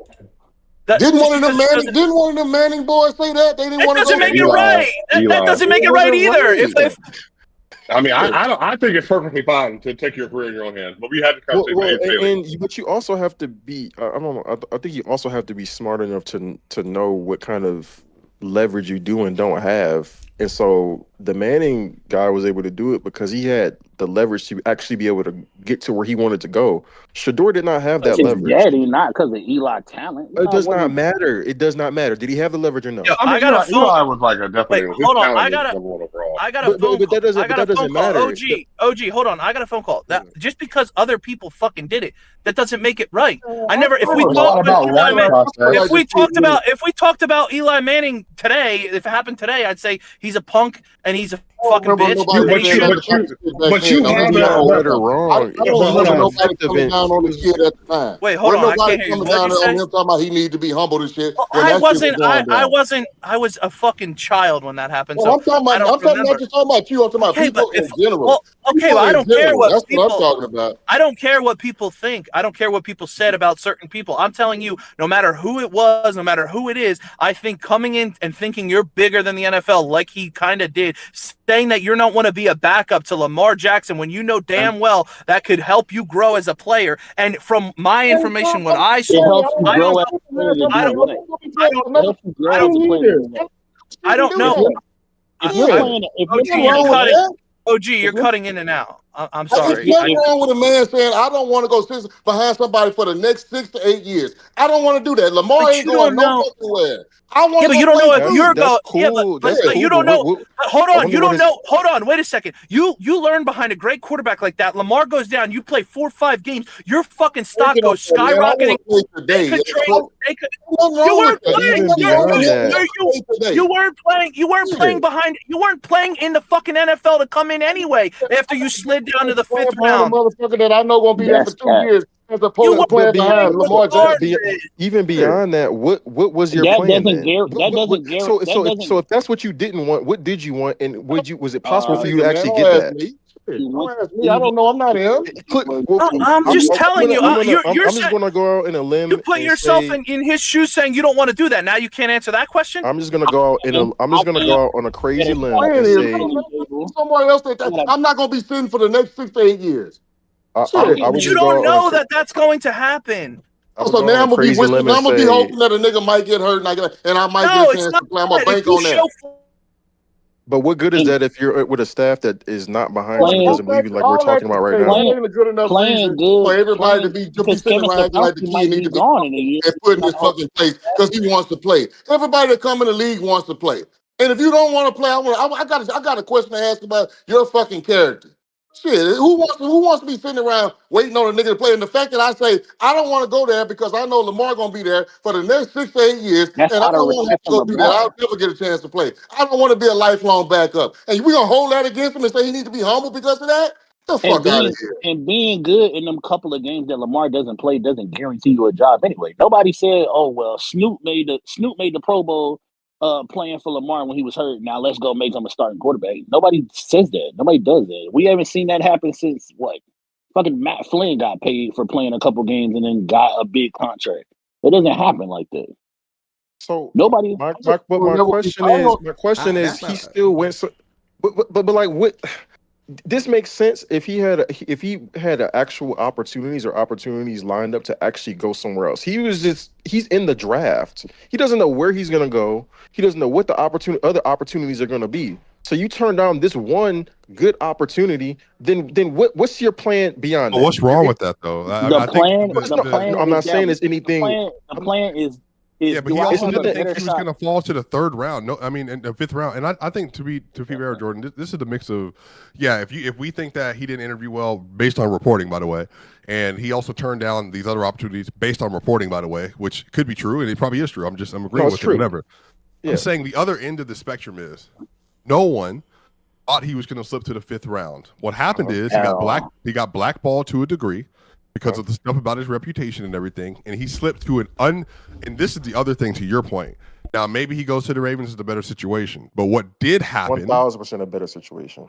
What did happen, though, is that he fell to a team that begrudgingly drafted him based on the pressing of the ownership for non-football related reasons. It sounds like that's not even the owners pushed back on that. That was conjecture by media. Yeah, of course he did. But that was but I don't know if that was an actual report. That was conjecture. I don't think Andrew Berry and them Does he have the leverage to just turn down opportunities though, like kind of stuff, and just be like, I mean, I get it, you want to compete. Yes. How is it any different? Because because here's beyond the right and wrong. How can I How feel is it any sorry for the different than the situation that second you're round in team right they now played? if you had better situations and you turn them down? It's just Well, tough for me I don't to. think. What's a better First off, that situation? He's transfer never to not property played doesn't over make Lamar. sense. If you don't think Baltimore is a better Here's, situation than this, then we just Come agree to on, disagree. bro. No, Like exactly. What are you no, that's no. So saying? here's the T thing. Money. that's T not Money. even how T it Money. works though. Like if who knows if Baltimore drafts him or not? A better No, situation but here's the of thing. You a turned It better down was the reported Ravens. that Baltimore was ready to take Yeah, him. This we is, were, but now here's the thing, though, He right? told him no. Like, better situation of I talent know, is not but a like, better but we've situation heard of promises in the playing. draft all of the time. Randy Moss said to us Okay, verbatim. but So it's Jerry almost like Jones you said should. he was going to take. So then that goes against the whole point of having. What? That goes against the whole point because if an No, it organization doesn't. promised him to start, they could draft him and he come in there and not start. So he shouldn't What? trust. So like, I'm saying So then he if your made his whole own thing decision is based on what he wants. no. But what I'm You saying have a is, better. if you're saying a better did. decision for him theoretically would have been an organization promising him playing time. And then you undercut that argument by saying our No, I didn't say that. organizations I lie said, all the not what time. I'm saying. organization. That's not Hold what on, I'm saying. T-Money, hold I'm on, saying T-Money, hold on. Let them finish real quick. Hold on. Yeah, I said Go ahead, organizations promise you things all the time. What I'm saying is, it is not a fact that they would have taken him. They maybe hinted at it. They suggested they would, but we've seen it happen. And I would guarantee you, almost every year, the same thing in college recruiting. Hey, we'll offer you a scholarship. Hey, we'll give you this. Hey, we'll give you that. But then it comes time to the money getting on the line. Teams fold all the time. Different because you have alternatives, though. In the draft, Recruiting, but there's I think, direct alternatives. But I think for me, Jordan, the issue is the reason I don't even like talking about this is because this is so much speculation, and the reason why I push back on Process's comments, even if it could be true, I don't know Shador from a stone in the water to say that he's been humbled or needed to be humbled by this situation. I'm saying the same. I had the same conversation with Process about Ace Bailey, but he disagreed with how Ace handled this stuff, and then he didn't want to go to Philly. I know, but we have different perspectives on it in that this is a business. At the end of the day, I have to try, the word is try, and make the best decision I can about my future and what I want to do. Nobody's bigger than a draft. No, it's not about bigger. But you're not supposed to. You're not. It's not free every agency, draft. and it's No, wrong it's not every about time. supposed to. No, but Jordan, this is why I think you're Ace, not even on but the Process's Ace and the Shador thing is also like, I don't know. I just feel like that leverage point is you can try, but at a certain point, I don't know if players do this all is not the word that I would use. I think y'all are also missing that Yeah. when you make it to the end of the draft as a preferred free agent, you pick your destination based on who calls you and how much they offer. Do you think Shador got to his preferred destination? Shador got called by the Eagles and the Ravens, and he said no because he didn't want to. I can't confirm. Do you think Shador got to his preferred destination? No, but listen, I don't know. Hold on. The reports are the reports. Swiper. The reports are the reports. The reported that said that he got called by the Eagles, called by the Ravens, and he turned them down because he didn't think he would be able to sit behind a quarterback that's going to be there long term. Okay. You think that's? I just think differently. I'm thinking like, dude, okay, you don't want to get drafted by these teams because you're going to sit behind these elite quarterbacks. Why not look at it from the other lens and say, like a Jordan Love situation? Okay, 4 years behind Rodgers, then Rodgers is going to be out of there. 3 years, and then he came in and he learned and whatever. No. Now, hold on. Hold the fuck on. I know that these guys. I know that. Just wait a second. I know that these quarterbacks aren't going text me when we get back to go the games.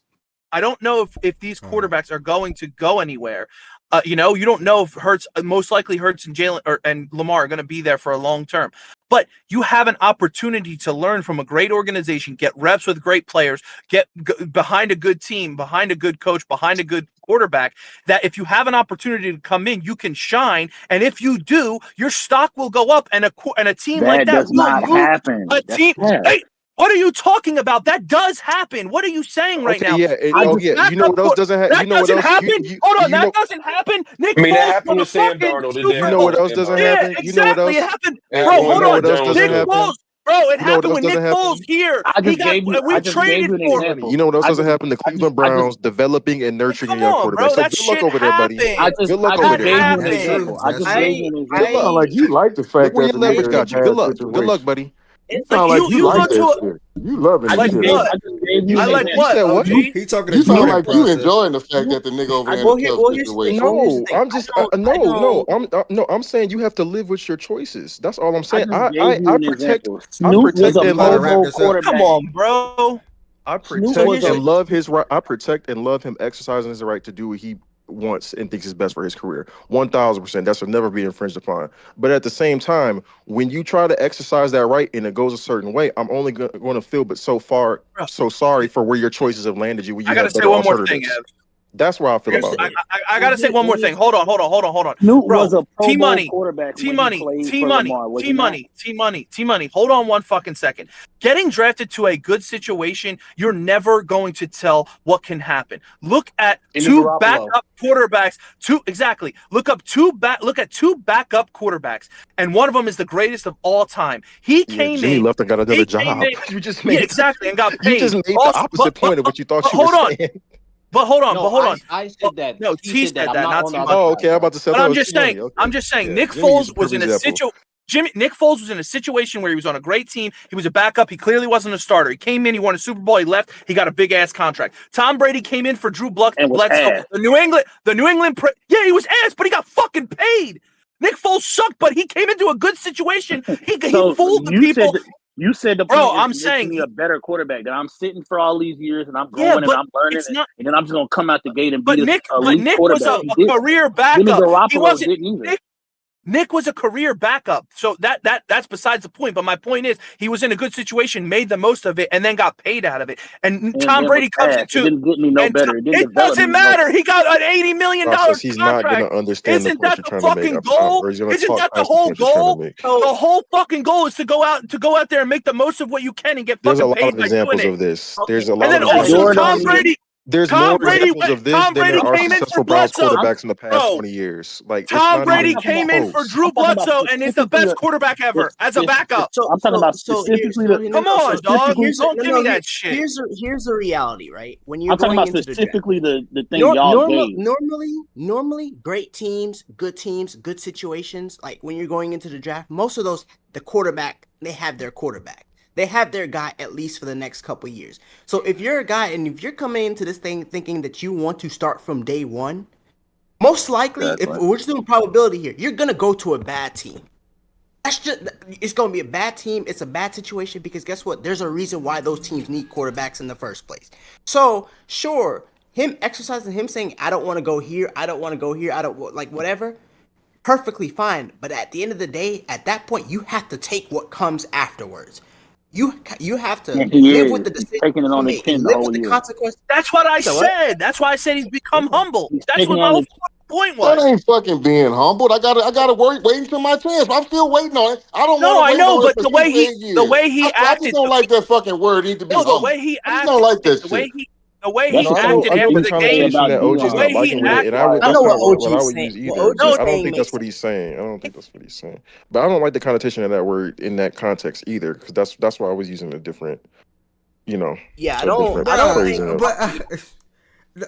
I don't know what you want me to call it, but whatever. This I know what is you going to mean. be a deeper, not even deeper, but this will be probably a deeper or more extended playback convo. I see process point of view and I see y'all point of view. I'm listening to this whole entire back and forth, but I'm gonna nip it right here real quick. Sniper, can you hear me? By the way, he said text him. Where the hell is he at?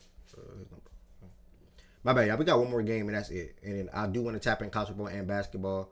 I know Ari wanted to speak on that Houston game, maybe even OG, and also Tiz wanted to talk about some college basketball as well. And that should get me to the 4:00 time where I can get up out of here and head to work. So I know y'all. I'm gonna nip that combo real quick. We will see. Good luck, Shador, the rest of the way. I like Roquan Smith's comments about what he said about Shador, and hopefully Shador has a successful career in the NFL whenever he gets that opportunity to do so. Next, we had the Denver Broncos. We heard D-Mac briefly come in here. He did not get to watch the game. He did not get to watch the game. What else about to say? Yeah, he did not get to watch the game. We sort of kind of filled him in a little bit what happened. The Broncos my biggest winner from this past week. The Chiefs are my biggest loser from this past week. Watched this whole entire game. And I can probably say, like I said in the video, Bo Nix outplayed Mahomes.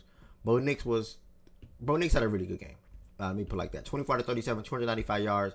In the game where they played without their leading rusher, J.K. Dobbins, they didn't have a great run game because the Chiefs just do really good or well when it comes to stopping the run. But one thing I can say, though, Bo Nix trust, and obviously that dates back to college and whatnot, but Bo Nix trust and the Broncos trust and Troy Franklin is really on display. I think he has more targets than Cortland Sutton on this season up until this point. He continued to emerge for them. 4 catches, 84 yards. Had the biggest catch of the game that set them up to get into field goal range on a great throw by Bo Nix on 2nd and 8 with about 50-something seconds to go in the game. So shout out to Bo Nix for that. Cortland Sutton also had 4 catches, 59 yards. Had a big grab. I want to say in that fourth quarter. I can't remember what drive it was as well. When it was like 3rd and 15 or something like that. So shout out to Cortland. That was the final drive of the game. Oh, that was on the final drive of the game too. Damn. See, both of those wide receivers, man. So shout out to Cortland. Shout out to Troy. Shout out to the defense. Mahomes missed numerous deep balls down the field. Mahomes threw an interception this one. He was 20 out of 45, 276. And Travis Kelce tried his best. 9 catches, 91 yards, and a late touchdown, which is why I lost my fantasy matchup, to be honest. But a late touchdown. And, like I said, he tried. Other than that, Rashee Rice was contained. He only had 38 yards. Hollywood had 40. Worthy had 25. So it wasn't really a good offensive output from the Chiefs this game. And it was good to see Bo Nix and the Broncos overcome or be able to pull out and get the win on that final field goal to take the lead 20-19. We got Swipe up here. We're not going to hear from D-Mac Swipe until tomorrow. So hopefully at some point you can make it to be able to talk about D-Mac when it comes to the power rankings perspective and things like that. But what do you got to say about this matchup right here? I feel like it's kind of anticlimactic at this point because I think everybody's been so down on Denver all year, despite the fact that they just keep winning. And I think I don't know, Jordan. I don't know. They just keep winning. They dominate every team they. I've been 9.5 toes with y'all this year, bro. No, the other Jordan. Yeah, I'm talking about the other one. Yeah, not you. Yeah. I think. I keep telling people like this defense is historically great, and like you're not moving the ball against them, and so they've proven that against everybody at this point. And Bo, to his credit, this is his 5th game-winning drive that he's had this year. At some point, it's just real. They did this without J.K. Dobbins, obviously without PS2. I've been telling people that the Chiefs have been fraudulent all year. I feel like I keep having to repeat myself that Mahomes has been underperforming for some time now. He has great performances versus banged-up teams that don't have good defenses, don't have good pass rush. And I said, like I said, they were -4.5. They were -4.5 favorites in Denver at 5-4. Denver was on a 10-game win streak at home, and they were -4.5 favorite, meaning neutral site. It would have been a -7.5 favorite to win the game. They didn't score 20 points in this game. So, yeah, I just think at this point, people got to give like credit where credit is due. They got the best pass rush. Their linebackers are really good with Greenlaw now. Their DB, they got the best DBs in the NFL. Without PS2, obviously they've been struggling. You know, Riley's been getting more targets. Jaquan McMillan was phenomenal yesterday. Patrick Mahomes always struggles against Denver. They should have beat them last year, but they had a block kick to do it, and then they win this time. But I don't know what to tell y'all, man. At some point they're just better than everybody. Like they play you and they beat you up and they make you play their style of football. And it's just because of how their defense functions, how their offensive line functions. And then shout out to Bo Nix. He outplayed Patrick Mahomes top to bottom yesterday. Like there's just no argument. Like Mahomes made mistake after mistake. They got bailed out with so many penalties, like ghost penalties yesterday, including the first one on Riley Moss. But Troy Franklin got wrapped up on the same possession, like this very next drive for a touchdown throw. They didn't call it. Benito was getting held all games by Josh Simmons. They only called one of them. They literally were scrambling to try to keep up with Zach Allen and Benito and Jonathan Cooper and John Franklin Myers and DJ Jones. It was a beating.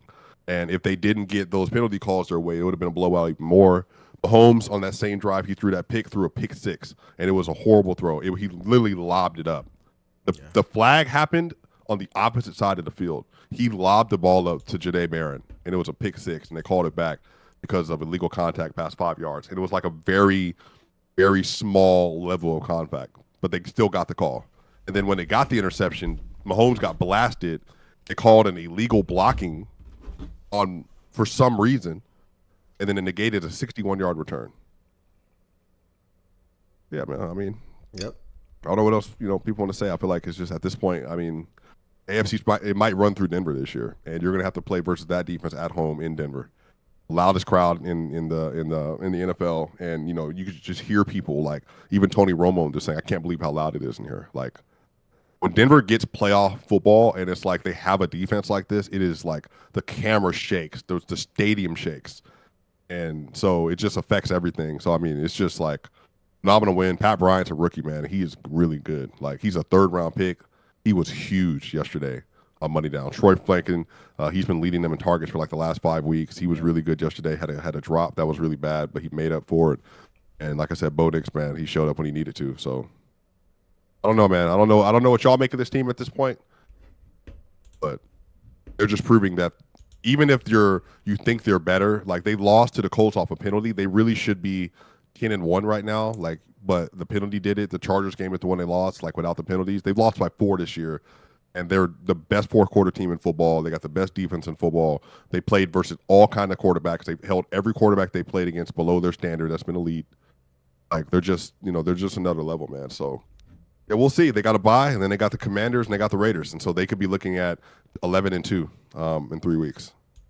Well said, brother. Y'all definitely should be looking at 11-2. I am curious to hear how people feel about the Broncos going forward. You know, I was a little upset because I've been one of the ones I've been vouching for you guys for when it comes to just no matter what, you're winning. The Raiders game did make me a little mad. Still won, but you know, like, what can people say now? The only thing that was said, well, they struggled with the Giants. Oh, they struggled with the Jets. Oh, they struggled to beat the Texans with Davis Mills at quarterback. These are all the things I said in my video this morning, which are all facts, but they win games. They finish the job, whether it's a play or two. Like I said earlier today, you got to give teams credit that do things like that. And then, like someone told me on TikTok, well, I didn't even think about it. They now beat the Eagles and the Chiefs, the 2 teams that won the Super Bowl last year for whatever it's worth. Now, I'm not saying they're going to the Super Bowl. We still got to see what Bo Nix looks like in the playoffs because the playoffs come with different expectations. The playoffs come with different amount of pressure. The playoffs come with... Will they have the best unit in every game they play in? Overall, right? Offensively, how much would that matter? You said what? Offensively and defensively, you saying? I'm saying the best. Yeah, I think the Texans have the better defense. I think at this point, I think the Texans. I think the Broncos have proven versus too many teams now that like they're. I just you know at this point it's just they're doing this without PS2, mind you. So Man, you know, I just think really especially when they they get fully really healthy. good defenses, man. Because I like Will and Daniil and then Sting. Man, both of y'all defenses are crazy, bro. I ain't gonna lie to you. I think y'all have the edge to me at the moment. I think the stats will back that up as well. So, yeah, man, we'll see. They got the best third down defense. They got the best third down defense by far. I think they held Mahomes to 3 of 14 on third down. They're both really good defenses. I think they have the number one red zone defense by far. I want to stay out of that battle. Both of them have good defenses. Yeah, man. That's what I got to say. Yeah, so Denver scaled up competition wise. They're the same level of defense.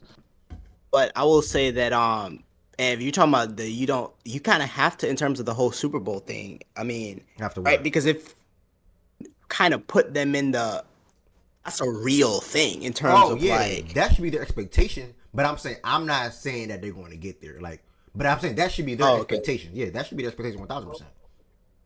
I was gonna say because given it's like the feel, it's like you kind of have to. They're among like the Broncos, they're contender for the Super Bowl. Like, yeah, the Broncos and coach should be looking at the AFC Championship. Nothing short. That should be the AFC Championship in my eyes. Well, you're drunk. All respect to you, Ev. Yeah, you're drunk though. My fine. That's cool.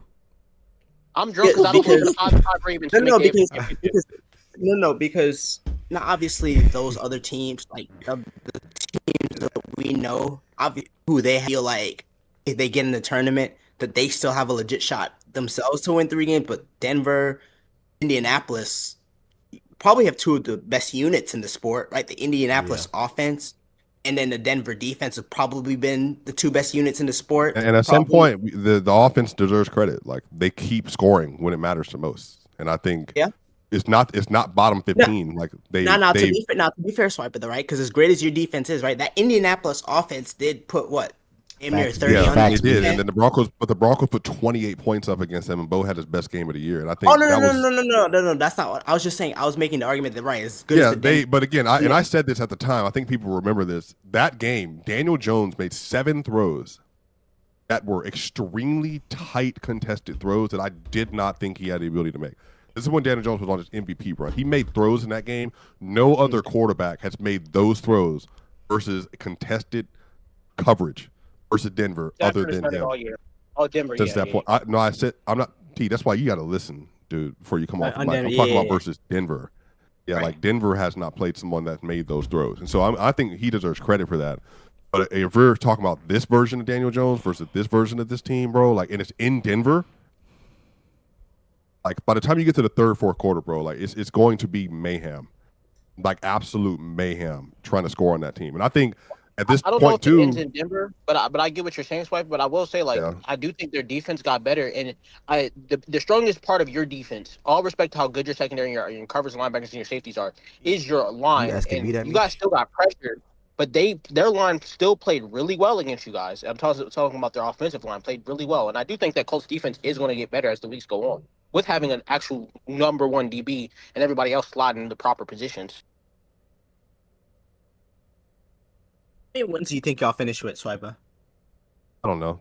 They're 11. I mean, if they're 9-2, they win those next two games 11-2. I mean, they feasibly can get to 13 or 14. I don't think the Packers are any good. I think the Packers are getting walked. So if they beat the Raiders, they beat the Commanders, they beat the Packers, they beat the Jaguars. I mean, that's 13, 14 wins. And like those are all like the Jaguars are in Denver, the Packers are in Denver, and those are their toughest games. So by the time they get to the Chargers game, they could be resting. None of those teams are really good in my estimation. You know, I think the Jaguars obviously are competitive, but Trevor Lawrence versus this team, like that running game, that those receivers versus this team, like, yeah, you know, the Broncos are on pace to set the pass rush record this year, man. And I just think it's going to get nasty. Because PS2 is going to be on Jacoby Myers or whoever else that needs to be there. Yeah, you know.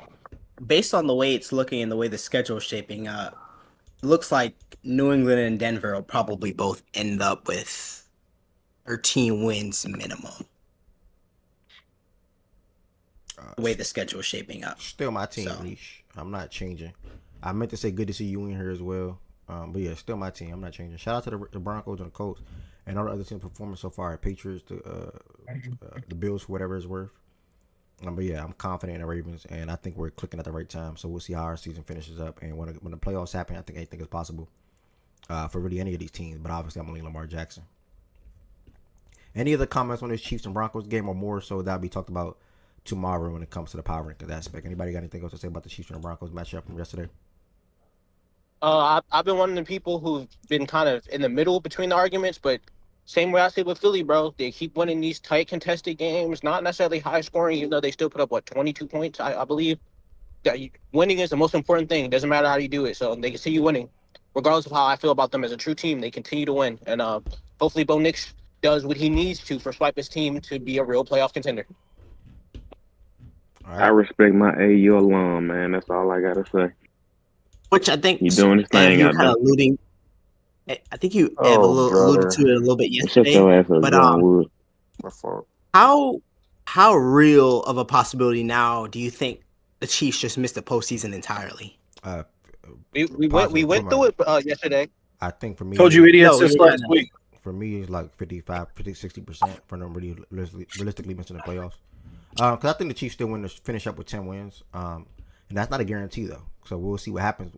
But 10 wins for me personally, 10-7. But I meant to say that's not a guarantee to get into the playoffs. So we'll see how it goes, because as of right now, when I look at the conference, and I want to move to college after this, but when I look at the conference, everybody that has 7 right here, 7 wins, as far as the teams that have 7 wins, I expect them to win 10.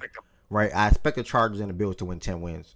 At least personally, for me. The Chargers can go 500 the rest of the season. And then the Bills, relative to their schedule, they're going to win probably 11 or 12 games. Maybe even 10. Well, at least 10 for sure. And then when you speed up, that's 5 set teams. Like, that's 5 stamps.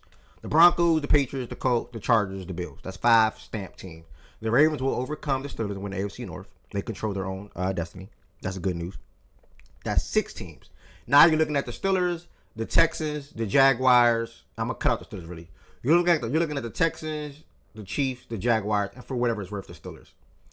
That last spot's going to be up to those 4 teams. So, really, it's a 55-60% chance we're going to miss the playoffs this year, because the Chiefs we have to be looking at, in my opinion, 11 wins is the goal. 11 win damn near solidifies you probably, in my opinion, the playoffs. 10 wins, it's a little shaky, because maybe the Jazz can pull off a 10-win season and the Jaguars beat them. Maybe they can. Maybe the Texans, for whatever it's worth, I don't know, because this game right here this Thursday, they're probably going to lose. Who do y'all say they have again this Thursday? The Bills. Bills and the Texans. Yeah, I'm probably going to go Bills to win that game. It's going to be a good game. I'm probably going to go Bills. But they're not going to make playoffs. Just to let you know, who the Chiefs? They're not making playoffs. I think the Chargers might be the ones that miss it. To be honest, they're going to fuck around and lose next week. Who the Chiefs? Like the Colts are no fucking joke. No. Yeah. No, 100%. Like that's probably they lose next week. They lose next week. They're fucking done. The Chargers are gonna be 8-4, and then they're gonna be. Because I'm not gonna lie, it's really the Jaguars, Jordan. Because remember we did the math last night. It's the Jaguars, and they have to beat the Texans. The Chiefs have to beat the Texans. That's the only Jaguars. They play this year. Jaguars have the tiebreaker over the Chiefs, so if they have the same record, they get in.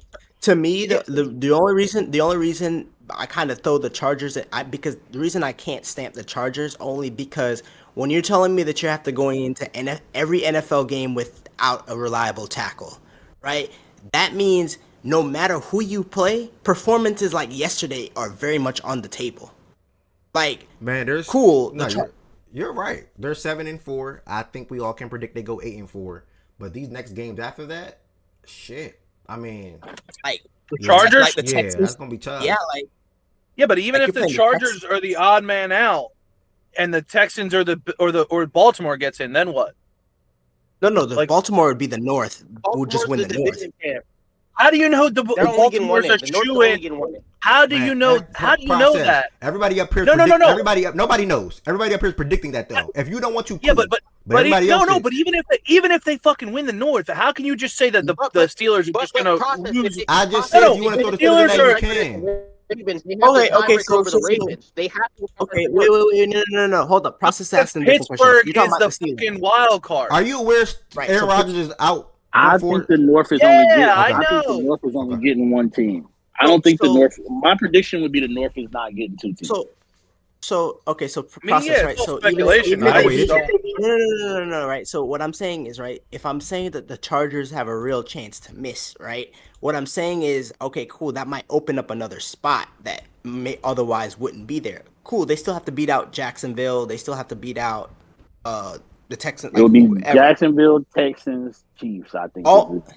It's just, I mean, ultimately 11 wins guarantees it. 10 probably puts you on the bubble. I just, like I said, the Chargers, I just don't know. 10 is going all to come three down. of those teams to me.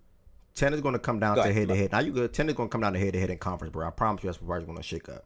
The Chiefs will probably still get to 10. The Texans probably can get to 9, 10, whatever. We'll see. Jordan had the Chargers dropping out. I don't know if the Chargers go from 8-4 because I'm predicting they win this week. I don't know if the Chargers go 8-4 and finish 9-8. Now they probably can. I just don't know. I think they probably squeeze out 9 or 10 wins. I mean, looking at the schedule, it was tough though. So it is possible. It was tough. Yeah. Now as far as the Steelers process, I don't know. If you want to believe in them, you can. I think that's a you thing because they got the Bears, the Bills, the Ravens. It's not about believing in them. I'm just saying they always find ways to win. That's all. Yeah. So what I'm saying is, what I'm asking is, do you think the North gets two teams? I only think one of the North team gets in. So to me, if you believe in LeBron fully practiced today. LeBron may play tomorrow. LeBron may play tomorrow. Bye, Ravens. What? The Ravens what? Shout out Bron. If you guys both finish with 10 wins, you don't make it because they have the tiebreaker over you in terms of the Chiefs. Yeah, again, guys, I'm not trying to be biased here, but nobody is willing to bet on that, and nobody's willing to bet the Ravens don't win the division. So I'm not going to go back and forth with y'all. I think the Ravens win the division. I think majority people do. I think majority people do. I was responding to process, bro. Oh, okay, my bad. I literally have you winning your division. Okay. I'm the one who said 9 wins straight. Remember, buddy? Okay. Yeah, I think the Steelers. Yeah, I think they win the division too. It's not about the division. No, I'm just you don't saying. Think that. If they, no, you don't. Yes, I do. Now I think. Oh, that, now okay. By the way, do anybody in here remember? I asked Process. This was probably like 3 weeks ago. If y'all don't remember, because Process tried to say, Process, do I need to bring it up? Or are we good? Yes. Do 9 straight? You're good. I said you're good, but okay. you want to bring it up? You can. No, bro. When Lamar got hurt, I said you want the bet to be canceled. He canceled the bet, but then he said he didn't. Process. We canceled, and if I had time, I don't care. I wish I could. I wish I can clip it. Yeah, cool. I'll leave it alone. I don't give a fuck. Okay, cool. I'll leave it alone. Cool. All right. Okay. Anyways, but I'm just saying, no. For the standings, even if you guys win the division, even if you do or you don't, whatever, right? One of those teams is going to be right there with the Chiefs. Like it's going to be a game, unless Pittsburgh loses 6 of the next like whatever games is left, 6 games, which I don't see happening. Process, did you hear me? Like they find ways to win. Did you hear me to say you can throw the Steelers in that mix as well? No, I didn't. I just saw everyone just counting them out. It's going to be the Steelers, the Chiefs, the Texans, and the Jags. In my opinion, for Jordan, it's going to be the Chargers that's dropping down. For me, though, it's those 4 teams though. And we'll see what happens. You can probably flip the Jags and the Chargers, to be honest. But the Chargers will be 8-4. I am predicting they beat the Raiders next week. They will be 8-4, and they're going to control however they want to control. Maybe they win one of those games or 2 of them that they probably not expected to win. We'll see. So I'm going to the Sixers game tonight. Oh yeah, the Chiefs and the Chargers still play each other, so that's probably. We're about to move though. T Money, what's your last comment? I was saying I don't think nobody was really like dissing. You're covered. You're covered. Your mic is covered. Water. I said I don't think that it was more so people was dissing Steelers. I think everybody is just saying that they think the North is only gonna have one team. Now you're halfway underwater. All right, we got him. No, we got him. All right, T Money. I understand what he said. Yeah. Yo. T Money, thank you, brother. Miles, what's up? You want to add on something or? Nah, I'm I'll just coming in and speaking. You just said it was good. All right, I appreciate you, Birdie. All right, we are now going to move over to college football. Again, I have a 4:05 time frame that I'm right on time. keying on. So we're gonna go to college football. When we hit college football and college basketball, really just keying in on key matchups. Anything that changed as far as playoff expectations, any upsets, things like that. And that's what we heading starting this college football and college basketball off with. Me, Georgia fan. We played Texas team that for whatever reason was getting a lot of hype coming into this matchup where a couple of my friends, Shaggy, I'm gonna say his name because I know off the top of my head, and others thought Texas had a chance to win this game, and I was saying I cannot wait to see this game. I don't think they're going to win. I don't think they're that good. It's really just that simple. And we got the win because Gunnar Stockton is proven to be a really damn good quarterback for us. And I'm going to keep saying this over and over and over. If Gunnar got the reps, if Gunnar got a lot of practice time, I know it was like some weeks into that before we played that Notre Dame game, but if he had like months and things like that, he would have been better last year. And you can clearly see how much he got better off this offseason when it comes to him being able to throw the ball intermediate and also down the field. A lot of times this season, as you can see on the screen, that was a great throw right there as well. A lot of times this season, Gunnar been making a lot of plays with his arm.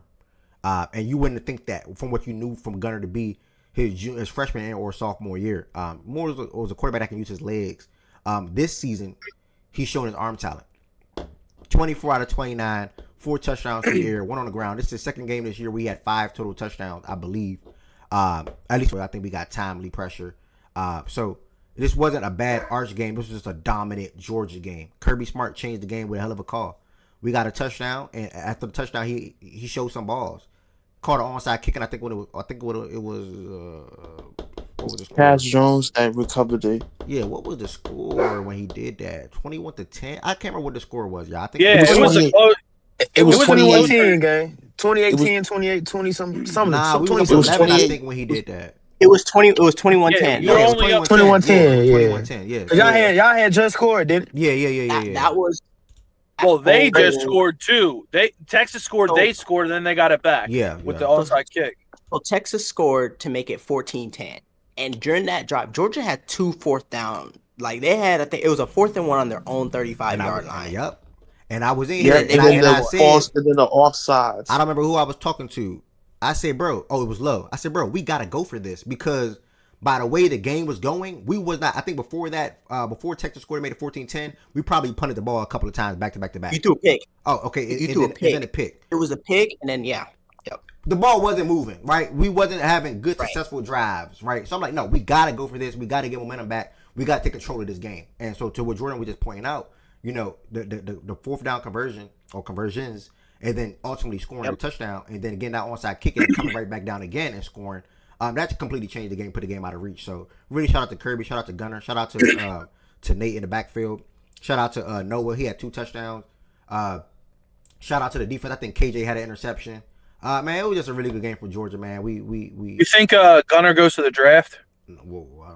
No, I think he stays one more year process. I don't know about all that. I agree with Josiah. I think Gunner comes one more year, and I think Jared started his sophomore year. I mean, like, I don't think he's gonna be like a high. Obviously, Yeah, he's yeah, gonna be yeah, like yeah. a late pick. But I don't know if Gunner's. He's playing I fucking don't know. good, I don't though. know if he's an NFL quarterback though. Just to be real. Nah, he probably won't be. But Yeah. you know that there's somebody. I Be got, like, listen, I got this crazy stat because today I meant to do stats of the day for everybody. Stats of the day. In the 3 games that Texas has played Georgia, from the 2 games last year and this game this past Saturday, Texas has a combined of 83 total rushing yards. Yep. That's 27.6 yards they average against us in those 3 games. Great stat, Josiah. Them niggas dirt. Basically, that's what you're saying. They suck. Great stat. I do want to say praise to CJ Allen again, though. That injury may be serious. Cannot wait to see some news or reports on that because without him, we're probably not going to go as far as I want us to be because he's our best defensive player. He's our middle linebacker, so he's very, very important. We're also already doing this without one of our best wide receivers and Kobe Jones as well. So it's a little unfortunate. Hopefully, CJ Allen injury is not that serious. So that's all I got to say. Just like a great stat. Anything else you want to add to the game? Just have to just say there's a dominant performance from Georgia. Just did a great job at just really making it hard on Arch. He had a good solid game, but really making it difficult for Arch to really get into rhythm and really get into comfortable. Georgia finishes SEC play at 7-1. So all Georgia will really just have to just do these next 2 games is just beat FBS school in Charlotte, and then just beat up on Tech, and then probably just see how the Auburn, the Iron Bowl goes, and how Texas and A&M goes. Yep. Well said, brother. We definitely need Texas to beat A&M for whatever it's worth. I'm hoping for that, and we'll see what happens. I was about to say. Go ahead. I was gonna say there's a weird scenario. Alabama could win the game and not make the SEC championship because of it's like the SOS schedule. So it's like it's like something crazy. If Vanderbilt loses to Tennessee, it would make Alabama's strength of schedule worse because Alabama beat Vandy and Georgia never played them. So there's a weird scenario here. You'd have to look it up, but there's a weird scenario where Alabama could still win out, but Georgia still makes the SEC championship game. So I just do want to keep that in mind. So I think that's a good context, brother. I would definitely look into that after the show today. Speaking of Bama, Oh, it ain't terrible. Oh yeah, This is the best quarterback in college football. I got to work because I had a late day, late in. Appreciate the show, bro. Have a good show, bro. Yes, sir, brother. Rams winning the Super Bowl, by the way. Fuck? Appreciate you, brother. Won't be your team, You've never done that. You've never, bro. Bruh. Look at just fight, bro. That profile pic is hard, by the way. I ain't gonna lie. Whatever it's perfect. Yeah, I heard guys lie on him in here. We can wait for the playback, but I heard guys lie on him in here, say he's ready for the big time. No, he's not. We exposed him yesterday. All right, speaking of Bama, we actually gonna jump right there. Real quick. Sensitive topic. Goods. Your team is Alabama, brother. Y'all played Oklahoma. Y'all lost 23-21. Anything you want to add to that game while we're on it? You're just not gonna win a game against a good team having 3 turnovers, bro. Give me 1 second. All right, bet. Give Goods. You don't want to talk about the best quarterback in the nation, bro? Mr. Tyson? You can hear me? But You can hear me? Yeah. Yeah. Go ahead. Yeah, let me turn down this nigga Miles on some other shit right now. But yeah, He ain't say nothing. like I was saying, bro.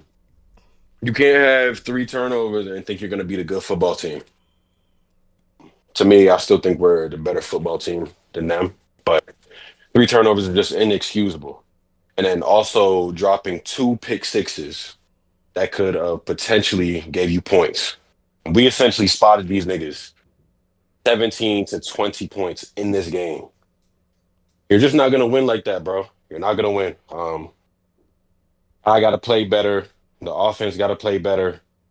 And we were driving down the field on them. It's just the costly turnovers we were having, and then a missed field goal from 30 yards out. Like, you just don't win like that at this level.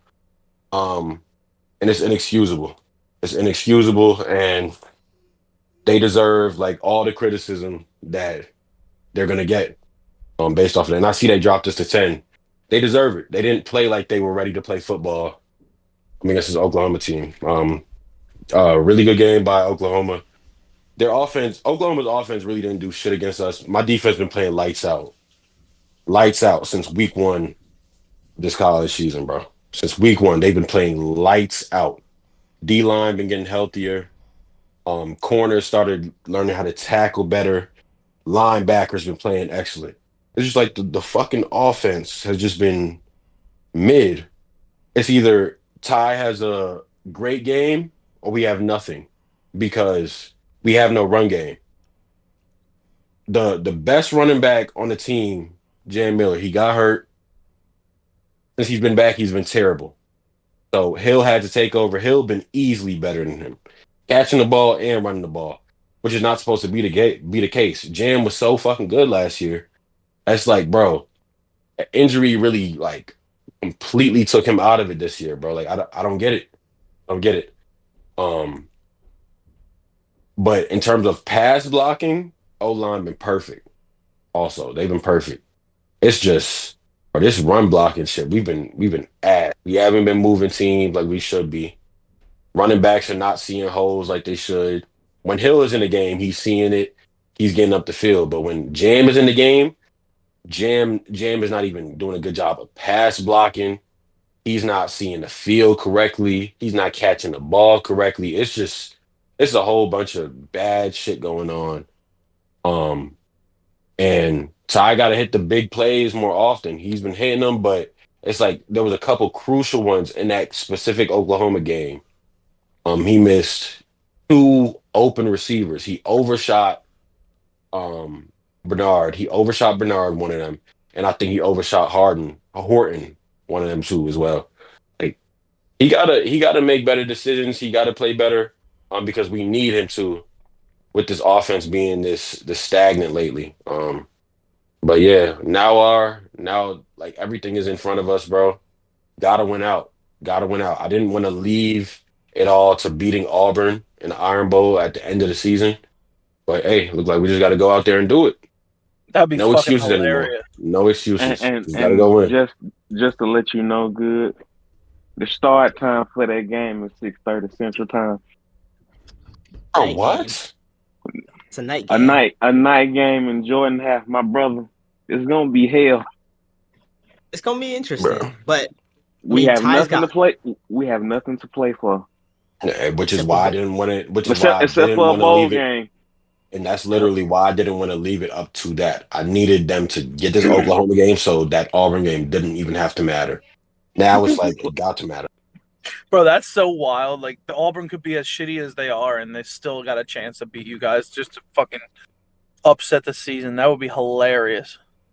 I was supposed to say Auburn's 5-6 or 4-6, and they're not quite as bad as their record. They're A not lot a of because a bad lot of their team, bro. games are really a lot of their They're games never bad. Bro, I mean, they're never it's really that, that bad. it's that. I'm sorry if I'm about to cuss on your show. It's that fuck nigga Hugh Freeze and that shit he been pulling.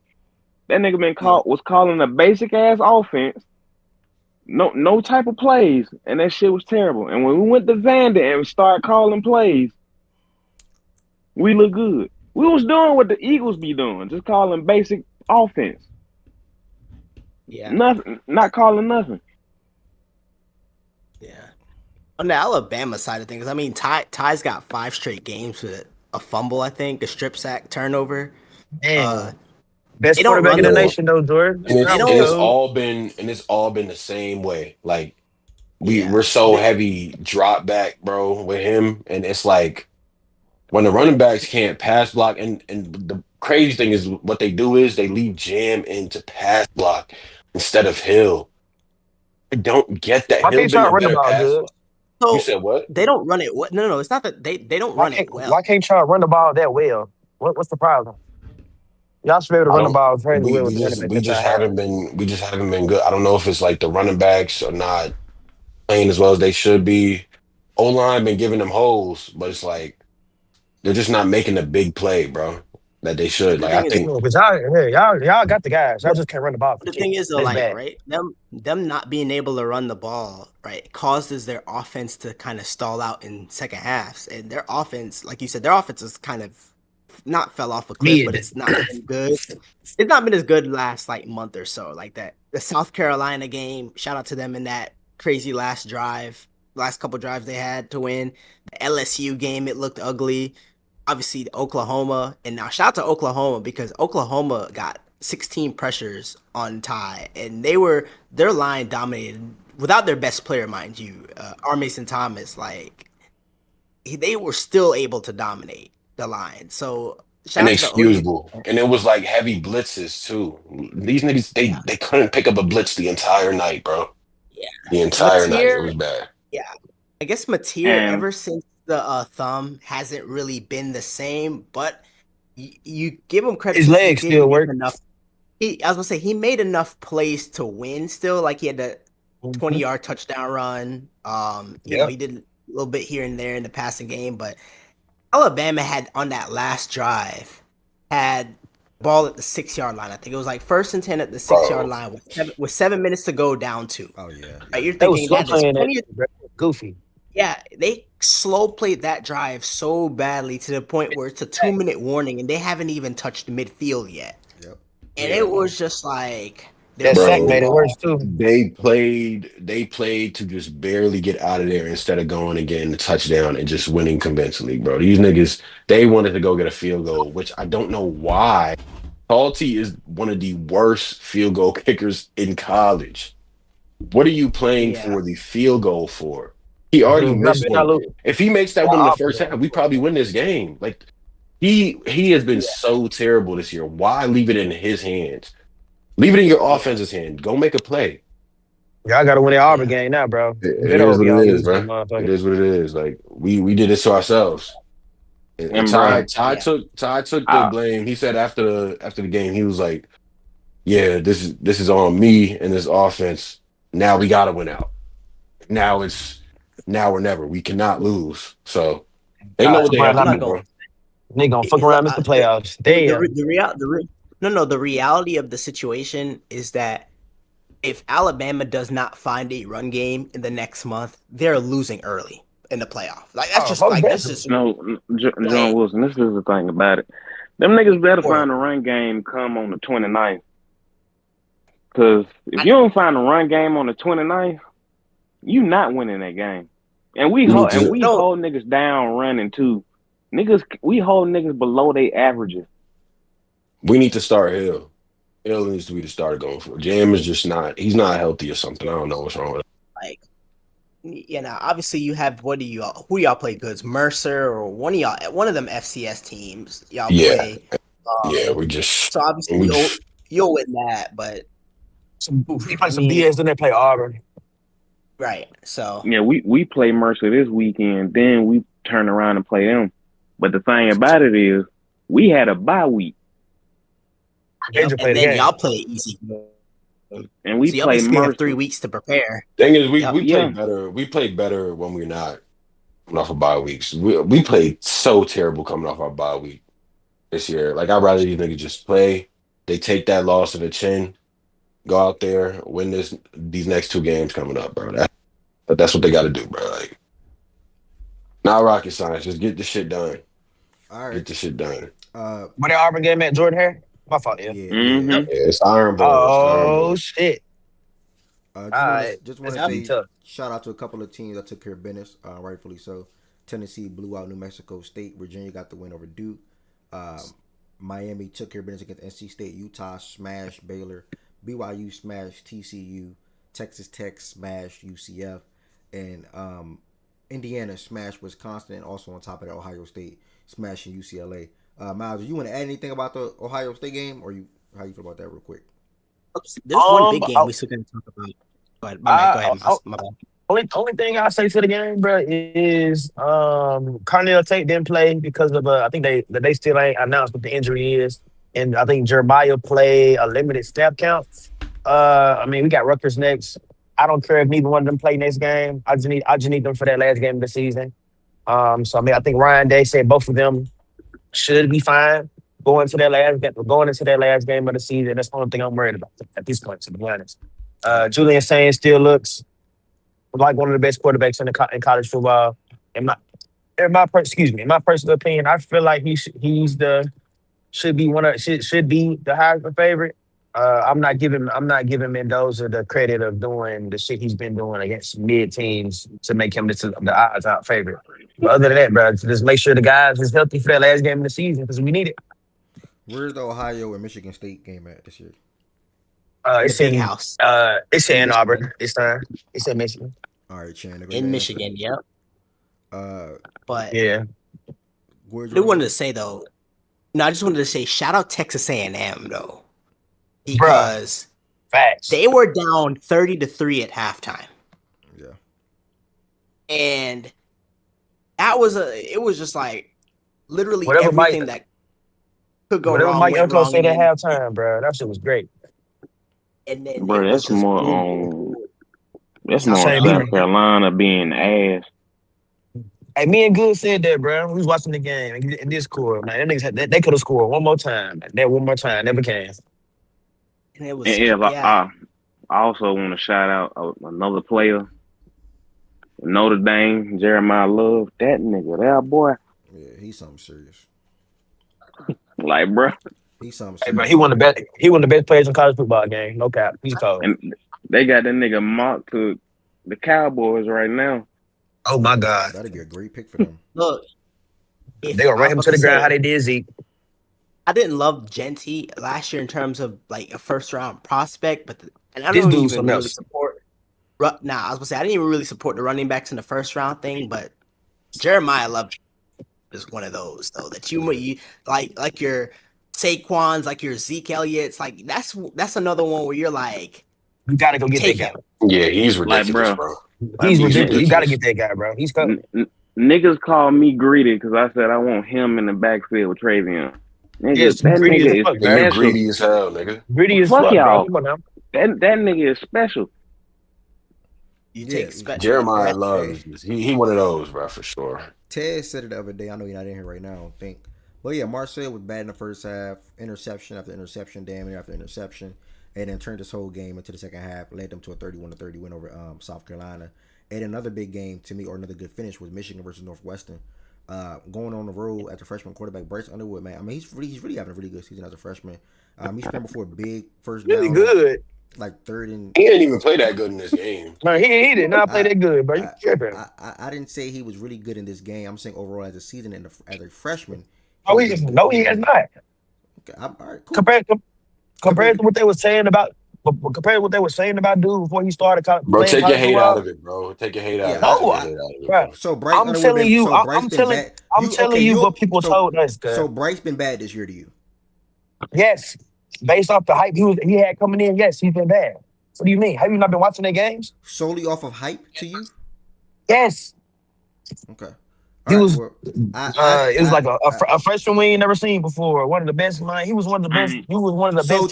So to you, you're that Michigan never had. What do you mean? Yeah, and that's still facts. Yeah.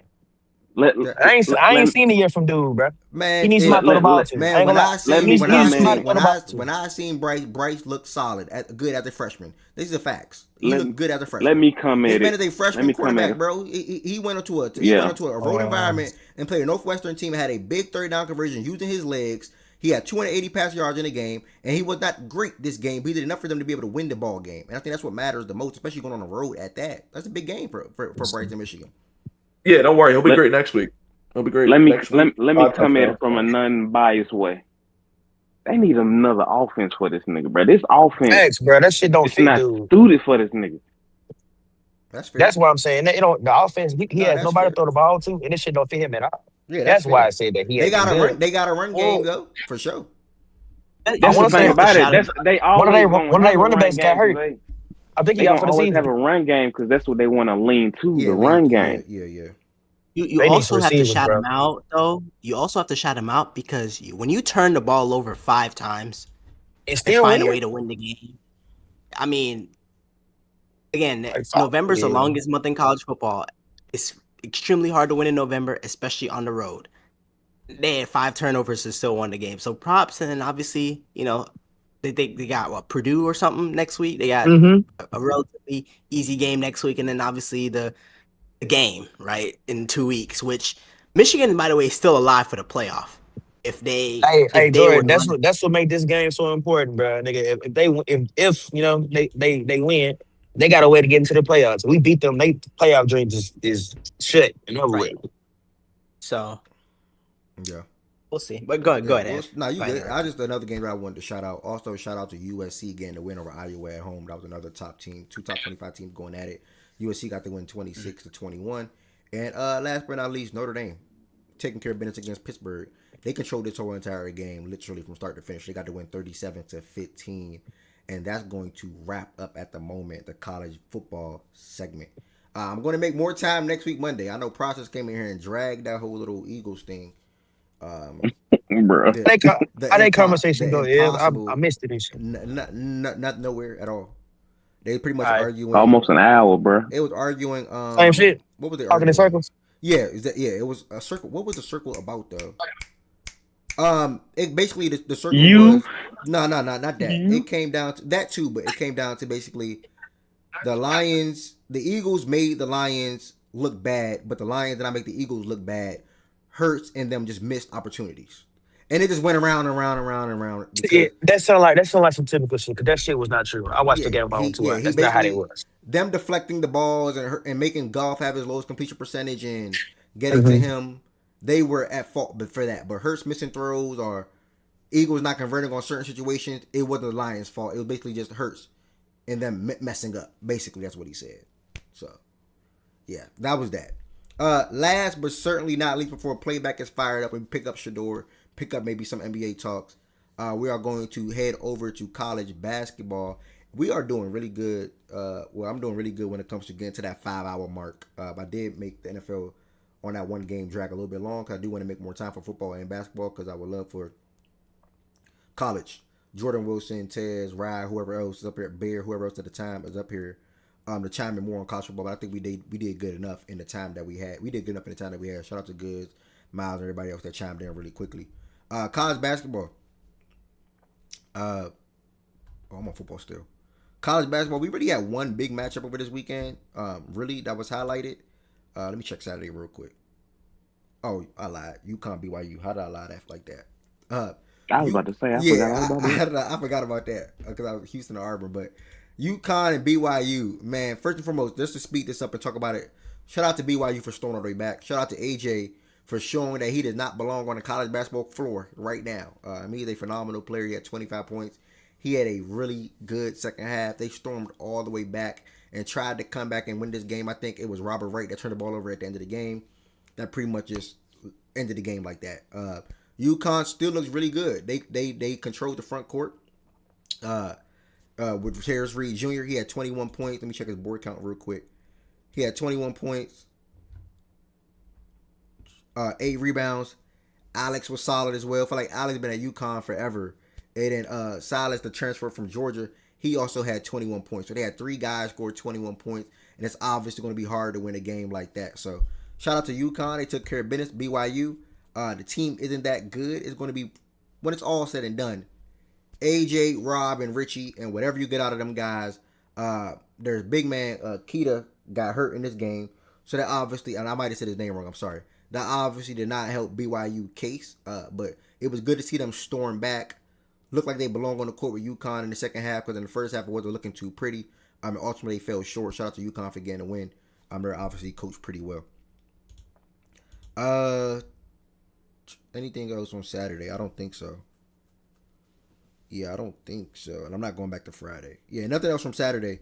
Last but not least, to recap and end the show, we had Houston versus Auburn yesterday. And by the way, for Florida, Lee and Boogie struggled yesterday. They was not good in that win over Miami. But Houston versus Auburn, Houston got the win. Houston got the win 73-72. We got Bear up here, who's an Auburn fan.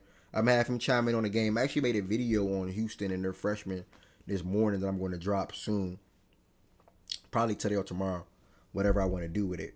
Probably this evening, actually. Houston got the win. But Bear, as an Auburn fan, what you got to say about this game, real quick, brother? Before I chime in on Houston's side and wrap the show up. I would say this game went better than what I thought. I thought just by the way I seen my team play them last 3 games that I seriously thought we probably would have got blown out. But Stephen Pearl said something. He said he understands that Houston is a physical team, but we've been physical the 8 years he's been here, and he's been truthful about that. We've been physical them 8 years. It was nice to see Tahai get going somewhat. Still 5 for 14. I need him to do better shooting though. And it was 3 for 8 from 3. Keyshawn Hall.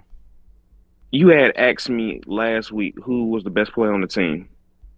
I'm starting to think it is Keyshawn because the way he attacks, the way he can get in the paint, back down, even some centers, get to the free throw line. I think somebody said he may lead the SEC in scoring. We was close in that game. Keyshawn came down on, I think it was Tugler leg. That was the last 4 minutes in the game. We was down 2 points. He didn't come back in that game. I think if he had came back, we could have won that game. But the biggest thing to me, are you looking at the free throws? Just look at the free throws, brother. You'll see exactly why. Them niggas need to be locked in the gym. Them niggas missed 12 free throws. And this was a 1-point game. Yeah, it's hard to say much after that. I mean, shit. 21 out of 33 from the free throw line, that's a 1-point game. That's crazy. I do want to say, though, one thing.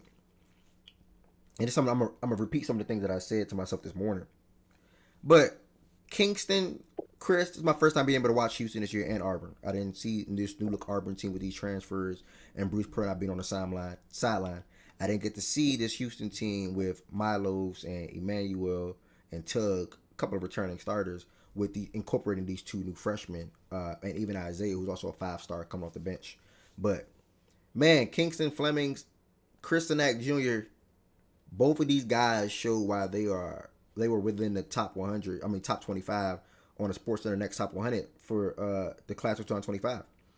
Chris, my biggest thing, what I'm looking at with him is, and just bigs in general, can you space the floor? That's what I want to see out of Koa Pete. That's what I want to see out of Caleb Wilson. I already see that out of Cam, the Boozer twin, right? That's what I'm looking at. Chris was 2 for 3 from 3, and the form is there. The confidence is there. I think one of them came from the top of the key right wing. The other one came in the corner. So that's what I'm looking at when I'm watching these games. He also knocked down a couple of good mid-range shots too. So I like the versatility that I saw out of Chris. I like the aggressiveness, the intensity, and just the skill. 18 points, 10 rebounds, and a block. That was a good game for him. Obviously, he fouled out with 5 fouls he had in 26 minutes of play, but I was impressed with him.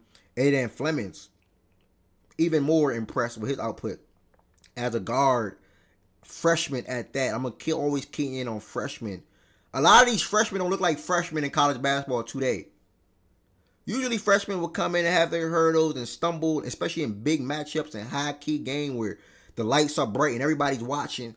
He knocked down a lot of different shots, a lot of different spots all over the court. Got to the free throw line. Mid-range game was going. Knocked down a couple of and ones. He had one three that went in.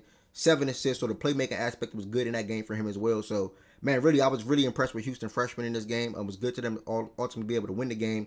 And I was actually happy that Milos and E-Man, 2 guys that obviously been there, are not selfish. Like, they're not selfish. They don't approach the game or approach this team like, we got to be the guys. Like, they know they got 2 really good freshmen starting with them. And I think that's probably my biggest takeaway for the game. My first time being able to watch Houston and Auburn this season. So, yeah, Bear, 21 out of 33. Yeah, 20 out of 30 from free throw line. That's tough. I will say this too, brother. If Houston, and OG said this is what they do. If they can get that fouling under control, bro, they're gonna go far in the tournament.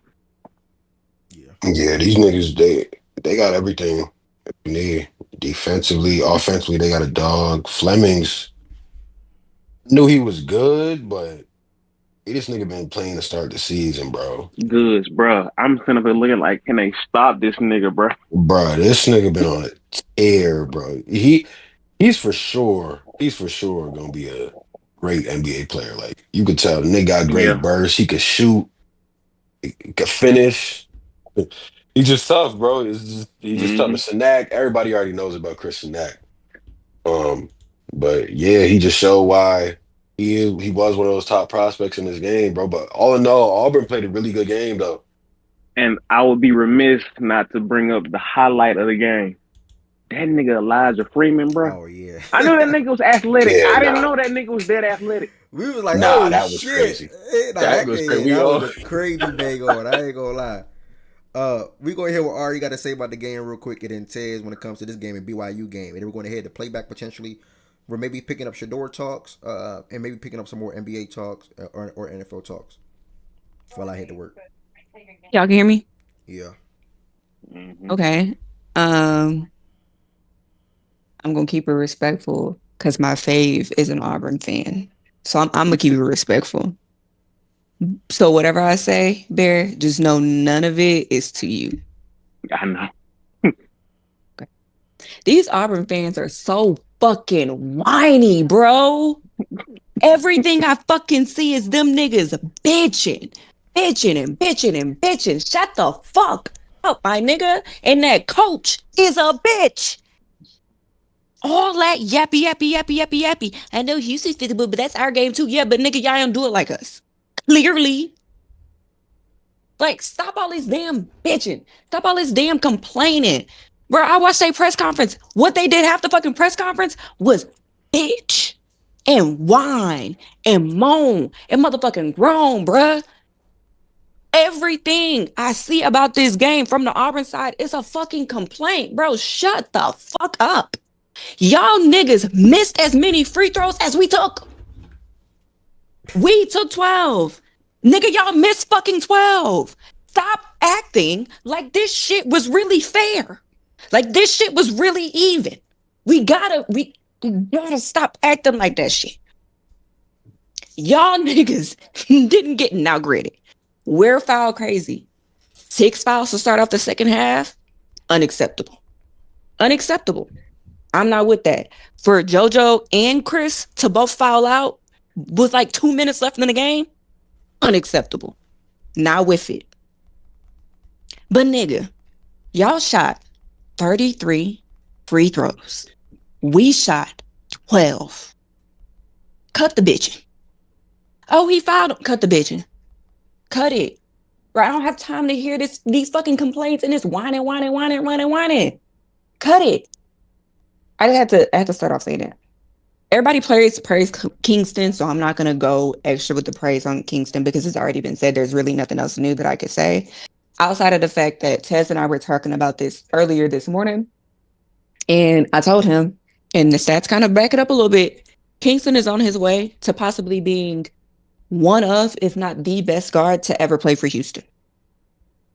It is insane what he is able to do from a scoring position, but also in terms of assists. In the past 2 games, Kingston has 16 assists to 4 turnovers. And he got 4 yesterday. So before this, no turnovers. He had 7 assists yesterday while scoring 22. And remember, that 22 came pretty much all in the first half because he became more of a facilitator the second half. Freshman guards never really do this in Kelvin Sampson's, especially freshman point guards, never really do this in Kelvin Sampson's offense because of what he demands out of his point guards. Like, you can't be a first point guard. You must be able to show him that you can facilitate. So the fact that he is starting and that they are going to him immediately to start running the offense when Milos gets in foul trouble is a big deal for me because that shows that Kelvin, trusts him. That also shows that he's smart. He's a smart player because even if you can shoot well, Kelvin's not going to put you in that position if he doesn't feel like you can run his offense the way that he wants his offense to be run. So major, major, major kudos to Kingston. If he can keep this up and even get a little bit better, that nigga gonna be motherfucking nice. I just truly, truly, truly, truly hope he stays with us for another year. Please give me 2 years. Give me 2 years. I will take 2. It's gonna be hard though, because if he keep playing the way that he is, shit. But please give me 2 years. Give Kelvin 2 years to have his hands on you, bruh. Pause. To develop you. Because nigga, you can be a monster, dude. We've had Quentin Grimes, yes. We've had Marcus Sasser, adore him. We've had Jamal Shea, adore him. Kingston is on some other shit, bruh. And it is insane that we are seeing it this early. We're 4 games into the season, and we already seen this nigga do what he is doing from a scoring and a facilitating standpoint. Amazing. Chris Senac, great game.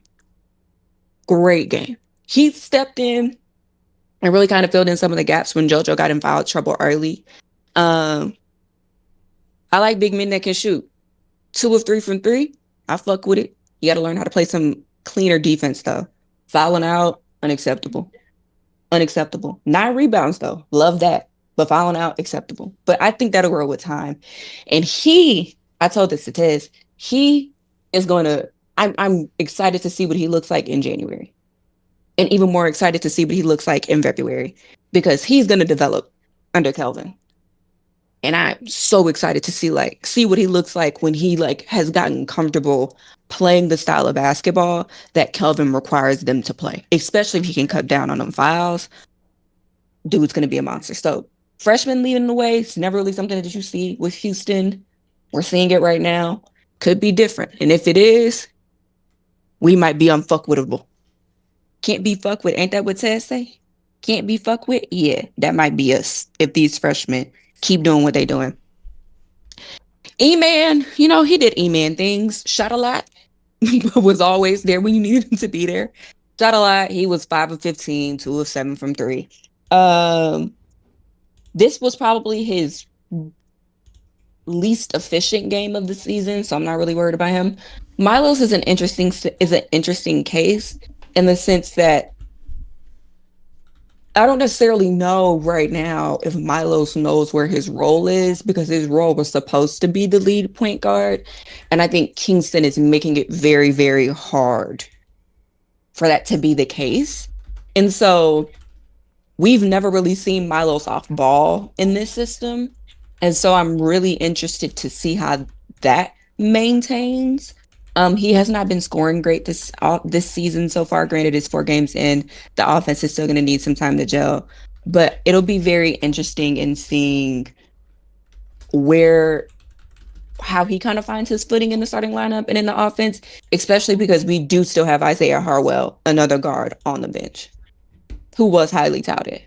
And he hasn't been getting this much playing time, obviously. But, very interested to see that. But somebody that I'm gonna shout out, Khalifa Sacco, big man that blocked that came up with a big block, one of the big blocks at the end of the game. He doesn't score, he doesn't really shoot, but defensively, he stepped up when we needed him to step up. When JoJo went out, especially when JoJo fouled out, he had 1 steal, 1 block, and 5 rebounds. I can't ask more than that, especially because he's also I think he's a freshman. And I know he's French, but I think he's a freshman. I would love for him to develop some sort of offensive something. Bag might be a stretch, but offensive something to have a reliable, not just defensive big man coming off the bench, but a scoring big man coming off the bench. Chase, number 24, he's going to be nice. He just doesn't get a lot of playing time. So I think with time, again, another freshman, he's 6'5". I think with time, he gets better. It might just be too stacked for him this year. But overall, they pissed me off a lot of this game. I don't like how they closed the game. I think it was a prime example of having a freshman kind of leading the offense and not really knowing what to do in a situation like that, in a closeout situation, which is why, Milos with the big 3 at the end and all that stuff was really helpful. But offense still definitely needs to gel. It's only November. Excited to see where we go from here. And yeah, I'm gonna be honest. I'm not worried about no nigga in the Big 12. I'm not really worried about no nigga in college. I'm gonna be honest. The only niggas that can beat us is ourselves. And I'm standing on it. So, yeah. Go Cougs. And yeah, shout out Auburn, I guess. Stop all that bitching though. Oh, and That's how you I hope coming now? Paul is good. That's how I'm coming. Yeah, I promised Tez I wouldn't be negative. So Talk this your week be shit, positive. babe. I want to Talk your shit. I want to say thank you. Yeah. Well said. I love how you spoke on everybody, even bench guys. That matters. Now, Ted, I do want to give you the quick opportunity, real quick, gang. If you can take up to like 5 minutes, if you want, if shorter, that's cool. To speak on BYU, UConn, Auburn, Houston. But I do got playback queued up for more talks as well. As I head to work. So I can do it in playback there if that's cool. If you gotta get out. What you saying? You gonna be longer than 5 minutes or something? No, I'm be sure. I know you said you gotta leave though, so I don't. Nah, if you're gonna be short, you can go. You can go right here. I mean, you can still pick it up back and play back as well if you want to, but okay, yeah, you can go ahead. All right. Well, they pretty much said a lot for this game. I think this Houston team. This kind of gives me the year that they had. I think they had Shed and Sasser with those. You talking about COVID year? Yeah. This kind of give me the vibes of that team, but just a little better. I agree with her with the Milos thing, but I don't think they expected for Kingston to be this good, and I think that kind of just fucked up the whole. Not in a bad way at all. Actually, in a good way. But I think kind of fucked up the Milos lead guard train, and having Kingston as his sidekick along with E-Man and Isaiah and the other guys. So I don't know how that will develop, but I do think that was supposed to be Milo's role. But Kingston is just so good so early that I think he deserves the lead guard role, and I think he's doing a very good job at it. I told y'all about Christian Nat, bro. He's really good. I think he's really good. And the biggest thing to me that I wanted to see in this game that he was doing in the other games that I wasn't really too much of a fan of is that he was taking too many three-point shots. Like, he is a big who can stretch the court, but I didn't like how he shot too much threes instead of starting from inside and imposing his will and then working outside and hitting and making the open shots. He was shooting way too many threes, and I think he calmed that down, and that's why you see all his points come from the inside of the arc and even the free throw line when he got there. So I think he had a hell of a game. I think like 18-9, 17-9, some shit like that. But all in all, though, for the whole team, but the fouling thing is a problem. Like, and that's kind of it's kind of their identity to play a certain way, but a lot of teams are going to start using that to their advantage. Like, it's no way that Christian Nat fouled out. I think Tugler down there almost fouled out. Like, and them are two big that you need. So if they can calm that down, this is a really good team, bro. JoJo fouled out first, then Chris. Like, yeah, back to back. You know what I'm saying? Like, that's a problem. Like, that has to calm down. But overall, bro, to keep it short, I think Houston, they give me that COVID Sasser year, bro, and they just a little bit better. And that's a scary sight. I'm not gonna sit here and lie to y'all. That's a scary sight. So, and for the Auburn side, I'm really impressed. I was really impressed with Auburn, bro. I didn't think this game was gonna be that close, in all honesty. I know the coaching situation. Not really having a lot of transfers, not really having a lot of time in jail. I know that shit can kind of fuck up things. And for this game to be at the start of the season and not like in December or before the conference play in January, I didn't really expect them to play as good as they did, but they did. So I think that's a plus for them. I don't think they should think any different about their team, knowing they lost this game. And I did see with the free throw disparity, I did see a lot of that on Twitter. But at the same time, you could say that the attempts was lopsided. But I do kind of agree with Ari on this note that, yeah, the attempts were lopsided, and I'm not gonna disagree with that and be biased about it. But at the same time, y'all missed 12 free throws too, so it kind of balanced itself out at the end of the day. So, I mean, shit. They only lost by 1 point. They missed 12 free throws. You cut that in half. You cut that to 6. Shit, it's a whole different game. So, but all in all, it's a good game, bro. I enjoyed it, bro. And then In you all got honesty, like I enjoyed it. in like a minute or two, if you can, on UConn and BYU, if you ready.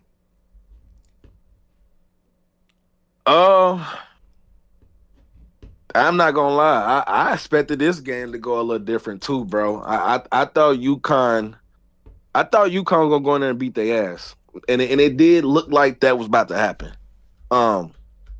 But fast forward to the second half. Whoa! Hold on, no extra words, gang. Please, no extra words, please. Did you see that news though? Oh, you talking about Franklin to Virginia Tech? Yeah. Yeah, that If just take it to playback. That can be brought up in playback, bro. Go ahead, Tiz. Yeah. Damn, what was I saying? Oh yeah, I expected this game. I thought they was gonna go in there and beat their ass. It did seem like that way that it was going that way, but the second half got there, and BYU made some adjustments and shit. AJ DeBansa and I would give some credit to Richie Saunders too.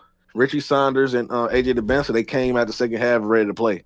So that was a good performance from both of them in the second half. I felt like Rob. I didn't really like Rob's game too much of this game. I feel like he tried to do way too fucking much, and that resulted to a lot of missed open shots, a lot of turnovers, and just putting his team in bad position, bro, to try to come win the game. But I do respect AJ and Richie for, seeing all of that go down and trying to will themselves into this game and trying to potentially try to fucking win the game. But I do think them fighting from behind, with their lead being so like wide open, wide to the point they was coming back from like 15 points. I do think they caught their groove just a little too late.